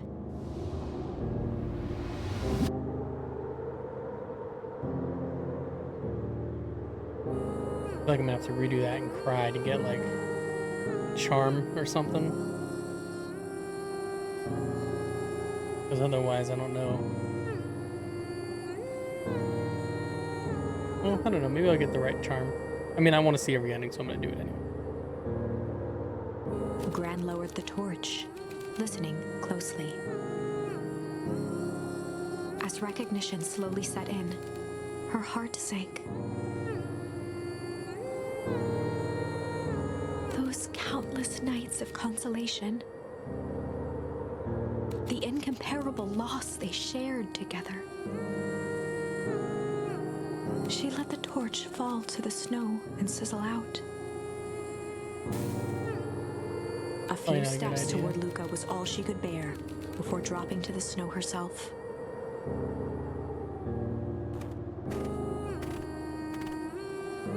Through a flood of tears, she began to hum along, note for note.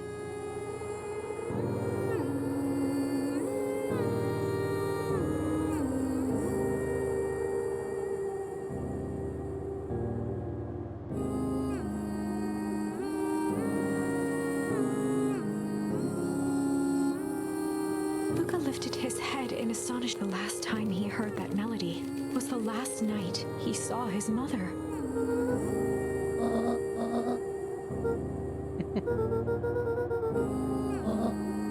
Luca blinked through blurry, watery eyes, trying to see more clearly. He could just make out the impression of a familiar face. He peered across the snowscape at the woman on her knees. Something about her was undeniably his mother, only smaller, older, changed. Okay. So that goo makes you older? Luca sprinted as fast as he could toward his mother. They held each other close, and the cold retreated from their bodies.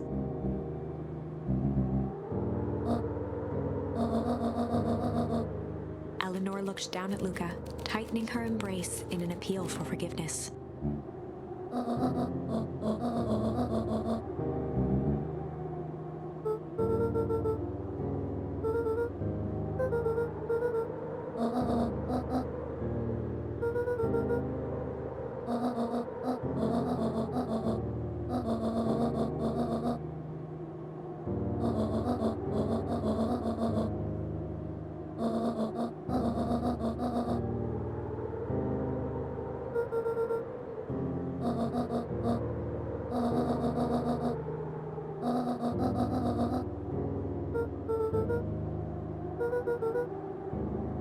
Joseph slumped into the cold, wet snow. I have no idea who the leader is. For the first time in a long time, her voice felt like her own again.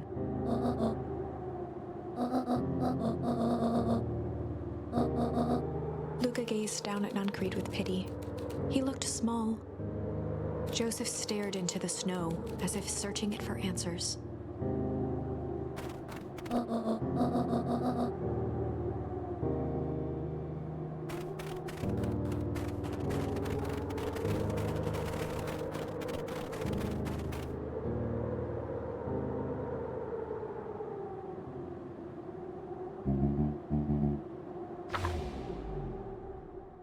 Chapter 9. The Devil You Know. 7 months ago, Eleanor Van Horn crept down the maze of sterile hallways under perennial harvest. The dad is the... He always wins. She stopped in front of the large steel door marked Deep Engineering. Maybe the founder of the town. No turning back now. She raised a trembling hand. The stolen keycard worked as promised, and the door buzzed open with mechanical efficiency. She was immediately hit with the smell of disinfectant. It was some sort of laboratory. In one corner was a desk covered in papers. Across the room stood a tall metal pod with hoses protruding from its base. She rushed to the desk and began shifting through the piles of papers. They were experiment reports on something called Tempest Liquamen. There were dozens of them. Every one stamped failed. Eleanor heard the sharp echo of footsteps approaching. She was out of time. Her eyes scanned the room, eventually landing on the strange pod. Muttering a curse under her breath, she dashed over and dove inside. So that's what aged her up quick.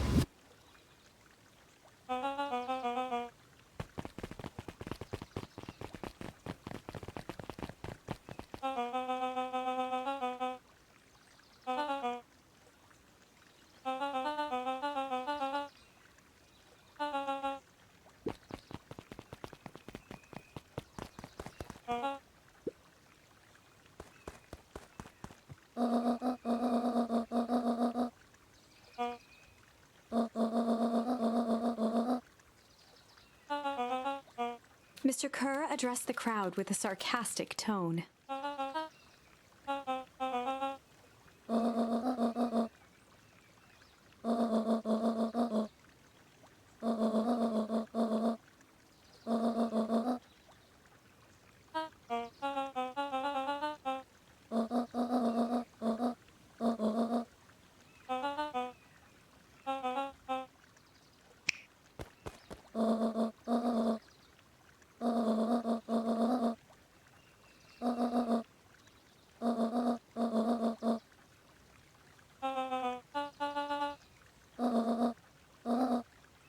Whispers filtered through the crowd.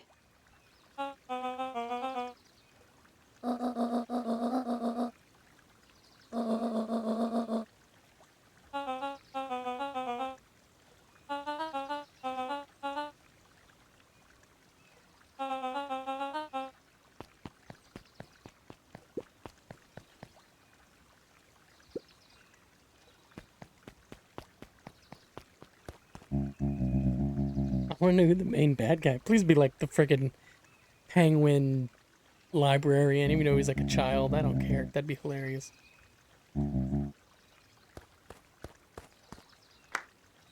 Oh no.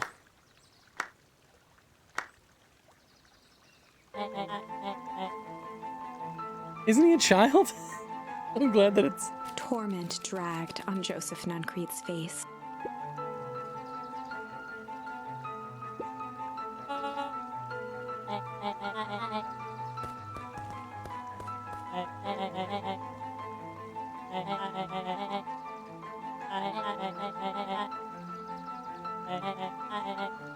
He paused for a moment, plucking a piece of fuzz from his sweater and discarding it to the ground.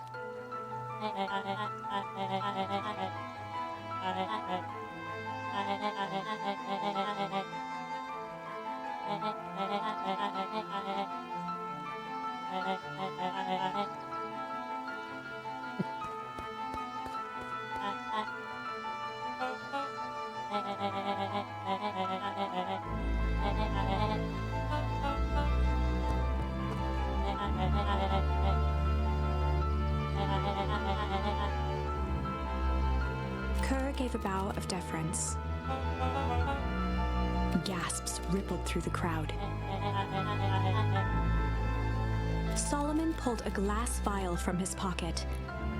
In one smooth motion, he downed its contents. A triumphant smile grew across Solomon's lips. You know, like age up or something? His body and face began to contort and expand as he disappeared into a belching green mist. He kind of did look like a miniature Solomon with an aging serum. A hushed horror gripped the crowd.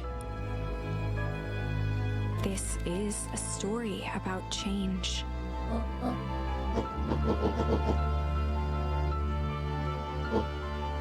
Sharper examined his new hands.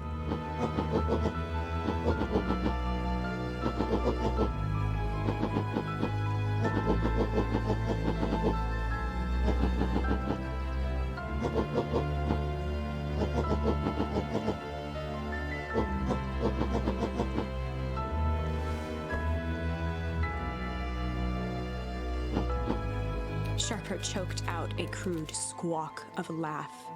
Frustrated grumbles sprinkled through the crowd. Mouse.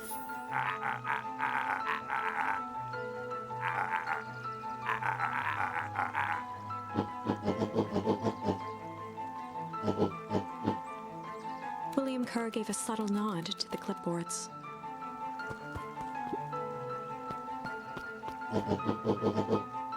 A helpless quiet settled over the crowd.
Sharper addressed the crowd with indignant pride.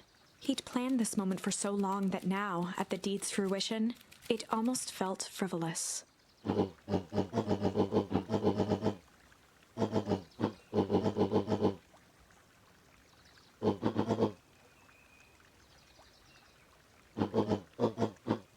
Mr. Kerr flourished a preposterously elaborate bow.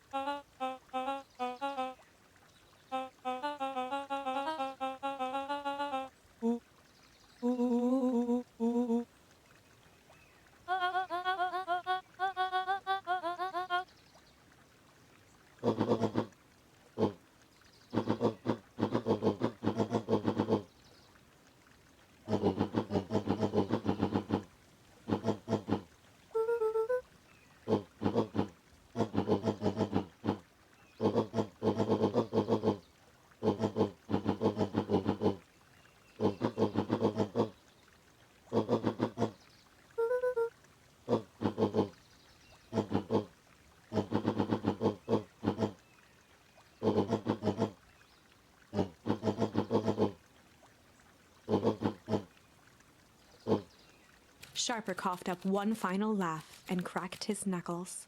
Am I gonna make a choice? So, Sharper set about remaking the town in his own image. The fertilizer factory soon reopened for business. Oh no. We're gonna be another Sales the rose end. steadily as more and more farmers across the countryside began to swear by its miraculous properties. Beacon Pines became famous, a secretive town that, for the right price, shared its gifts with all. Gifts that became more and more necessary in a world where winters grew longer and longer. This is wrong, but things are becoming clearer now. You can feel it, right? We can't let Sharper win. He might just be the key to this whole thing. Let's see.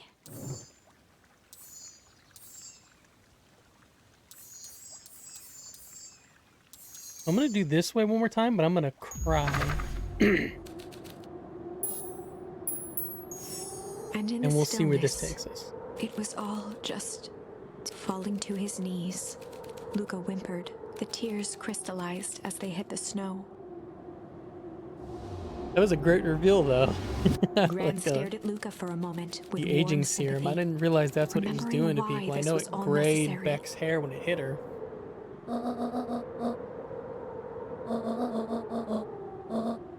She stiffened up and brandished the torch at Mr. Nuncreed.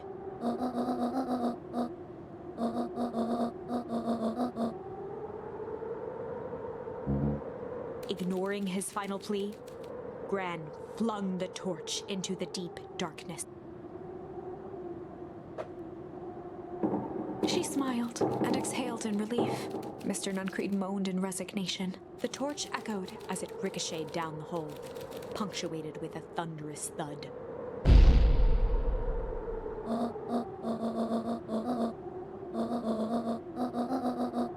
Before Gran could finish, the ground shook her to silence.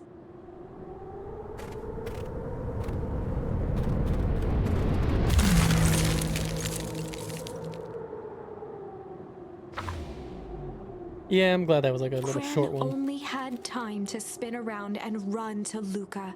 Her attempt to shield him, an honorable but trifling act. Unflinching love, pitted against an unthinking horror, there was no contest. Her warm embrace froze in an instant. That is where they remain, fixed in place. And so, our story ends On this in a town brought low by its secrets sits the frozen statues of a misguided band of meddlers. The end. Well, that was dire. On the bright side, we finally figured out where all the ice is coming from. Now, we just need to find a way to deal with a mystic, unfathomable force of nature.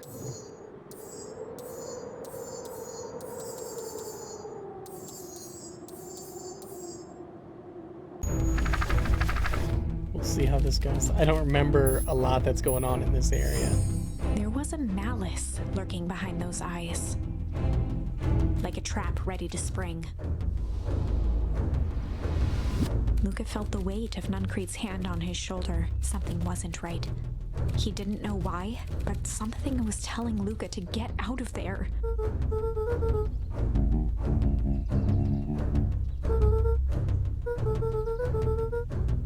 Luca twisted free of Nuncreed's grasp.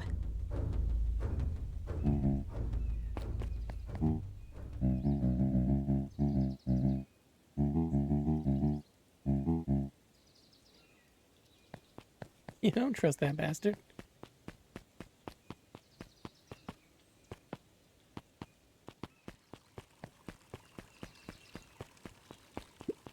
Alright, let's talk to him now that I know who he is.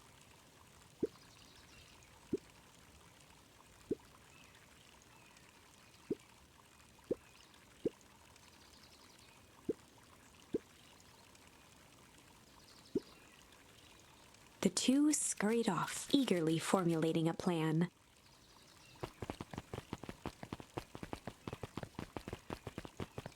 Well, what the hell was that?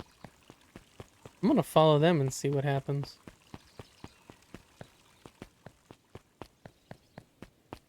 Maybe they went into the library? No.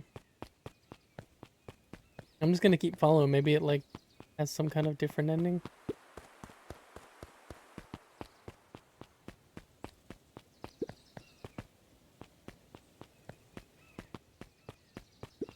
After the foul harvest destroyed their wealth and reputation, the Valentines shuttered off their estate from the rest of town.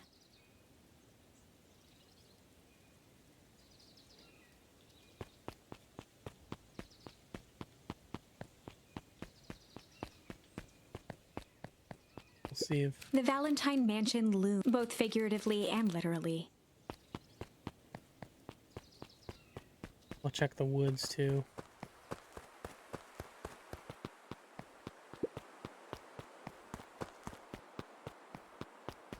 Oh, I can't go over that way? Okay, then I guess I'm not supposed to be able to find out where they went.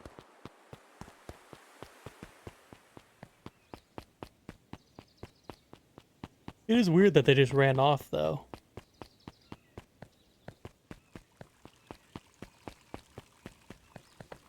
You know, she's still just sitting there reading.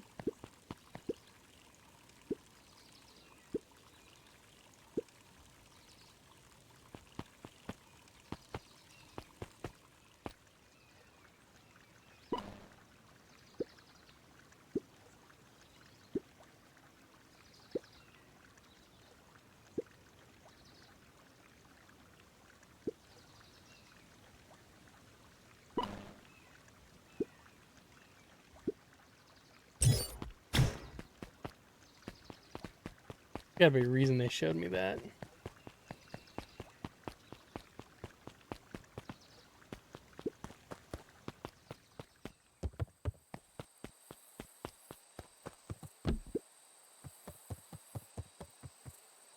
He aired a long holler into the woods.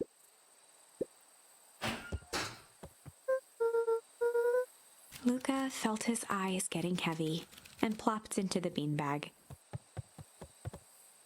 He conceded to its lumpy embrace.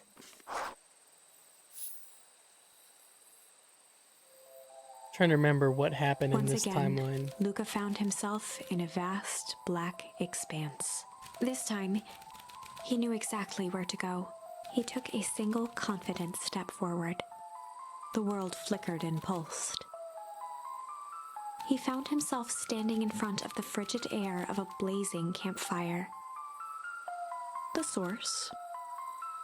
He plopped down cross-legged and gazed into the cold flame. waiting. Soon enough, the fire began to die out, popping sporadically, until all that was left was a single ember. Luca stood up and dusted himself off. He plucked the glowing ember from the cold ash, examined it, and slid it into his pocket, a keepsake. The voice of his father spoke behind him. "You made me proud, Buckaroo." Luca turned to face him. "Dad, what is this place?" A warm grin grew across his father's face. "A place where everything that has been and everything that could be all wait together." Luca found himself staring at his father's face, trying as hard as he could to memorize every single detail. Wait? For what? Another voice spoke out as Luca's doppelganger stepped forward. "That's up to you." Without knowing why, Luca began to weep. Is any of this real? Are you real?" Luca's father bent down to smudge away a tear. "Of course. I'm as real as the part of you that misses me." Luca turned to look at the older version of himself. "And you?" The doppelganger choked back tears. "I'm as real as the part of you that's angry he's gone." Does that make sense? Through his tears, Luca laughed. "I think so." His father pulled him in for an embrace. "Time to go, Buckaroo." Hello, Buckaroo. Okay. Luca was startled from his dream by a banging. A commanding voice rumbled Gotta be from back, below. right? Just as Luca sprang to lock the entry hatch, the door knocked open. Chapter 5. Dangers Big and Small. Luca stumbled back. He heard the rope ladder creak under significant weight.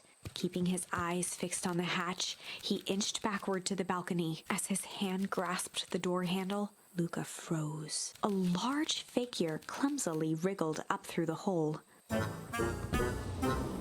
Oh.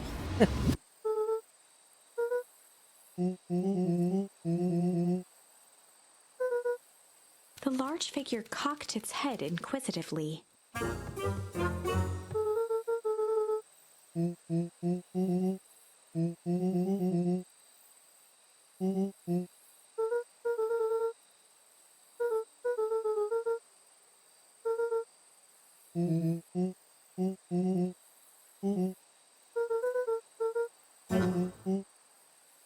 Luca's jaw dropped. He peered more closely at the man standing in front of him. Something about him was undeniably Rollo, only bigger, older, changed.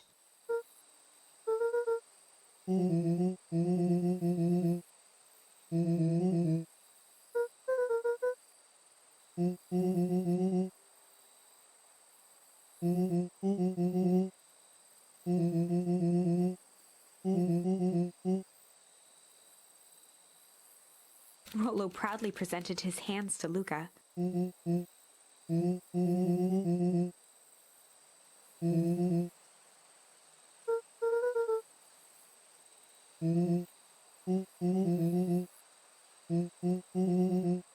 Luca moved to the side and pointed Rollo to his reflection in the balcony window. His hands shot up to his face.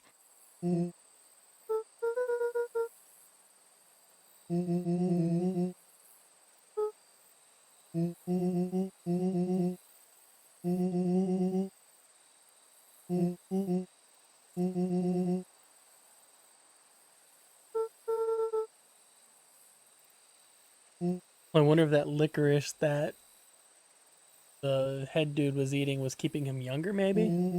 They said that smelled like licorice and he kept getting licorice, or he was eating licorice.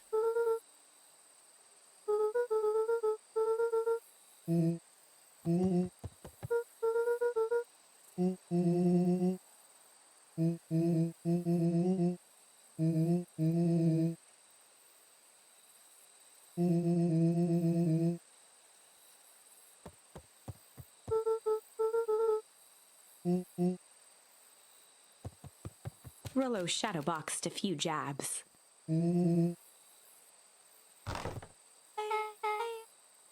With With a yelp, Rollo dove behind Luca.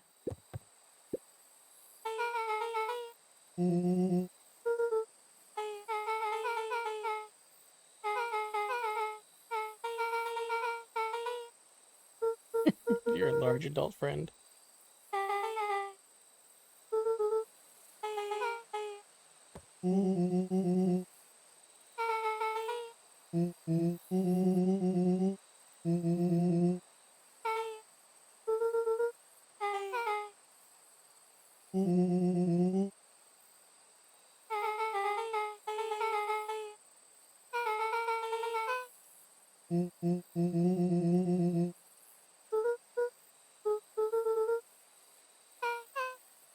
She shot a nervous glance at Rollo.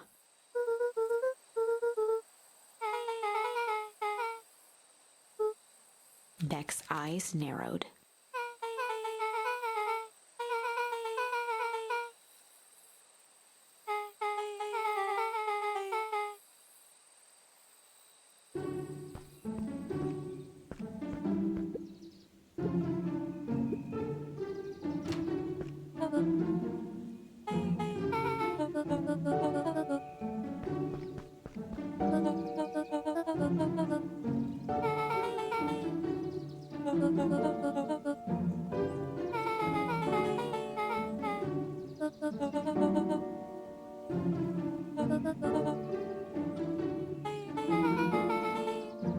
Ilona tried to put on a smile.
She sighed, and after a moment, looked down at Beck sympathetically.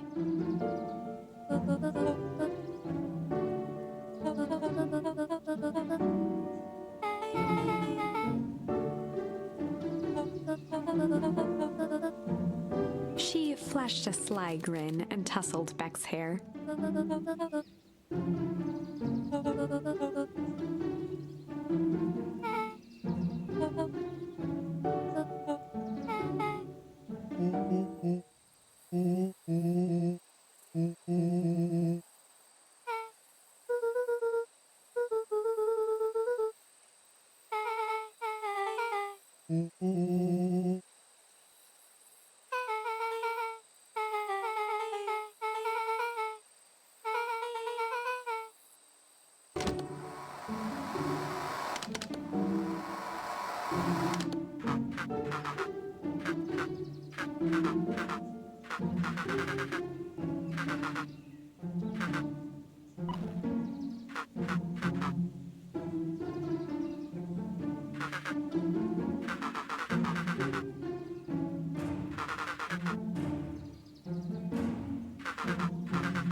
had to talk about murder.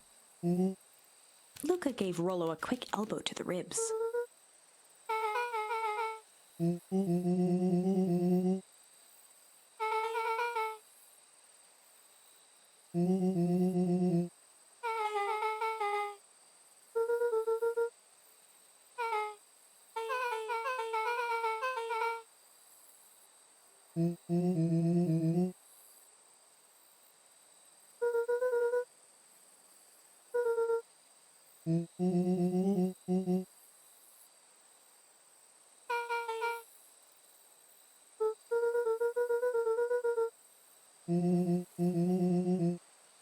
I would say it's probably Luca's dad, but that was 6 years ago. They waited 6 years to bring in someone else? I doubt it.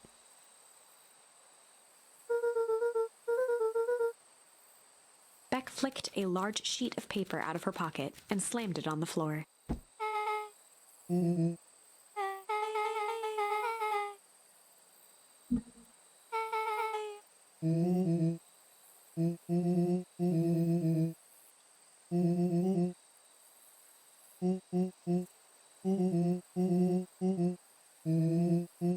Rollo started to wiggle with excitement. Chapter 6, The Heist. They spent the night's end huddled around that small map, formulating a plan to infiltrate the headquarters of Perennial Harvest. It would be no small feat, a modern facility equipped with all manner of technology. Not to mention the swarm of clipboards that would most certainly be scattered throughout. By the time the sun began to peek through the car window used as a makeshift balcony door, all were in agreement. This could just work. The final day before the festival would be used to prepare. They'd need to pool every resource at their disposal, pull every favor with a thread.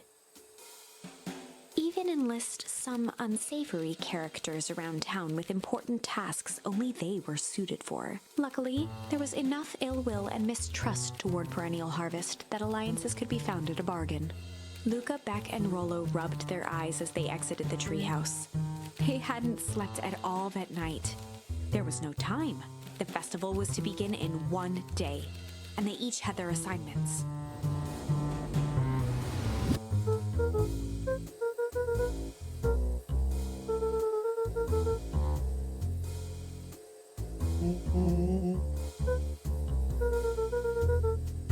He waved vaguely at Rollo's sizable figure. Beck snorted an involuntary giggle.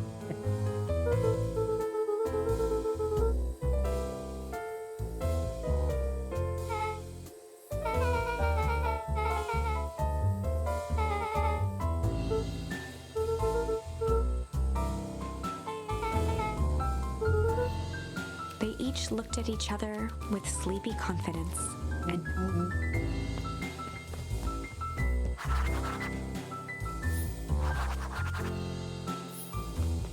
Jeff's the old guy, right?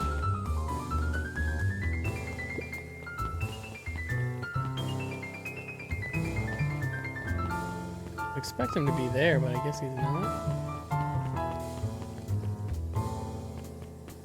No, wait, is it? No, that's Griffin.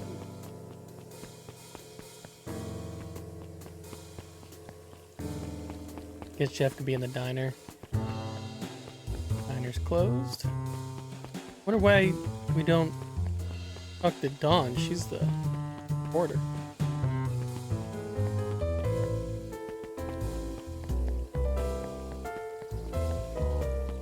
I don't know where anybody is. There's Jeff.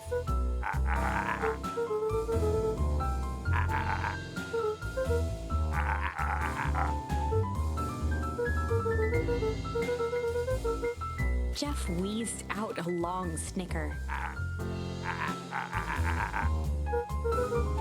The joy in Jeff's face drained instantly.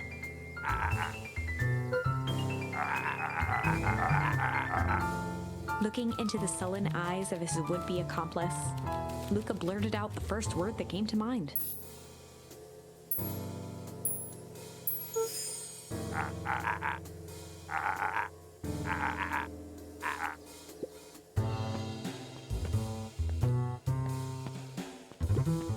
Luca what wasn't else is shouted working? out.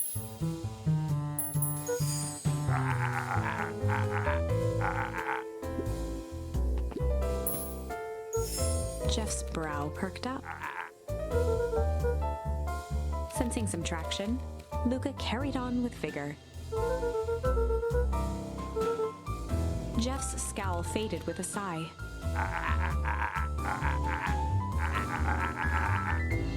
One good stomp of the foot was all Jeff needed to drive his point home.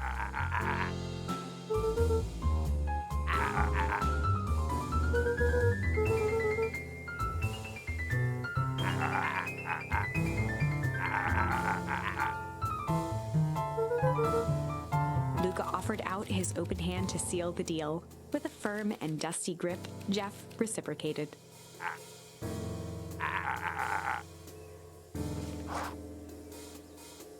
That was easy. Are they in the library? There.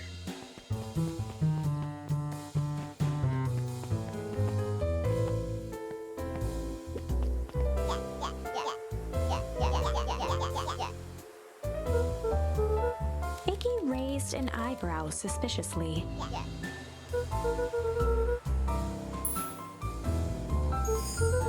Iggy gave a reluctant shrug.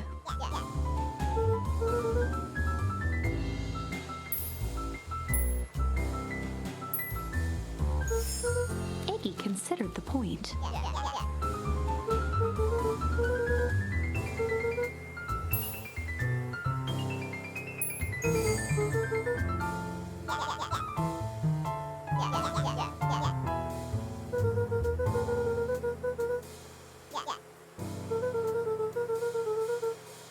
A wild-eyed grin spread across Iggy's face.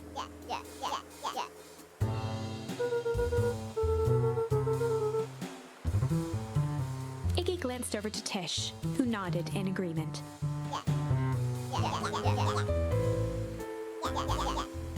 With a quick nod, Luca was off. Iggy gazed up at Tish with a smile.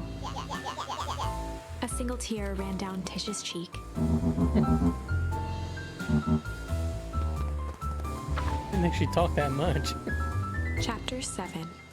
Into the Hive. A good heist requires preparation, and thorough preparation takes time, something they had precious little of. So far, everything was in order. Jeff, Iggy, and Tish all agreed to do their part. Beck radioed Luca that night with a simple and covert message. "We are locked and loaded on my end."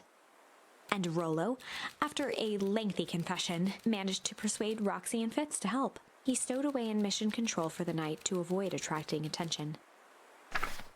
Rollo, being uniquely suited for the role, would be the first to breach Perennial Harvest. The outfit provided by Jeff wasn't perfect, but a convincing disguise is 10% wardrobe, 90% confidence. Let's see what he looks like. Rollo took a few vigorous breaths and shook out his arms.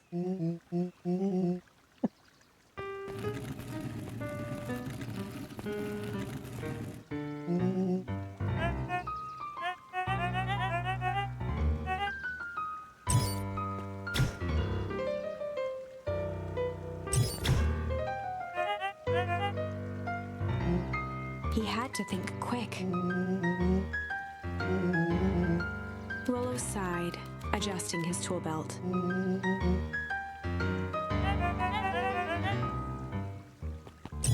Yeah, that was so easy. He didn't even have to really convince him. With a stroke of his mustache, Rollo proceeded into the Perennial Harvest headquarters.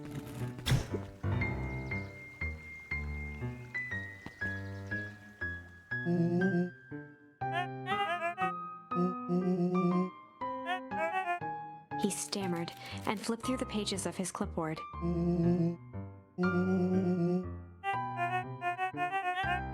Rollo interrupted with urgency in his voice.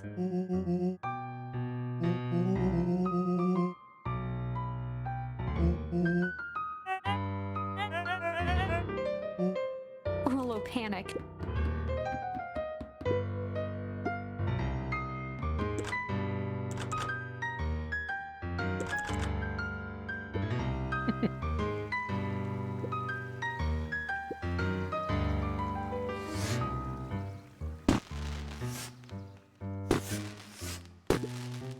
The distraction was enough for Rollo to regain his confidence.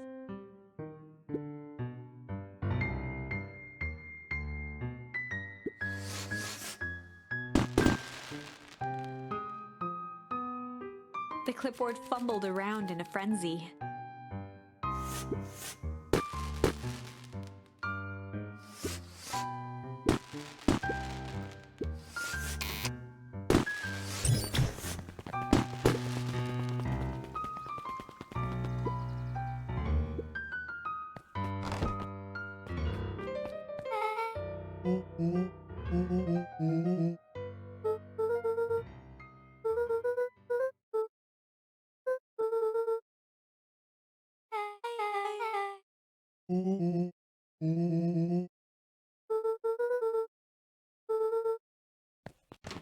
Why am I going to the founder's office?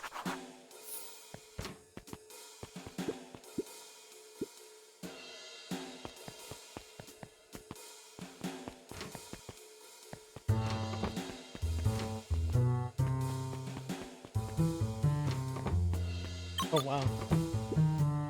Solomon stopped in his tracks. A veneer of confusion flashed across Solomon's face. His words rushed out dramatically.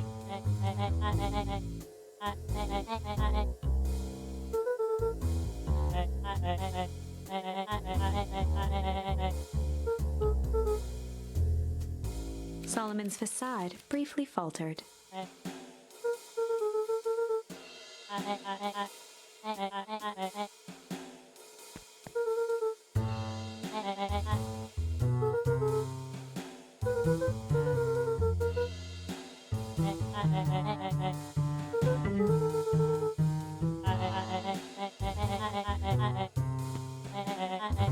Luca happened to notice a plaque above the door.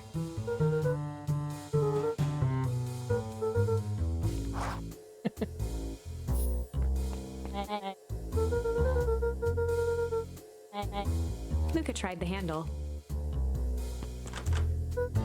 Solomon leaned forward to examine the mechanism.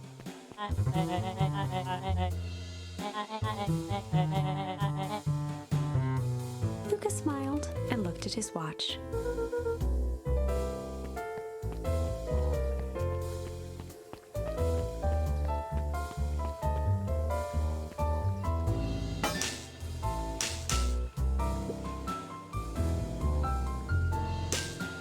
She mimed a quick hat tip and ambled off with a whistle.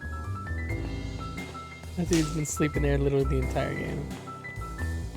Oh, she cut the power to the building? The light on the keypad changed from red to green.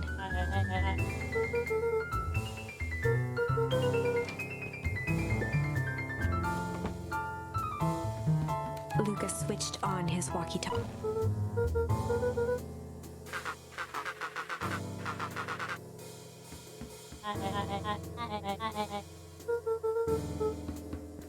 On the computer screen, a green cursor blinked in a password field. Luca pecked out his best guess: underground secrets. The screen blinked to life. Columns of green numbers glowed on a black background.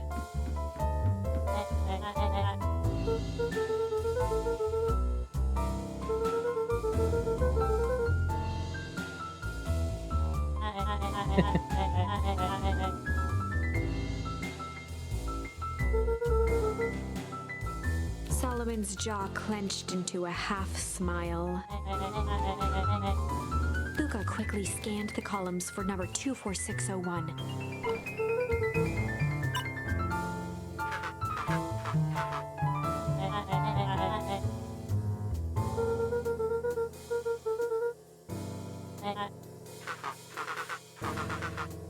Once again, Luca scrutinized the numbers on the screen. In that moment of distraction, Solomon reached forward and pressed a large red button.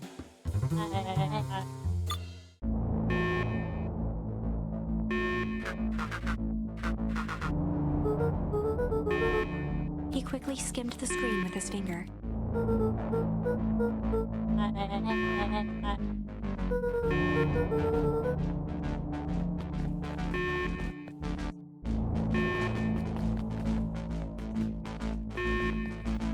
Orlo's huge, dude. He can just fight him.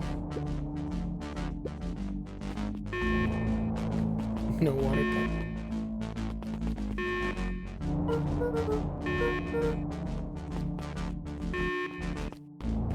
Mr. Kerr approached with a sneer and spoke into his walkie-talkie.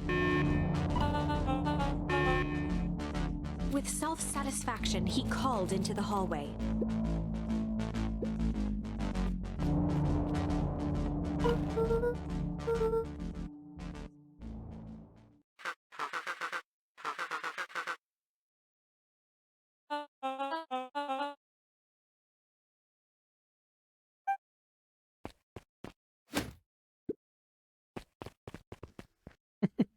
I like how they just let him go. Like the two red pandas didn't even try and stop him.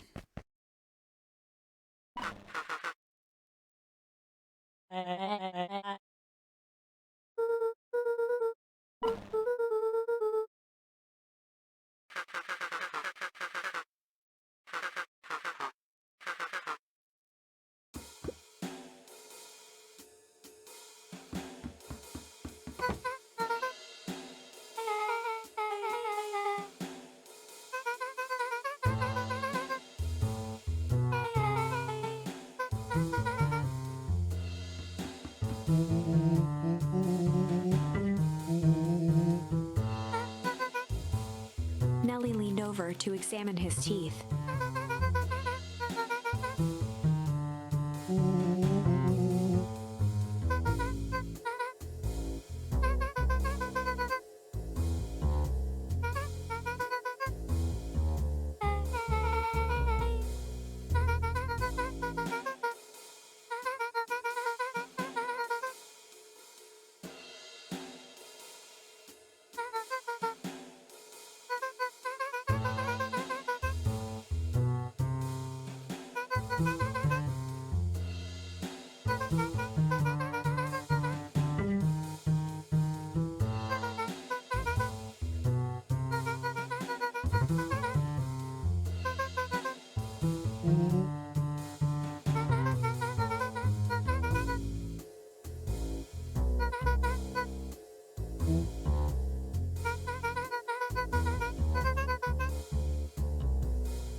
Nellie sighed.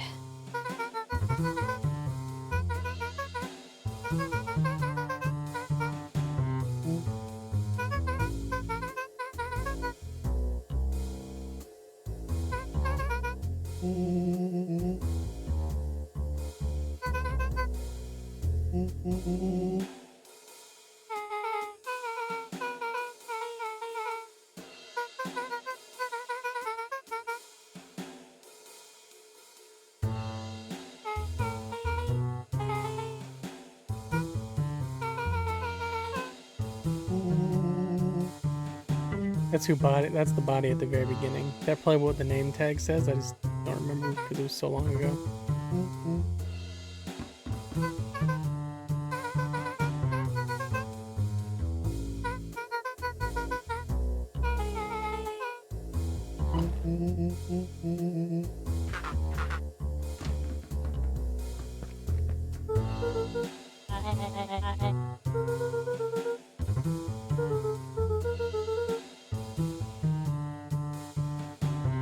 He's not gonna let me just hang out in his office, is he?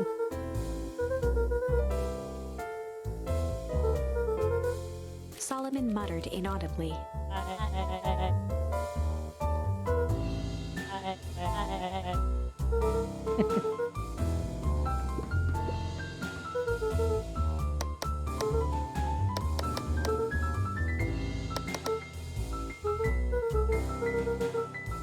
Solomon once again muttered under his breath. Luca tugged on each of the cabinets.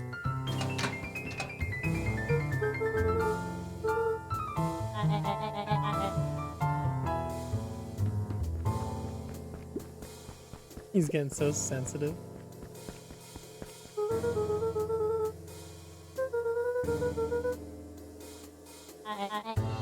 Luca held his hand up to the ashtray.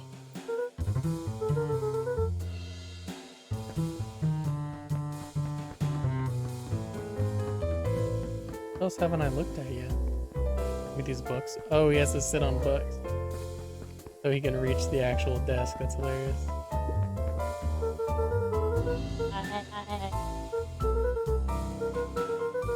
With a subtle, quivering lip, a smile crawled across Solomon.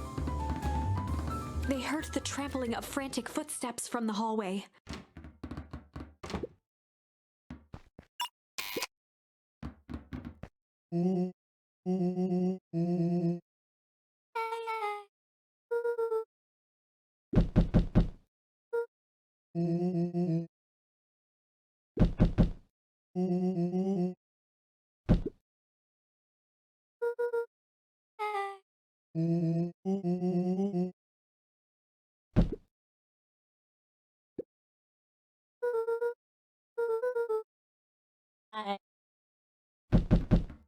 He's gonna open it.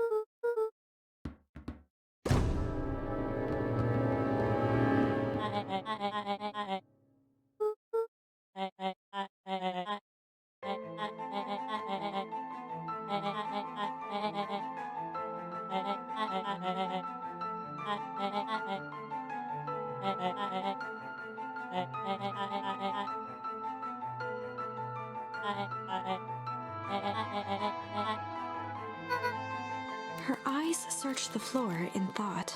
Solomon watched eagerly, waiting for the flicker of epiphany. With a sickened look, she peered into his soul.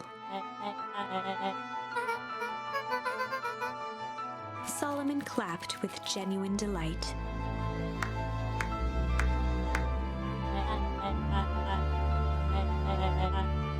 Solomon glanced down, examining his youthful form.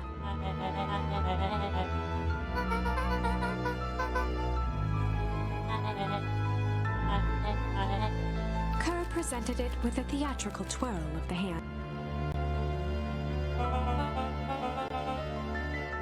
Before he could finish, Rollo snatched the vial from Kerr's palm.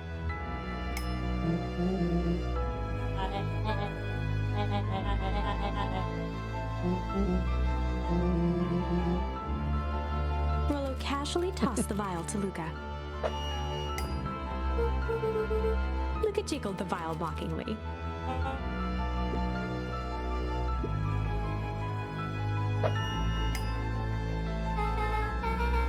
She held it tightly behind her back. Solomon sighed, speaking in crisp, measured syllables.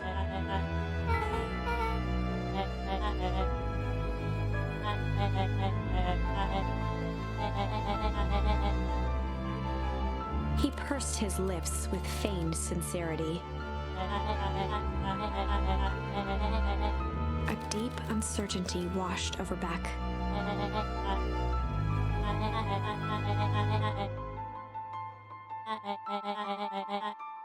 She looked to Nellie shakily. With a dispirited nod, Nellie sighed in defeat. Beck slowly approached Solomon.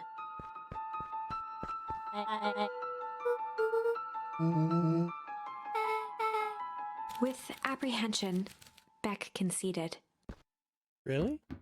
Solomon pocketed the vial and brushed off his shoulder with a sharp flick.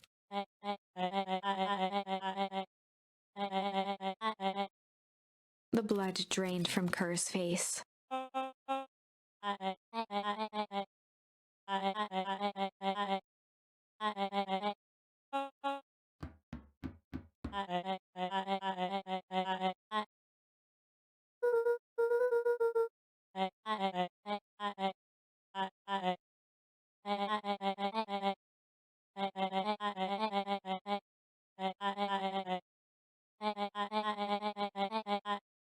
Solomon shook his head with gratification.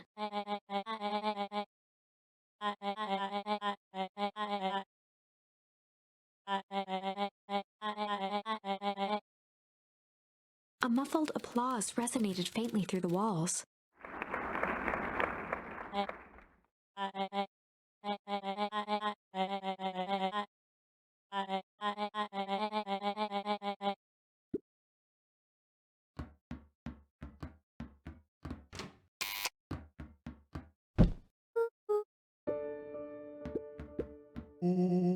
I thought I had opened it up.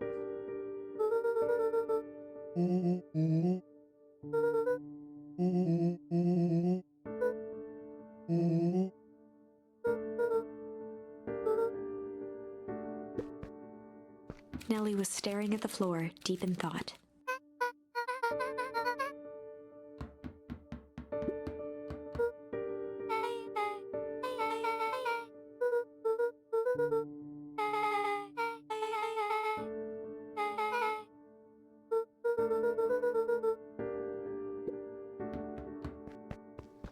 Oh, I have to talk to her?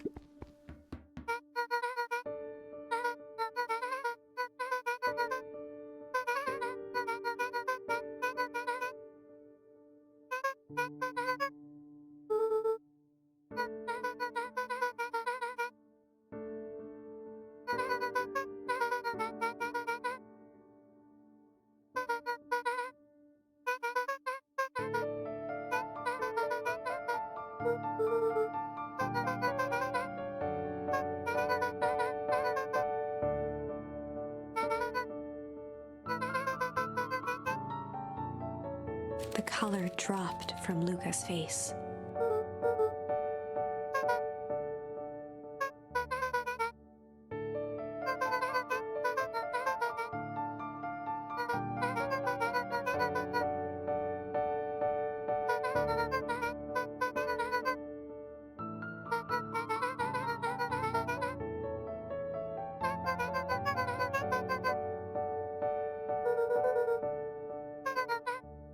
Luca was overwhelmed with emotion.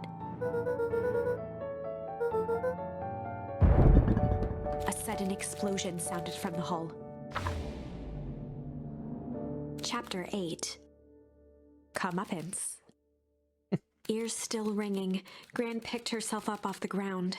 What does she do, Through blow the up? dust and smoke, she looked over to see Mrs. Fratelli helping Hiram Tolliver to his feet. She'd had to beg, borrow, and steal to acquire those explosives. How many nights had she spent visualizing how she'd use them to make things right? And now, her one shot at destroying the source, that damned hole that swallowed so much of her life, was gone. Traded for this jagged hole in a wall and a foolhardy shot at rescuing Rollo. With Fratelli and Tolliver at her side, she stepped through. It was a strange feeling. Rescuing Rollo? The Did she last not know time that I she'd was in here too? stalked this maze of hallways, it was in a different body. They quickly rounded a corner to find a group of clipboards guarding a door. Something worth guarding is probably something worth seeing. She leapt forward, brandishing her cane. If her last chance at vengeance for things lost was truly gone, she would just have to fight to keep what she still had.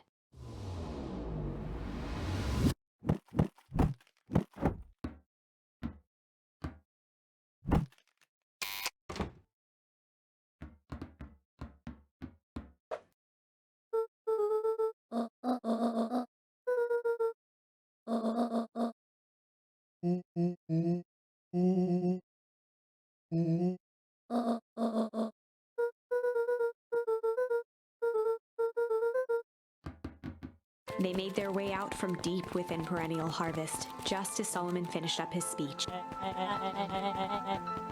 Solomon pulled a glass vial from his pocket. In one smooth motion, he downed its contents. A triumphant smile grew across Solomon's lips.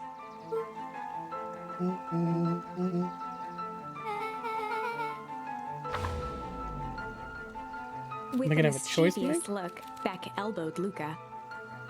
Remember when I had the vial behind my back? Oh.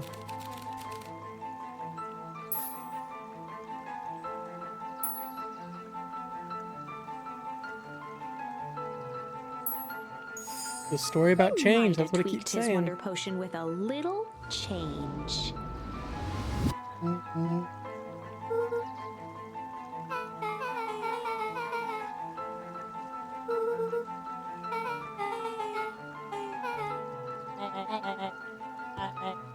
His body and face began to contort and expand as he disappeared into a belt.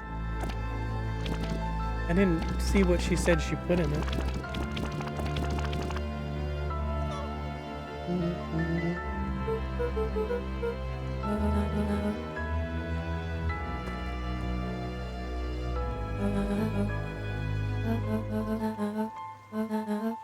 Eris awkwardly cradled the squirming child. She looked to her brother, her voice shaking with uncertainty.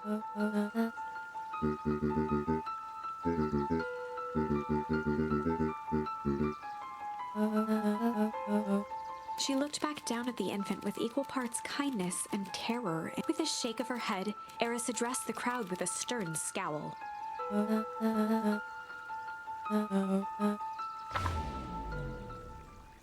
Epilogue.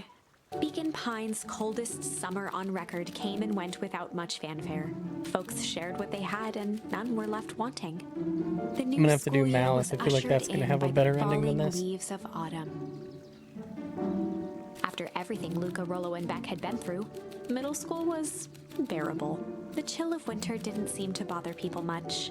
They kindled a hope for a better future in their hearts. When spring arrived, farmers planted their crops with a sense of joy and optimism. And as the dawn of the first day of summer came again, its light slowly spread through the shallow valley. It crept over the town square, across the river, past the neglected welcome sign, and came his mind at peace, knowing he is here for a reason.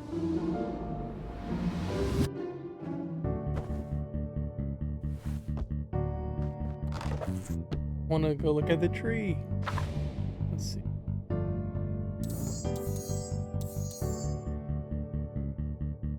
I still don't know the effects of change, I guess.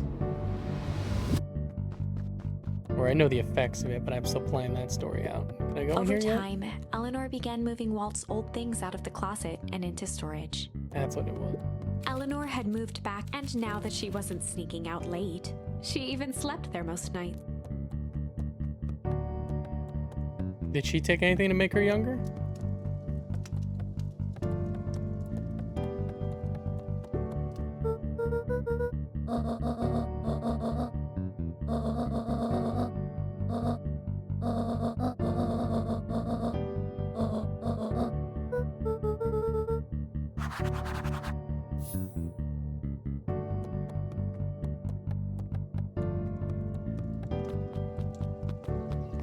Yeah, because like I feel like they could just make her younger.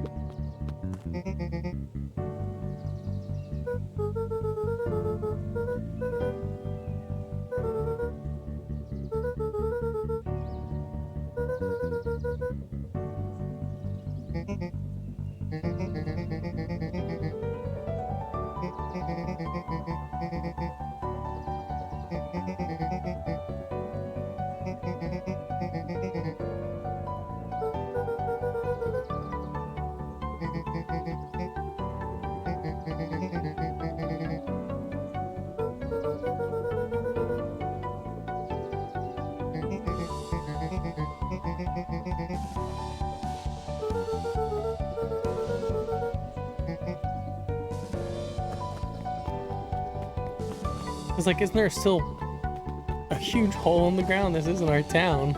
Like,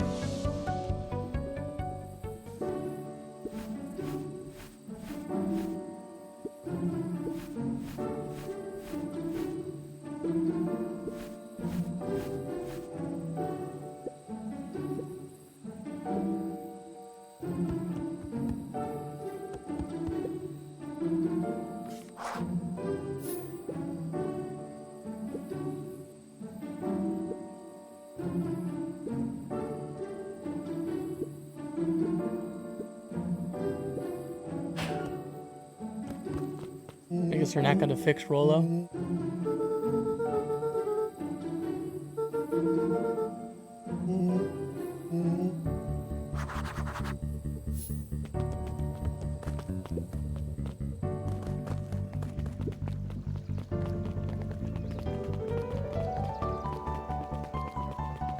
Low and dirty harvest.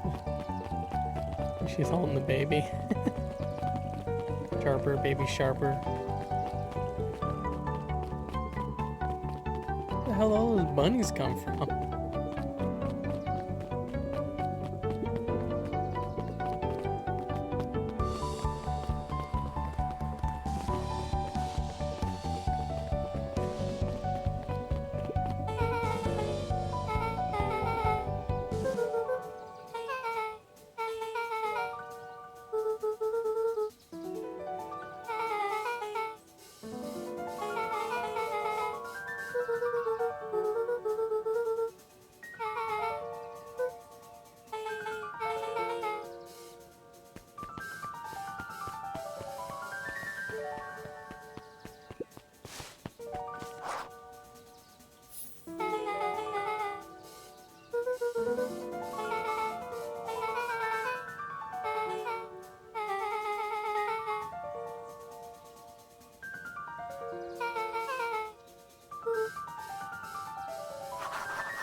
Oh, all those bunnies are lined up for a ride.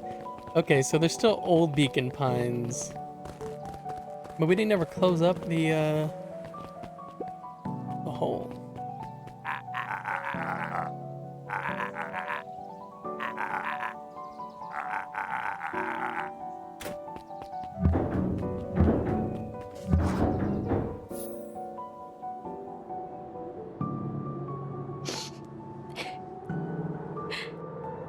I think this is it. The end I've been waiting for. Honestly, I began to lose hope of ever finding it. But then you came along. I want to get that one more ending. I don't know exactly how to thank you. It's hard to explain how much this means to me. It's funny, now that our time together is finally ending. I'm at a loss for words. Let's just watch the end together.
What is the other ending gonna be like? Maybe Malice is like the bad route.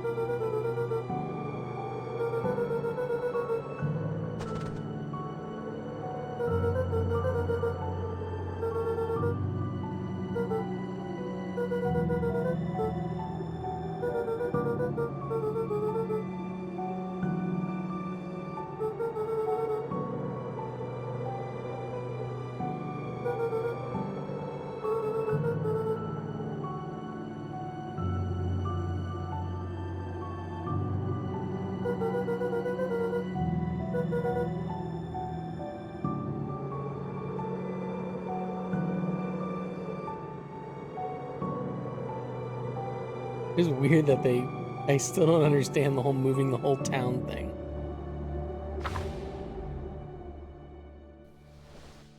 Like they move the entire town, but still close enough that you can reach the old town? That's a nice way to end it, blowing out the candle. But no, wait, I want to be able to...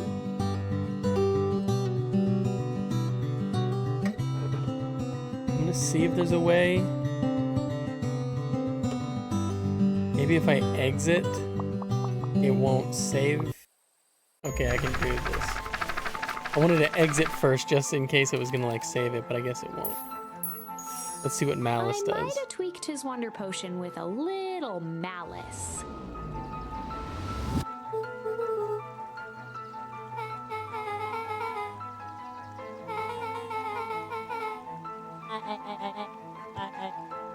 His body and face began to contort and... Gonna make him like really old, maybe? Never mind. We murdered him. Damn, dude. The crowd gazed in stunned silence at the now empty stage. The quiet was broken when William Kerr sprinted off stage and into the distance. He was never seen around Beacon Pines, or anywhere else for that matter, again. Watching the silhouette of Kerr disappear over the horizon, Luca began to laugh. First, a low chuckle that You guys became just committed murder and you're uncontrolled, gonna laugh it heaving off? laughter. Through his tears, he was vaguely aware that the crowd had begun to laugh with him. The end. That was unexpected. Perhaps a bit of an absurd ending for my taste, but who am I to say? I'm only writing the damn thing. Something I do wonder, I never really got the chance to use Slap, did I? Or there some charms that you get where you don't get to use them, or they're just there for like collecting reasons? I have no clue. Well, that's the entire playthrough of Beacon Pines. If you guys liked it, please let me know. I think this game is awesome. I mean, there's not much gameplay in it, but it kept me interested the entire time for about 5 hours. The story's really cool. Very, very, like, you know, Stranger Things inspired. And I like that. Alright, guys, if you enjoyed it, again, just let me know down below. Well, I'll see you guys in the next one. Thanks for watching. Bye.